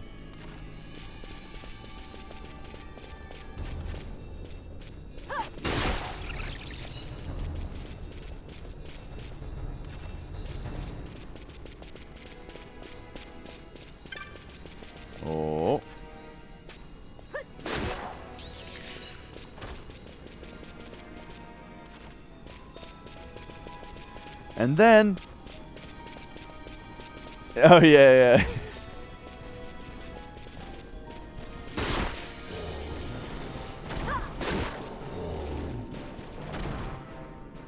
You go to take a dump after work and you see that your your toilet's been replaced with a toilet with a tiny joke hole.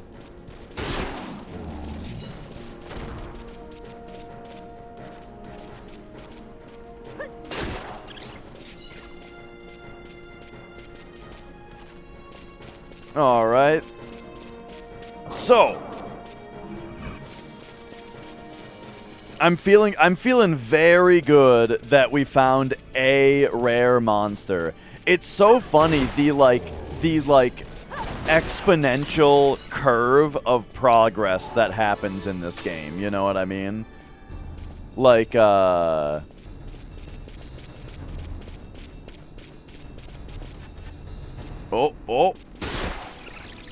Where it's like, at first, you know, we're making all kinds of progress with the shielded armor? Wait, what was that?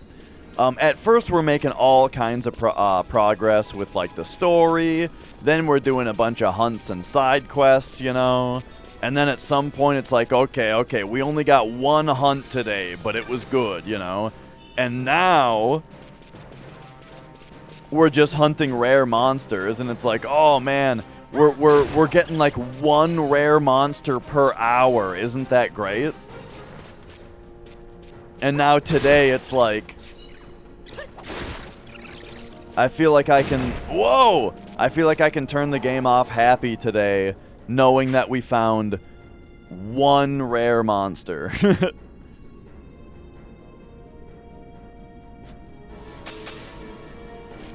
Hang on, what is this down here?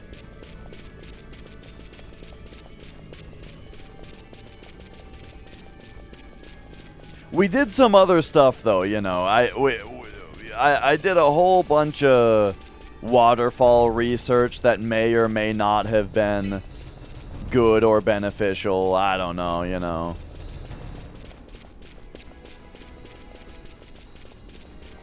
We hung out in the world, and it was good.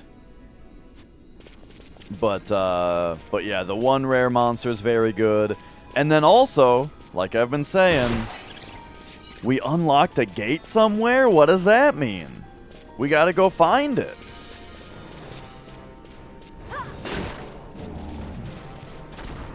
And hang on though, too. Not only did we find a rare monster, but it was one that yielded a trophy as well. So that's good. I kind of feel like a lot of the rare monsters have been unlocked, you know? Like, what would happen if you found one of the rare monsters before you had any trophies? Or before you found the guys that give you trophies? I guess maybe you might just get the trophies that you had nothing to do with. Maybe I even had a couple. I don't know.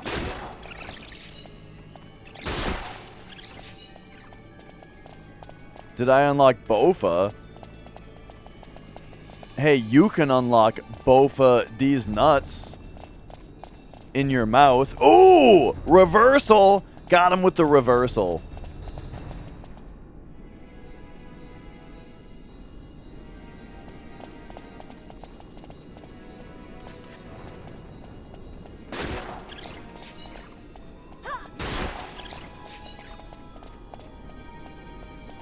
Okay, now...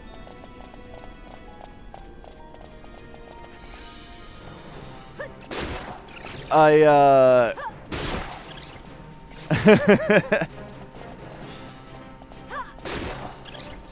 yeah, I gotta implement the score system at some point on this stream.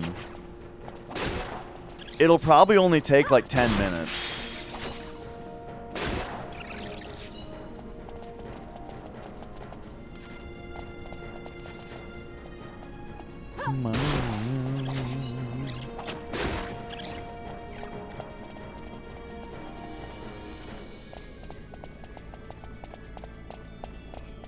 Okay.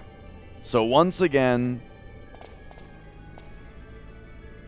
we're looking for gates that are now open that didn't used to be. Looks like either south or west we want to go. So let's hit the switch here and see if it's down here. Interesting. This gate just locked. Whoa, wait a second. Wait a second. There was a monster back there. What if it was important? Is this just going to be the jelly rain? Is this where it rains jelly on us? And it would have been more if I hadn't left. Okay, probably.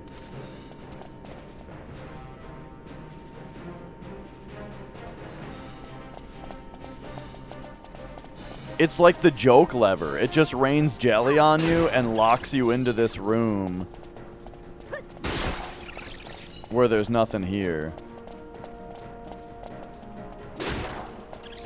Except now that we unlocked the gate. Right? Until now. Gate unlocked. Fuck. Oh, I see. The map was here originally.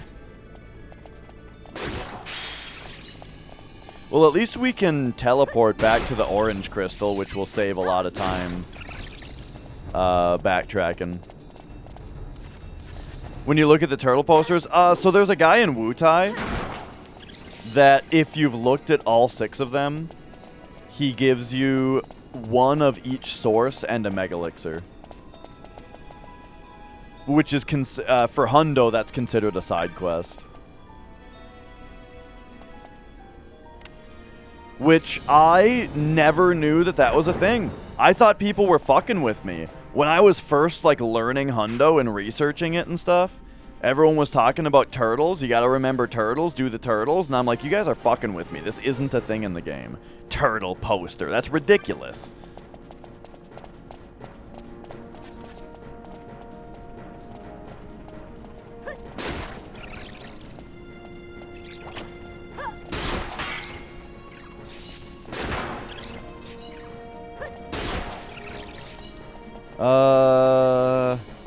Shit. Okay, so I looked everywhere in the mine that isn't a pain in the ass, and it wasn't in any of those spots. So it looks like we're going back into, like, the Zodiac area to see if the gate is there. Or it's also possible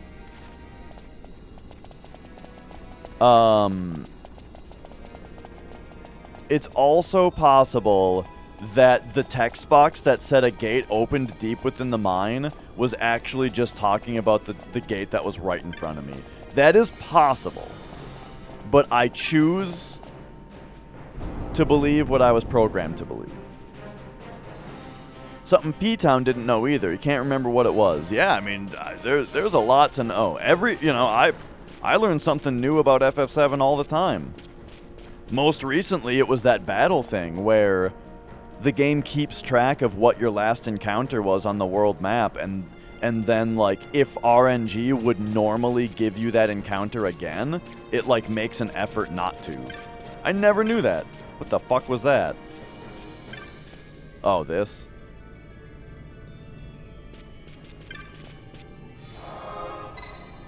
Alright, lock it in. I only have time for this one more excursion today. We're gonna run back out into the Zodiac area. We're gonna see if I can find that other gate. Everyone's got their bowline sashes on, alright.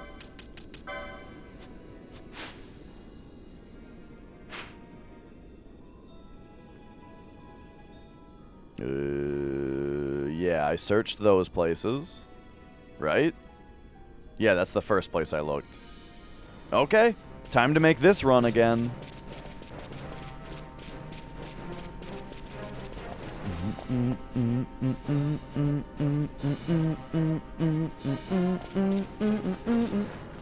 And the thing is, like, you could have made a pretty reasonable guess that this was going to be the area that this gate would be.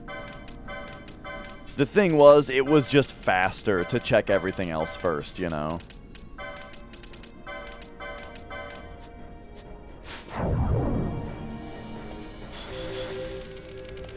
Didn't take very long to check everything else, and again, guess what? I found a rare monster. Oh yeah, I got your text. Yeah, I really like that one. I think that's the first, if I'm not mistaken, that's either the first or it's early on album that had like their newer guitar player. Yo, MC. Oh, we are doing pretty well here. Did you get that thing I sent you? The second one I sent you, that's better.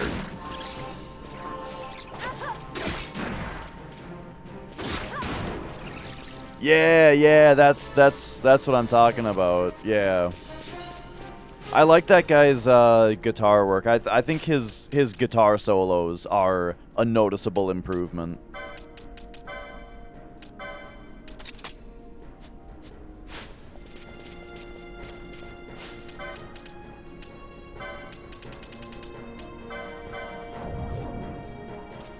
Alright, here we go. Did I send you the new Icicle Inn ones also? Or did I just send you the Coral de Bronco? Because I also redid my Icicle Inn script.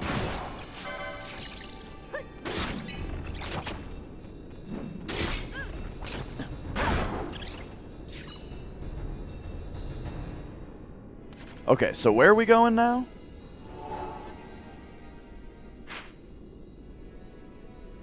I kind of already checked this area, but we got to be a little bit more thorough now.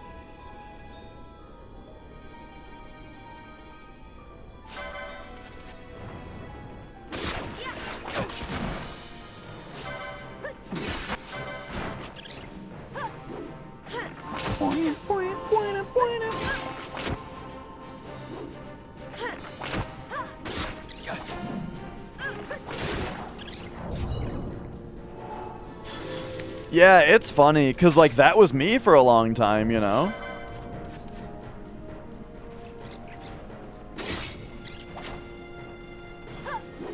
And you kind of gotta... I feel like you can follow, like, a trail through my life of, like, the music I listen to getting heavier over time, you know?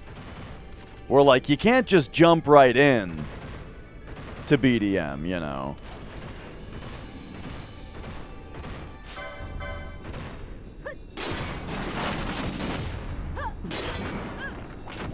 Okay, Dispelga. Dispelga.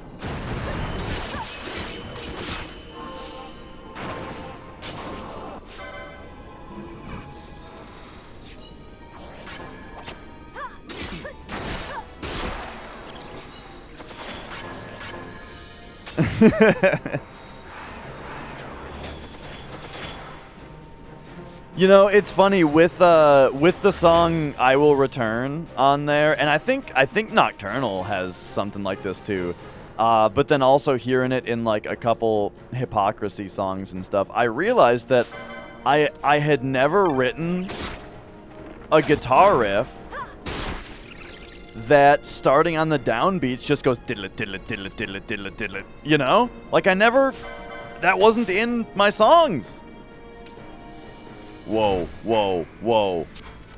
No, Fran, keep doing it. Fran, don't... Okay, and then now...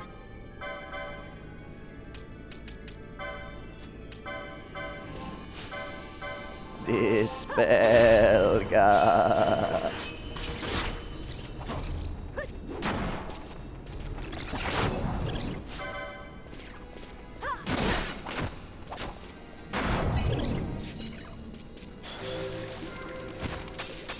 And that's why,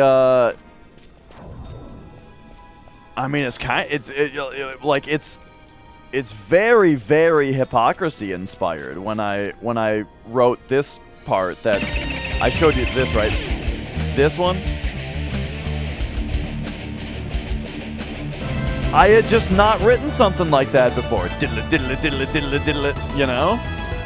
So it was fun. Dread Pirate Robebop. What up? Why, thank you for resubscribing.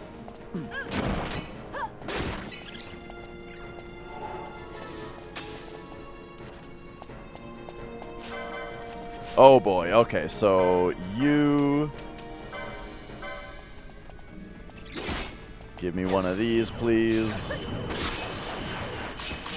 Can't have two of these guys hasted, that's asking for trouble.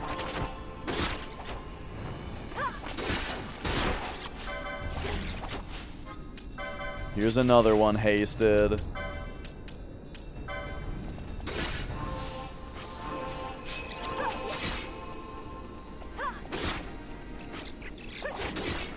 Get him!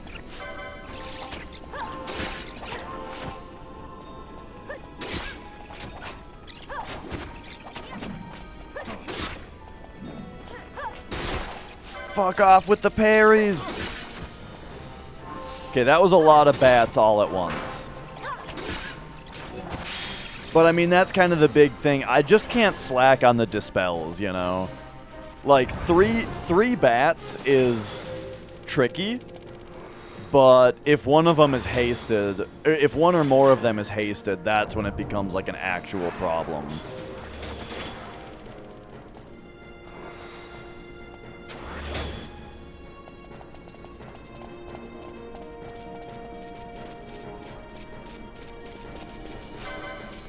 And I wonder if the reason is because they do more combos. Like, I don't even know if it's necessarily them getting more turns.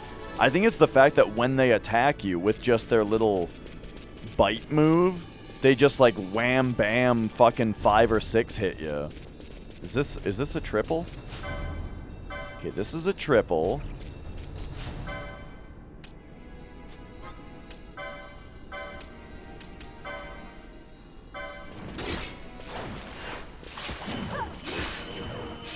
Yikes, I was afraid that was gonna happen. This one wasn't close enough to be in the dispel.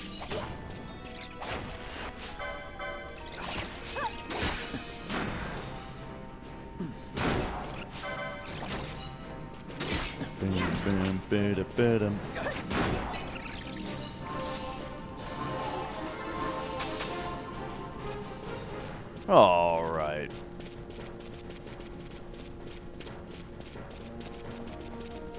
We're gonna find this gate. There's no way that, like, it's just nothing.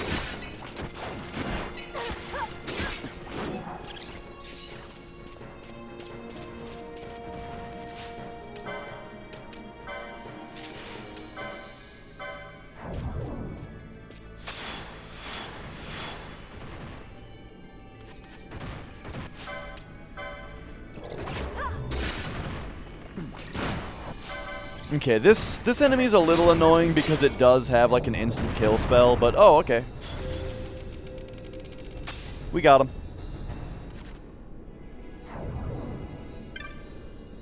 Oh shit. I forgot this is just a dead end.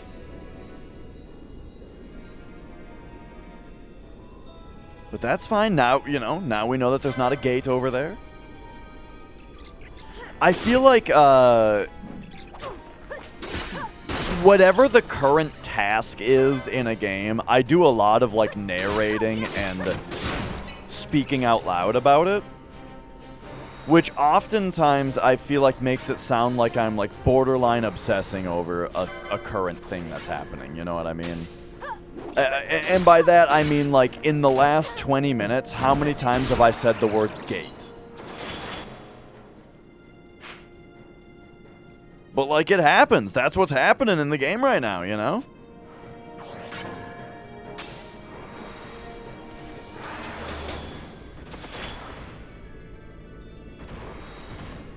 But yeah, that is really why I do it though, Fatal, is because, like, in a live setting, you never know when someone just joined or tuned out for a minute or something like that, you know? So, I very much, like, a goal of mine in general in streaming, a goal of mine in, like, how to produce what I think is a good live show is when people come in, I want them to know what's happening in the game. which is partly kind of why I think that retro games are better suited in general. Or I guess you could say a lot of the time it's that's why like quick round multiplayer games are also pretty well suited to live streams, right? If you're playing a fighting game, someone doesn't even need to have ever seen video games before, you know? They can look at a fighting game for 1 second and be like, oh, I know what's going on. You know? And so you look at something like Mario Bros, right? You tune into somebody playing Super Mario Bros, pretty easy to figure out what's going on, you know? But tune into hour 60 of Yakuza 0, you know, you're gonna have some trouble, like, knowing what's happening.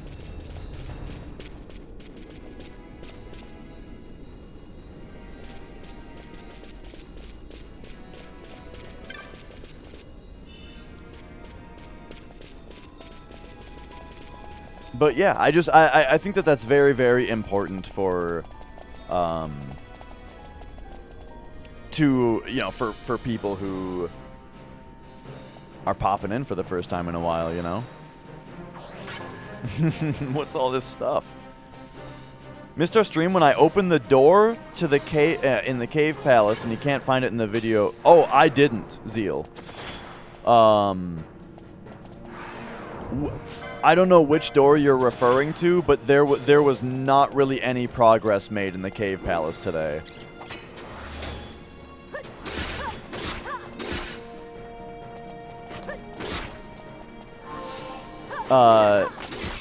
RPGs in general aren't great for streaming for that reason. Yeah, I mean, that's kind of why, like, in this game, I make a particular effort to very frequently narrate what's happening, you know? Because when I go into a stream, I feel like that's the easiest way to... Whoa! To get me out of your stream is if I don't understand what's happening and you're not talking. So explaining what's happening solves both of those issues.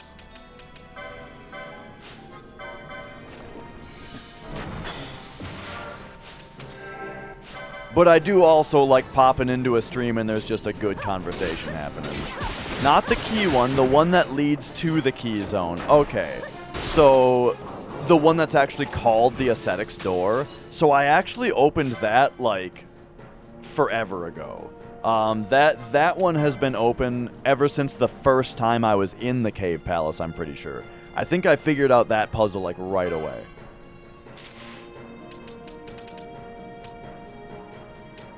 It's pretty simple, that one. Like, that one they spell out for you pretty nicely. They say, like... you have to enter from the direction of the rising sun and something. I don't know. It was pretty clear.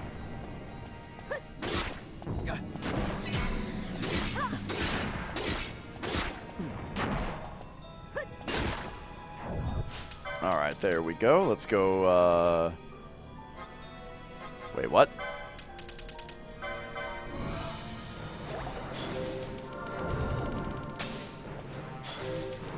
Pauly Shore or Larry the Cable Guy? I'm not that I mean, I think Pauly Shore would be a poor fit for Sephiroth. Don't get me wrong. It would be a poor fit, a bad decision, right? But from what I've heard, I find his voice to be far less irritating. Like, to where it's not even a question. I'd go for Pauly Shore without a moment's hesitation.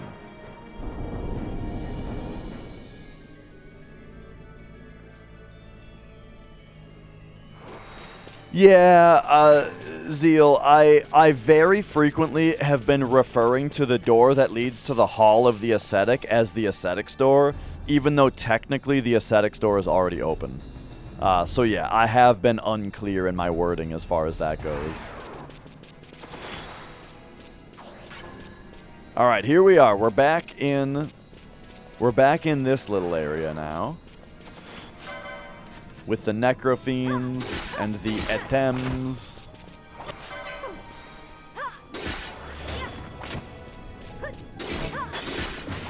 Nice try, idiot.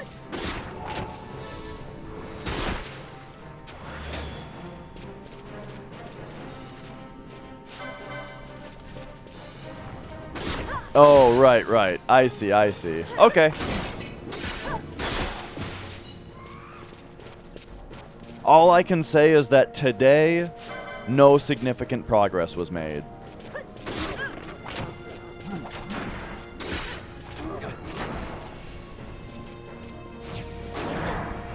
Whoa! Nice one-hit kill, douchebag.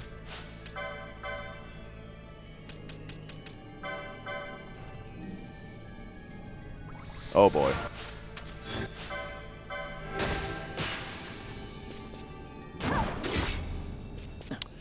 Necrofiend.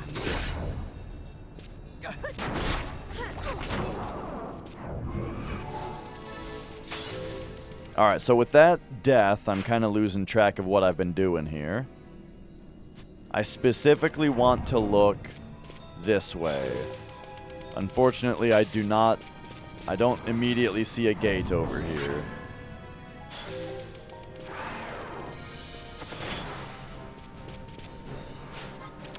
You know what, Fran? Give us a float.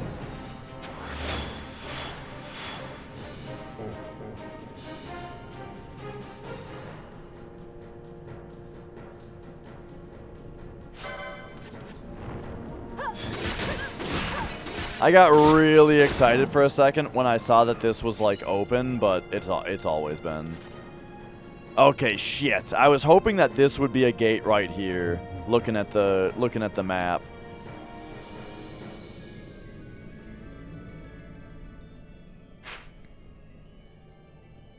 So I guess I can try the top there. There's like a little butt though on the map, which makes it seem like that won't be anything. Wait, I keep getting confused here. Where am I? Okay. We haven't really looked up here yet.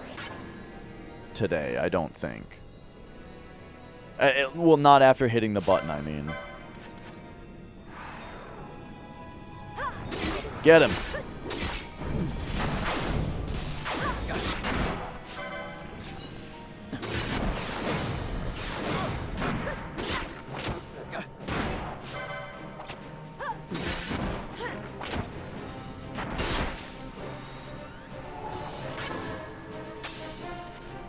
Okay, there's another way over there.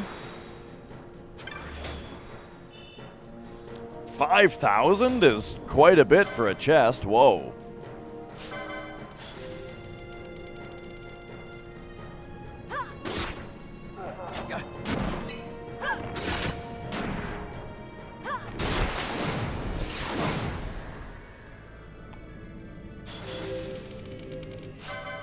Alright, there's the little butt on the map. Yeah, it's nothing. It's very difficult to keep track of where you've been in this area. Because, like, half the map is not mapped, you know?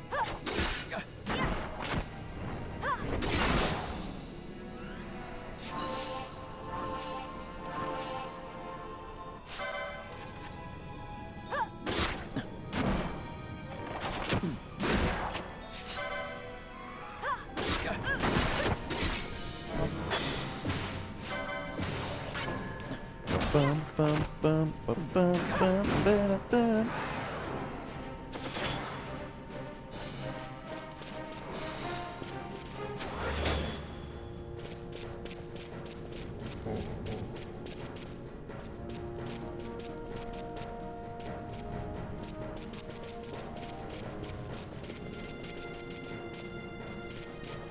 Okay, just to circular room here with nothing in it.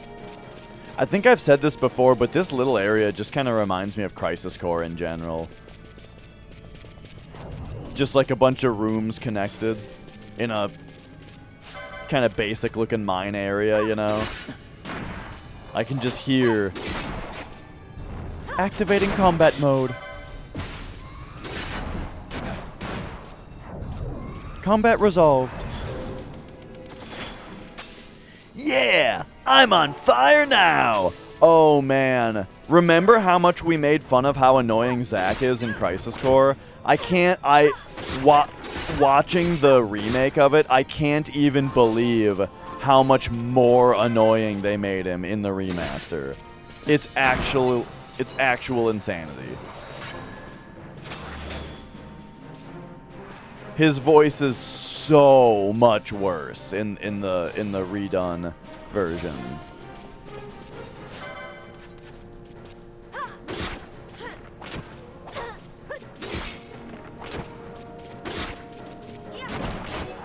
It's like they made him super whiny. I feel like they took they took the voice that he already had, which, you know, he just said kind of annoying things, you know, but now his voice is also really whiny and high pitched.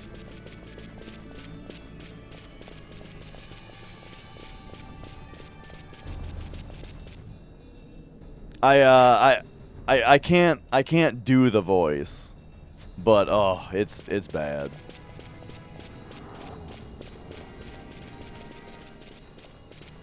Dude,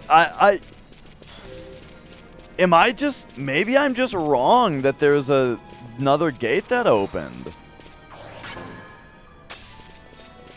It's gotta be in an area that I have not retraversed, because this area is so confusing and there's so many, like, unmarked passages and stuff that I probably just haven't found it. But, like, I feel like I've been pretty thorough here.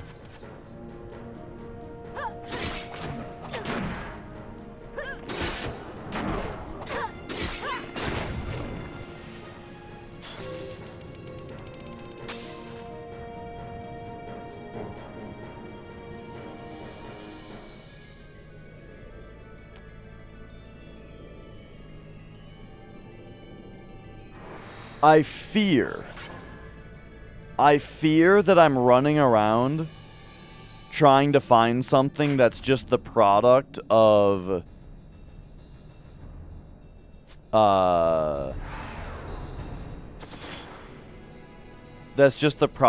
like a silly, unnecessary text box. That because the text box was pointing out something so obvious, I thought it must be pointing out something deeper. No, I have not, like, fought the last boss or rolled credits or anything like that. I think this is where I came from.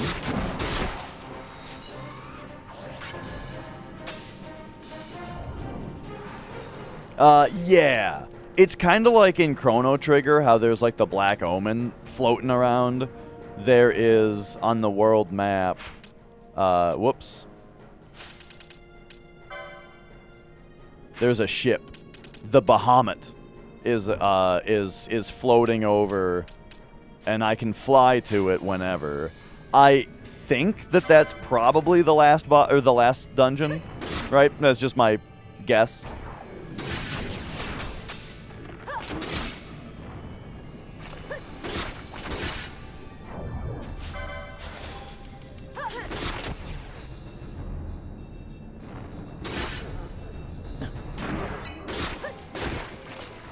He just cast stop on the same character twice.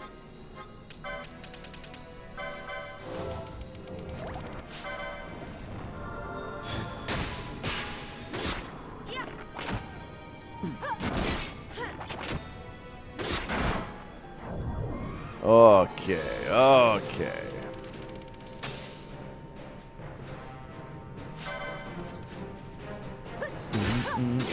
Oh,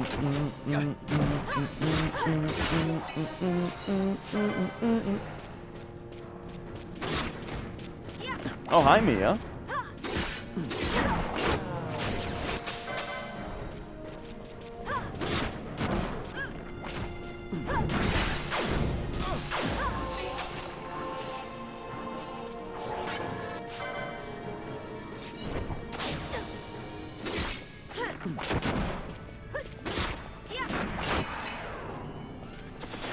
Hang on, are we about to get a cat jump?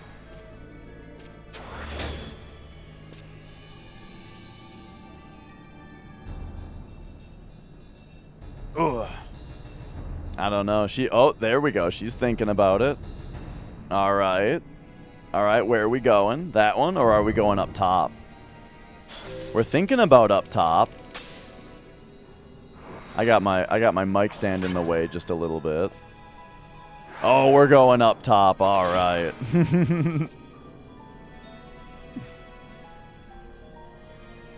Do a little spin around, you know, make sure it's all good. Get curled up.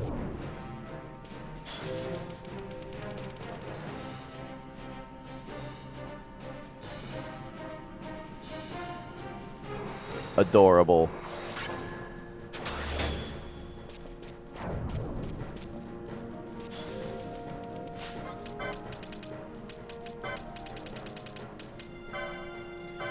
Alright, well shit, I'm going like pretty significantly overtime to search this dungeon. Ensanguined shield? Wait, what?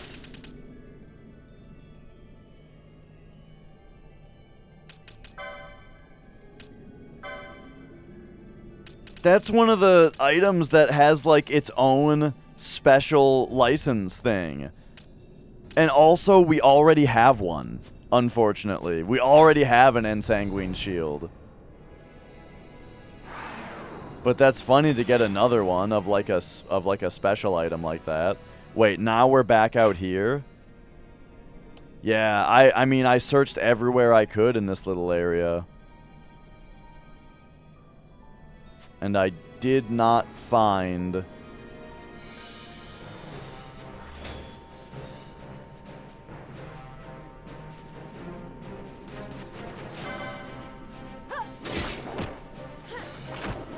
I did not find another gate that's been opened.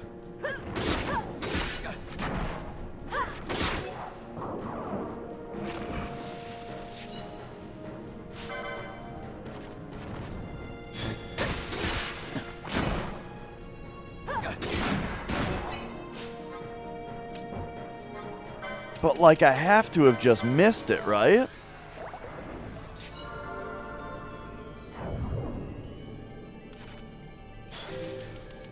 I think, yes. I'll start tomorrow with FF7.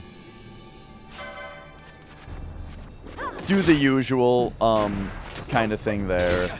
And then, I think this Friday, I'm doing Marathon. And then after the Marathon, there is a 100% Taz that Lil Gecko made. And I would like to do a commentary over it. But I think I'm going to do that after the Marathon because it'll be something really nice and light on the hands after, you know, kind of going overtime for a few days, you know?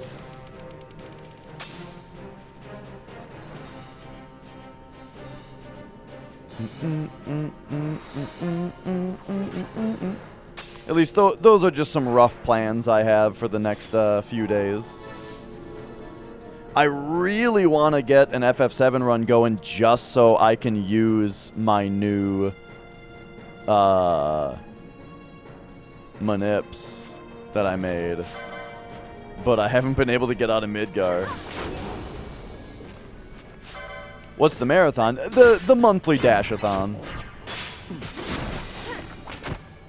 You know, where I borderline e-beg to try to pay the bills.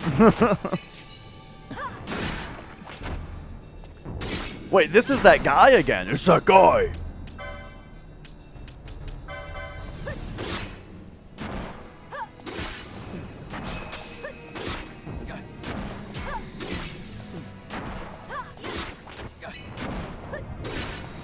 where I play FF7 just for longer. Sometimes we get some other stuff in there. I mean, usually the thing is, like, the nice thing about a marathon length stream is that you can do a full run and then still have time for more, even if the run finishes, you know? Wait, this is closed now? Oh my god, hang on, this is closed now. Fuck. Oh, that's a huge pain in the ass, dude. I'm getting bit in the ass for how I started out this entire... Oh my god. I'm getting bit in the ass for a decision I made an hour ago.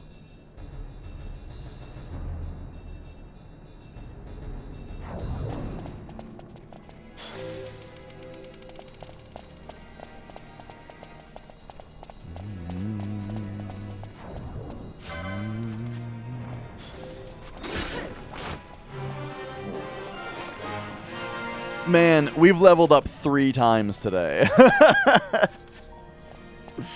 Level 99 is imminent at this rate.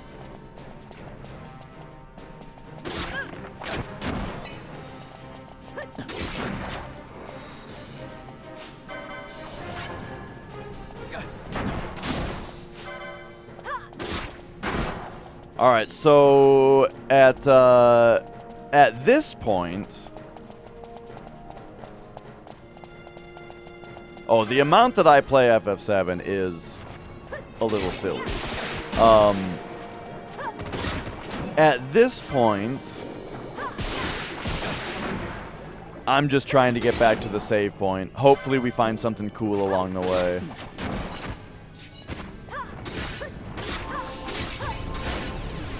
Cool, yeah, 4-hit combo into an enemy that's in the middle of teleporting.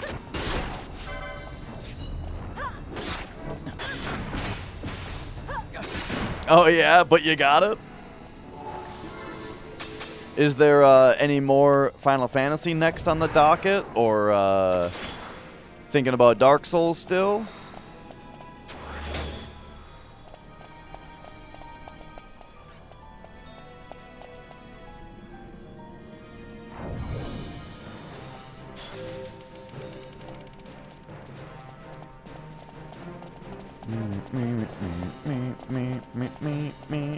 You could also borrow my PS3 if you wanted to play Demon's Souls first.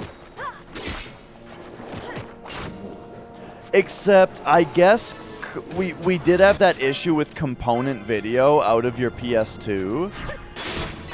It would... Probably we'd have to figure that out. Getting component to work.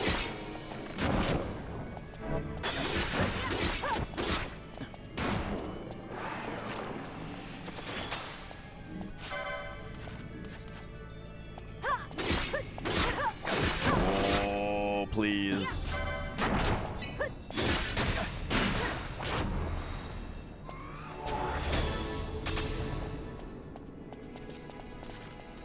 Okay, so here we go then, back into these caves.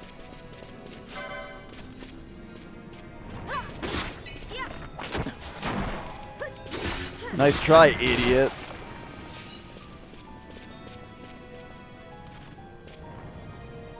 Oh shit, here's this guy though. Please. There we go.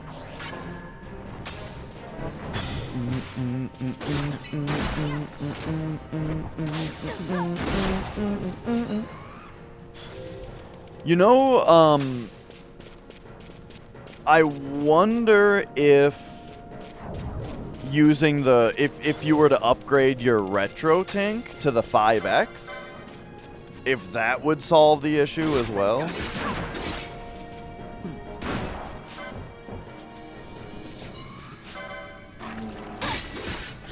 I'm not sure. But why was I already thinking that, though? I was already thinking about the 5X. Oh, because it would it would surely have component video work. Like, it's generally,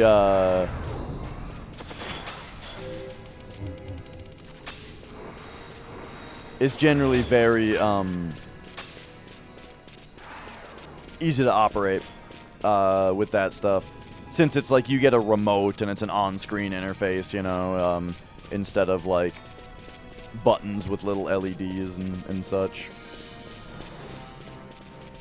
Where am I going? I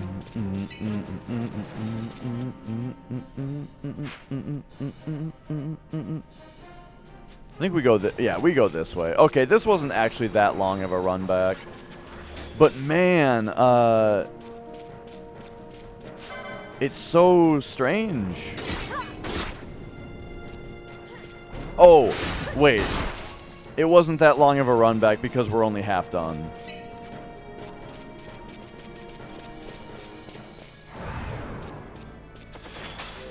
Right, this is the Zodiac room. Yeah, I could, like, bring my 5X over. We could hook up your GameCube.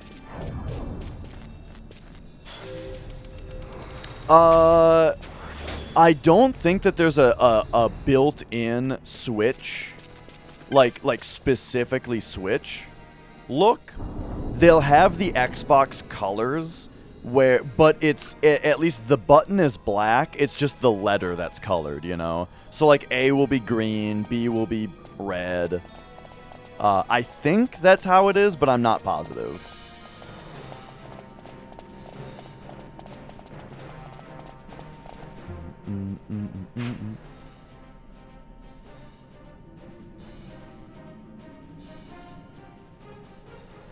Okay. So what am I doing here? We gotta finish the run back. We could go through the Feywood instead. And the Golmore Jungle. Just to relax a little bit, but nah, we'll just go that way. Xbox Series X. It is a ridiculous name.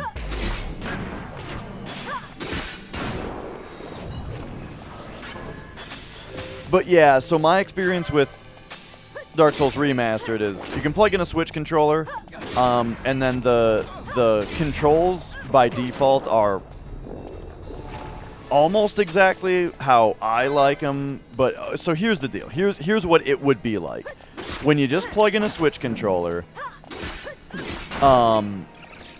Since A, B, X, Y are in reverse positions from Xbox.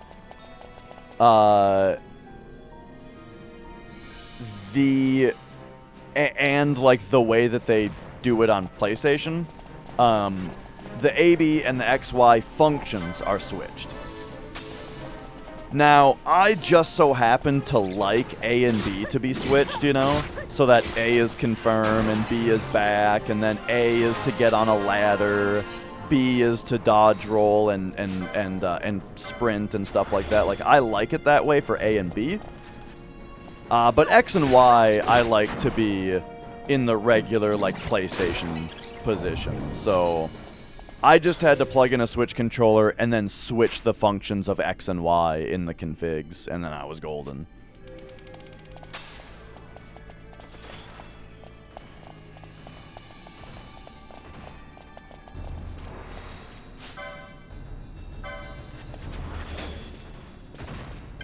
There's also an Xbox X. Well, there's Xbox One X, if that's what you're talking about.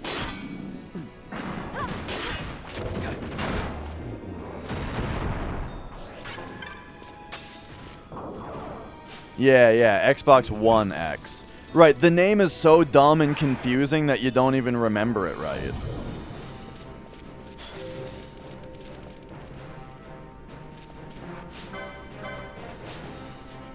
Okay, hang on. We gotta get these guys around. Fran. Give us a Dispelga. Have you guys seen the prototype Xbox that's like actually a big steel X? and it's the dumbest looking thing in the entire world. But you look up a picture of it on Twitter, right? Or you see a picture of it on Twitter where they're like, hey, look at this. It's this old prototype. And everyone's like, oh, it's so sick. They should have done it like that. Oh my god, it's the fucking dumbest thing you've ever seen.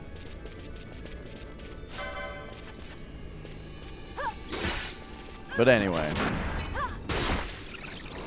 What can I say? I'm not into the aesthetic of having a giant fucking 15 by 15 by 15 inch unit on my desk with a bunch of sharp corners on it that just so that it can look like a big X. And the motherboard inside has to be at a 45-degree angle.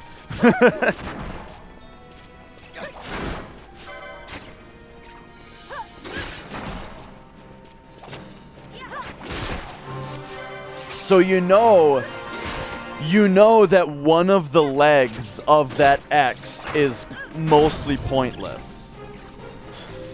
Because this is why it matters, Rixim. Yeah, you can have a motherboard at 45 degrees, fine. But it means that you've got this part of the X that has the board in it, and this part of the X that has nothing in it, you know?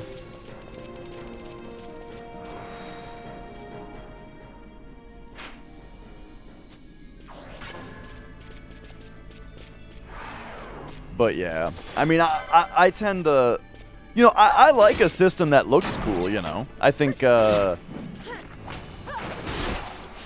like, I really, really like the PS2 Slim, for example. I think the PS2 Slim, I think the PS2 Slim might even be my favorite looking system in general of all of them.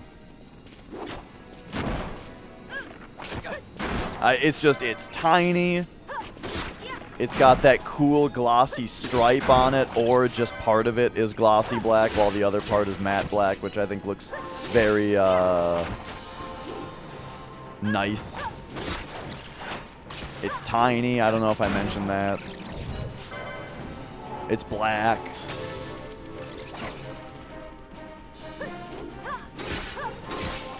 Just a great looking system. I feel like Balthier was standing around doing nothing for like 80% of that fight. Oh my god! Hello, Zeal and Raiders. How's it going? What's up, everybody? Yeah, now we can never leave. Now we're here forever. How's it going, Raiders?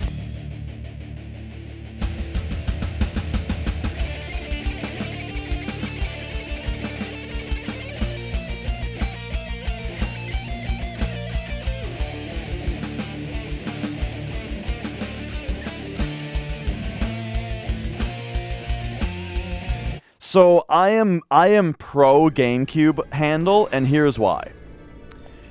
Because first of all, I like consoles that are cubes. In general, I just like computers that are cube shaped. In fact, my my streaming PC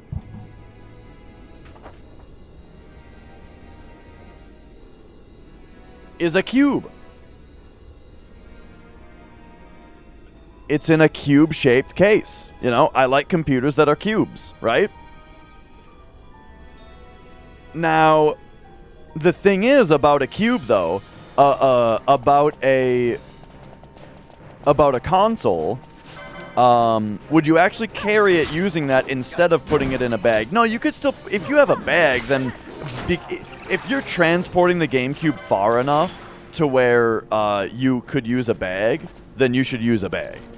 But the thing about a cube is that, like, a PS1 or a PS2 or a NES or whatever, they're thin enough to where you can grab them with one hand. You can pick it up with one hand and move it, or carry it across the room or something, or upstairs or something like that, right? But a cube, you can't really do that. You can't really get a nice hold on it with one hand. So you grab the handle. Boom. One hand carrying.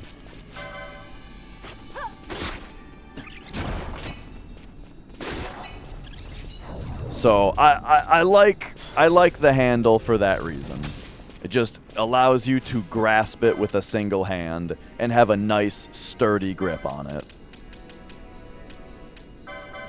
But anyway, hello everybody popping in with the raid. You guys are actually joining in at the end of the stream here. I've been slowly making my way back to the save point so that I can save and quit for the day. Because we've been on for a while, and I'm doing my best. Yeah, the Super Famicom is a great looking system. If I had to guess, I would say it might be Flex's favorite looking system. The Super Famicom.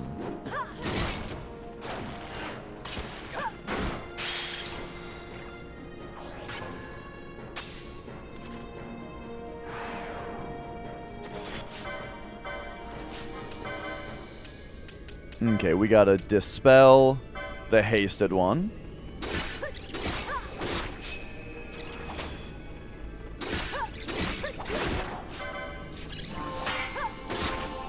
Yeah, the FDS looks very cool as well. The FDS is just the right color scheme, you know? I really like a nice dark, deep red mixed, along with black, you know?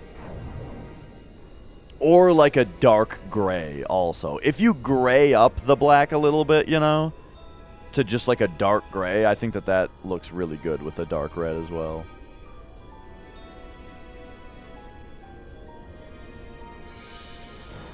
But yeah, I'm sorry to say though that you guys are popping in at like the end of the stream here, because I'm already like 40 minutes overtime, just so that we could do some extra dungeon crawling to try to find something. But here we're locking in our progress now, so I hope you guys are ready to roll on over to yet another stream. But Zeal, thank you so much. I hope your stream went well today. And so let me just give you guys especially because a bunch of people just came in that might like to hear it, the little recap of today's stream. Today's FF12 stream was, I mean, I looked for some rare monsters, and we did find one new rare monster, which was the Melt. I found the Melt today. So that's very good. That's very significant because 246810, 246820, 246830, 246839. I now have 39 rare monsters out of the listed 80. It says that there's 80 of them, and we got 39 out of 80 now. So that's very nice. Some of these, it's funny the order that they're in. They're in kind of a weird order. Like this one's 73, but the 39 is down here. Anyway, so we've got 39 out of 80, which is one less than half. And I feel like we might get some kind of... so the thing is, it's been hinted at in the game that there's going to be another hunt available for us once we've slain enough rare monsters. And so I'm thinking 40 out of 80 is a pretty nice amount, right? Get half of them. So that's kind of been my quest lately, is trying to do that. Or it's to get enough of the trophies. We might also just have to get the trophies. Either way,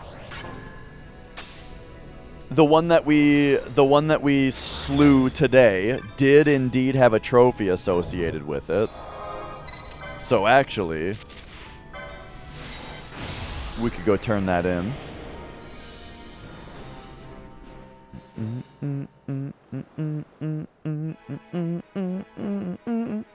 The Master System is kind of cool looking. You know, it's black and red also.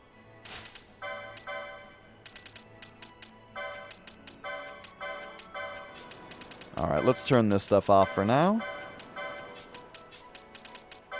For when we come back. And then I've been given all of my trophies to the weapon guy. And you know what? Now that we're locked into that, I'm gonna keep doing it until maybe they tell me to stop. So there we go. Hand over a trophy. Wait, we had 2? I had 2 trophies. Oh, I didn't know that. Okay, so we unlocked a new weapon for that. We got a diamond sword, still far, far behind what is actually good for us at this point. But there you go, we got... Is that 15 now? Yeah.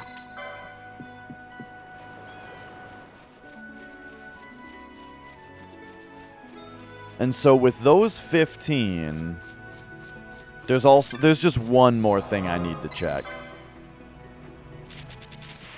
We got to go to Arcades. And we got to talk to the guy and see if anything pops off here.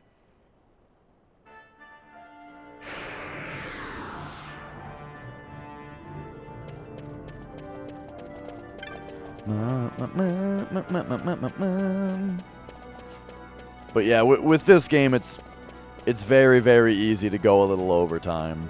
But okay, so with those extra trophies, I'd like to come up here and talk to this guy that's up here that like wants you to tell him the stories of the hunts that you've been on. And he says like, oh, 13 is an odd number to stop at because we were at 13 before.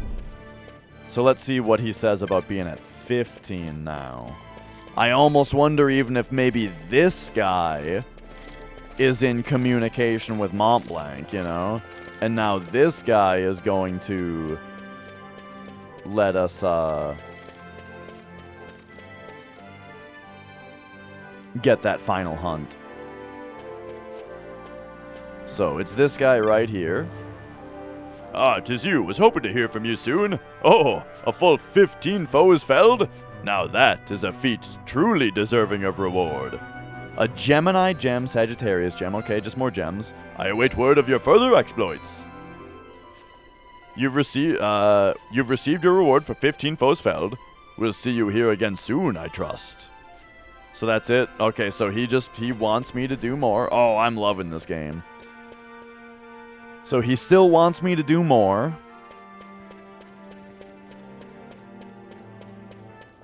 But yeah.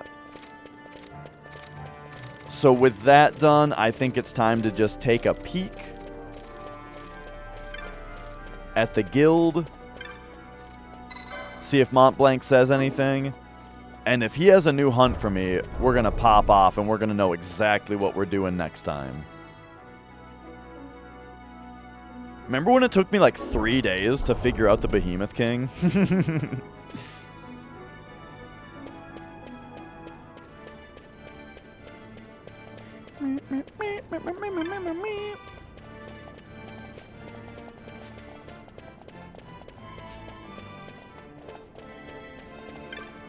Okay, so... Boom, here's this. We just teleport off to Rabanastre.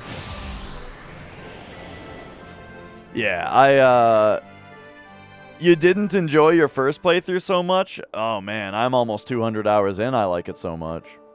This is probably the longest I have ever spent on a first playthrough of a game. Let's just go to the bazaar, yeah.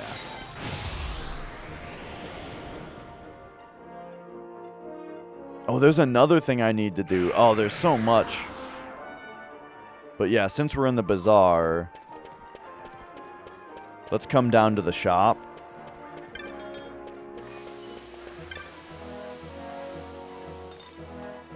And you know what? I might as well just buy 2 of these and 2 of these, just to have 3 of every accessory, you know. And then now, okay, that's gonna keep popping me down to Sagittarius gem. Hang on, let's Go into my inventory, go to loot, and auto sort.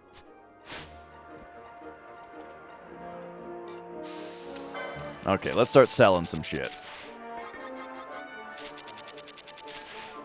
Black orb is on the bottom. Geisel greens are here. Oh, no.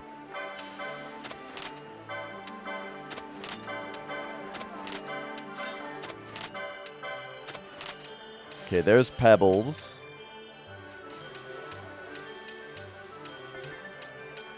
All right, all of this is to be sold. I'm going to sell my Arcana. We get so many of them.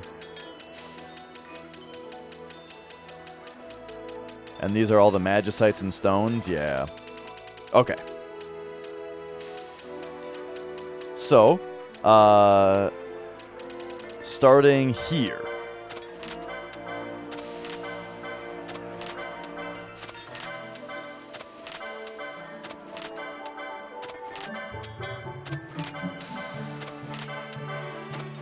Let's get selling. Oh, those spiral incisors.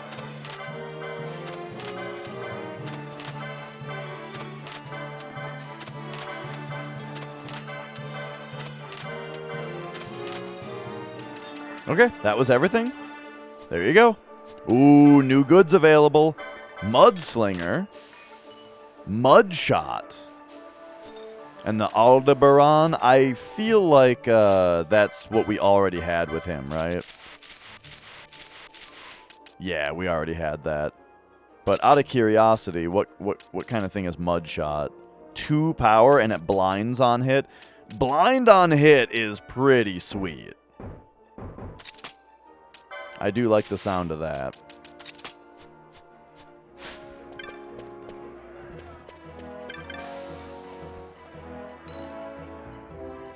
But okay. There we go. So we did get more clan stuff, which is nice. Hello, you again. I feel like there's something to do with this lady. I think it's a good idea.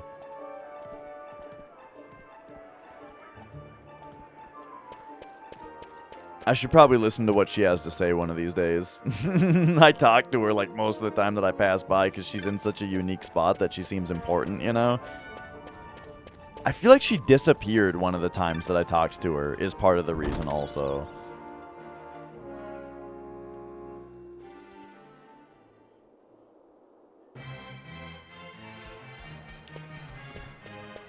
Okay. Alright. Mont Blanc. What do you got for me? Fuck you! Okay, so we probably have to... again, we're at 39. You know. We're at 39 out of 80 on the...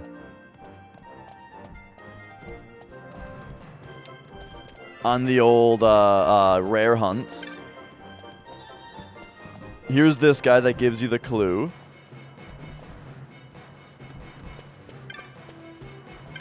Bum, bum, bum, bum, bum, bum. All right. I wonder if I were to go into the Bahamut, I wonder if there's rare monsters there. That would be easier to find because I've never even been there. But I have a feeling we're going to be fighting mostly humanoids there.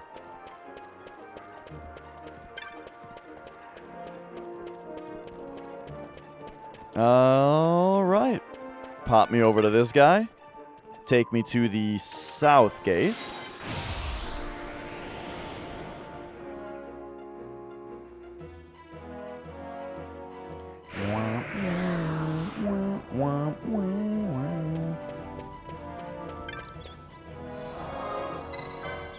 And okay. So there ends another day of FF12.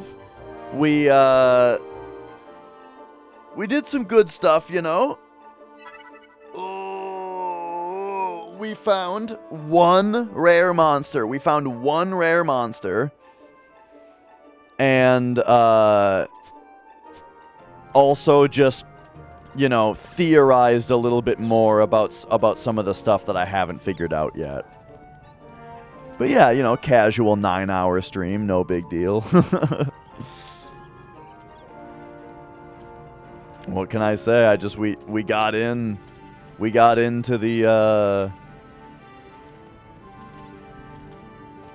we got into what was going on. Yo, Matt, thank you. All right, there we are. So including everybody who came in from Zeal stream, let's go find where we're hanging out for the night.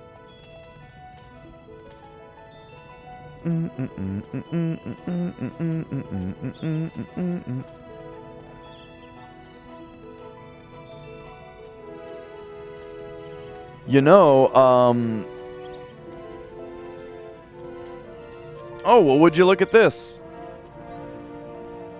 Oh, we've got a few good options tonight. It looks like it's a pretty good night on Twitch. Looking at the different options, I'm gonna say this is a little bit in spoiler territory for some of you. So beware. I'm gonna send you guys over to Chef Bomb, who is planning to finish Crisis Core. Looks like he's doing a super boss right now. So yeah, Chef Bomb is currently playing Crisis Core, and he is looking to beat it today on hard mode. So I'll send you guys over there. Have yourselves a great night. See you later.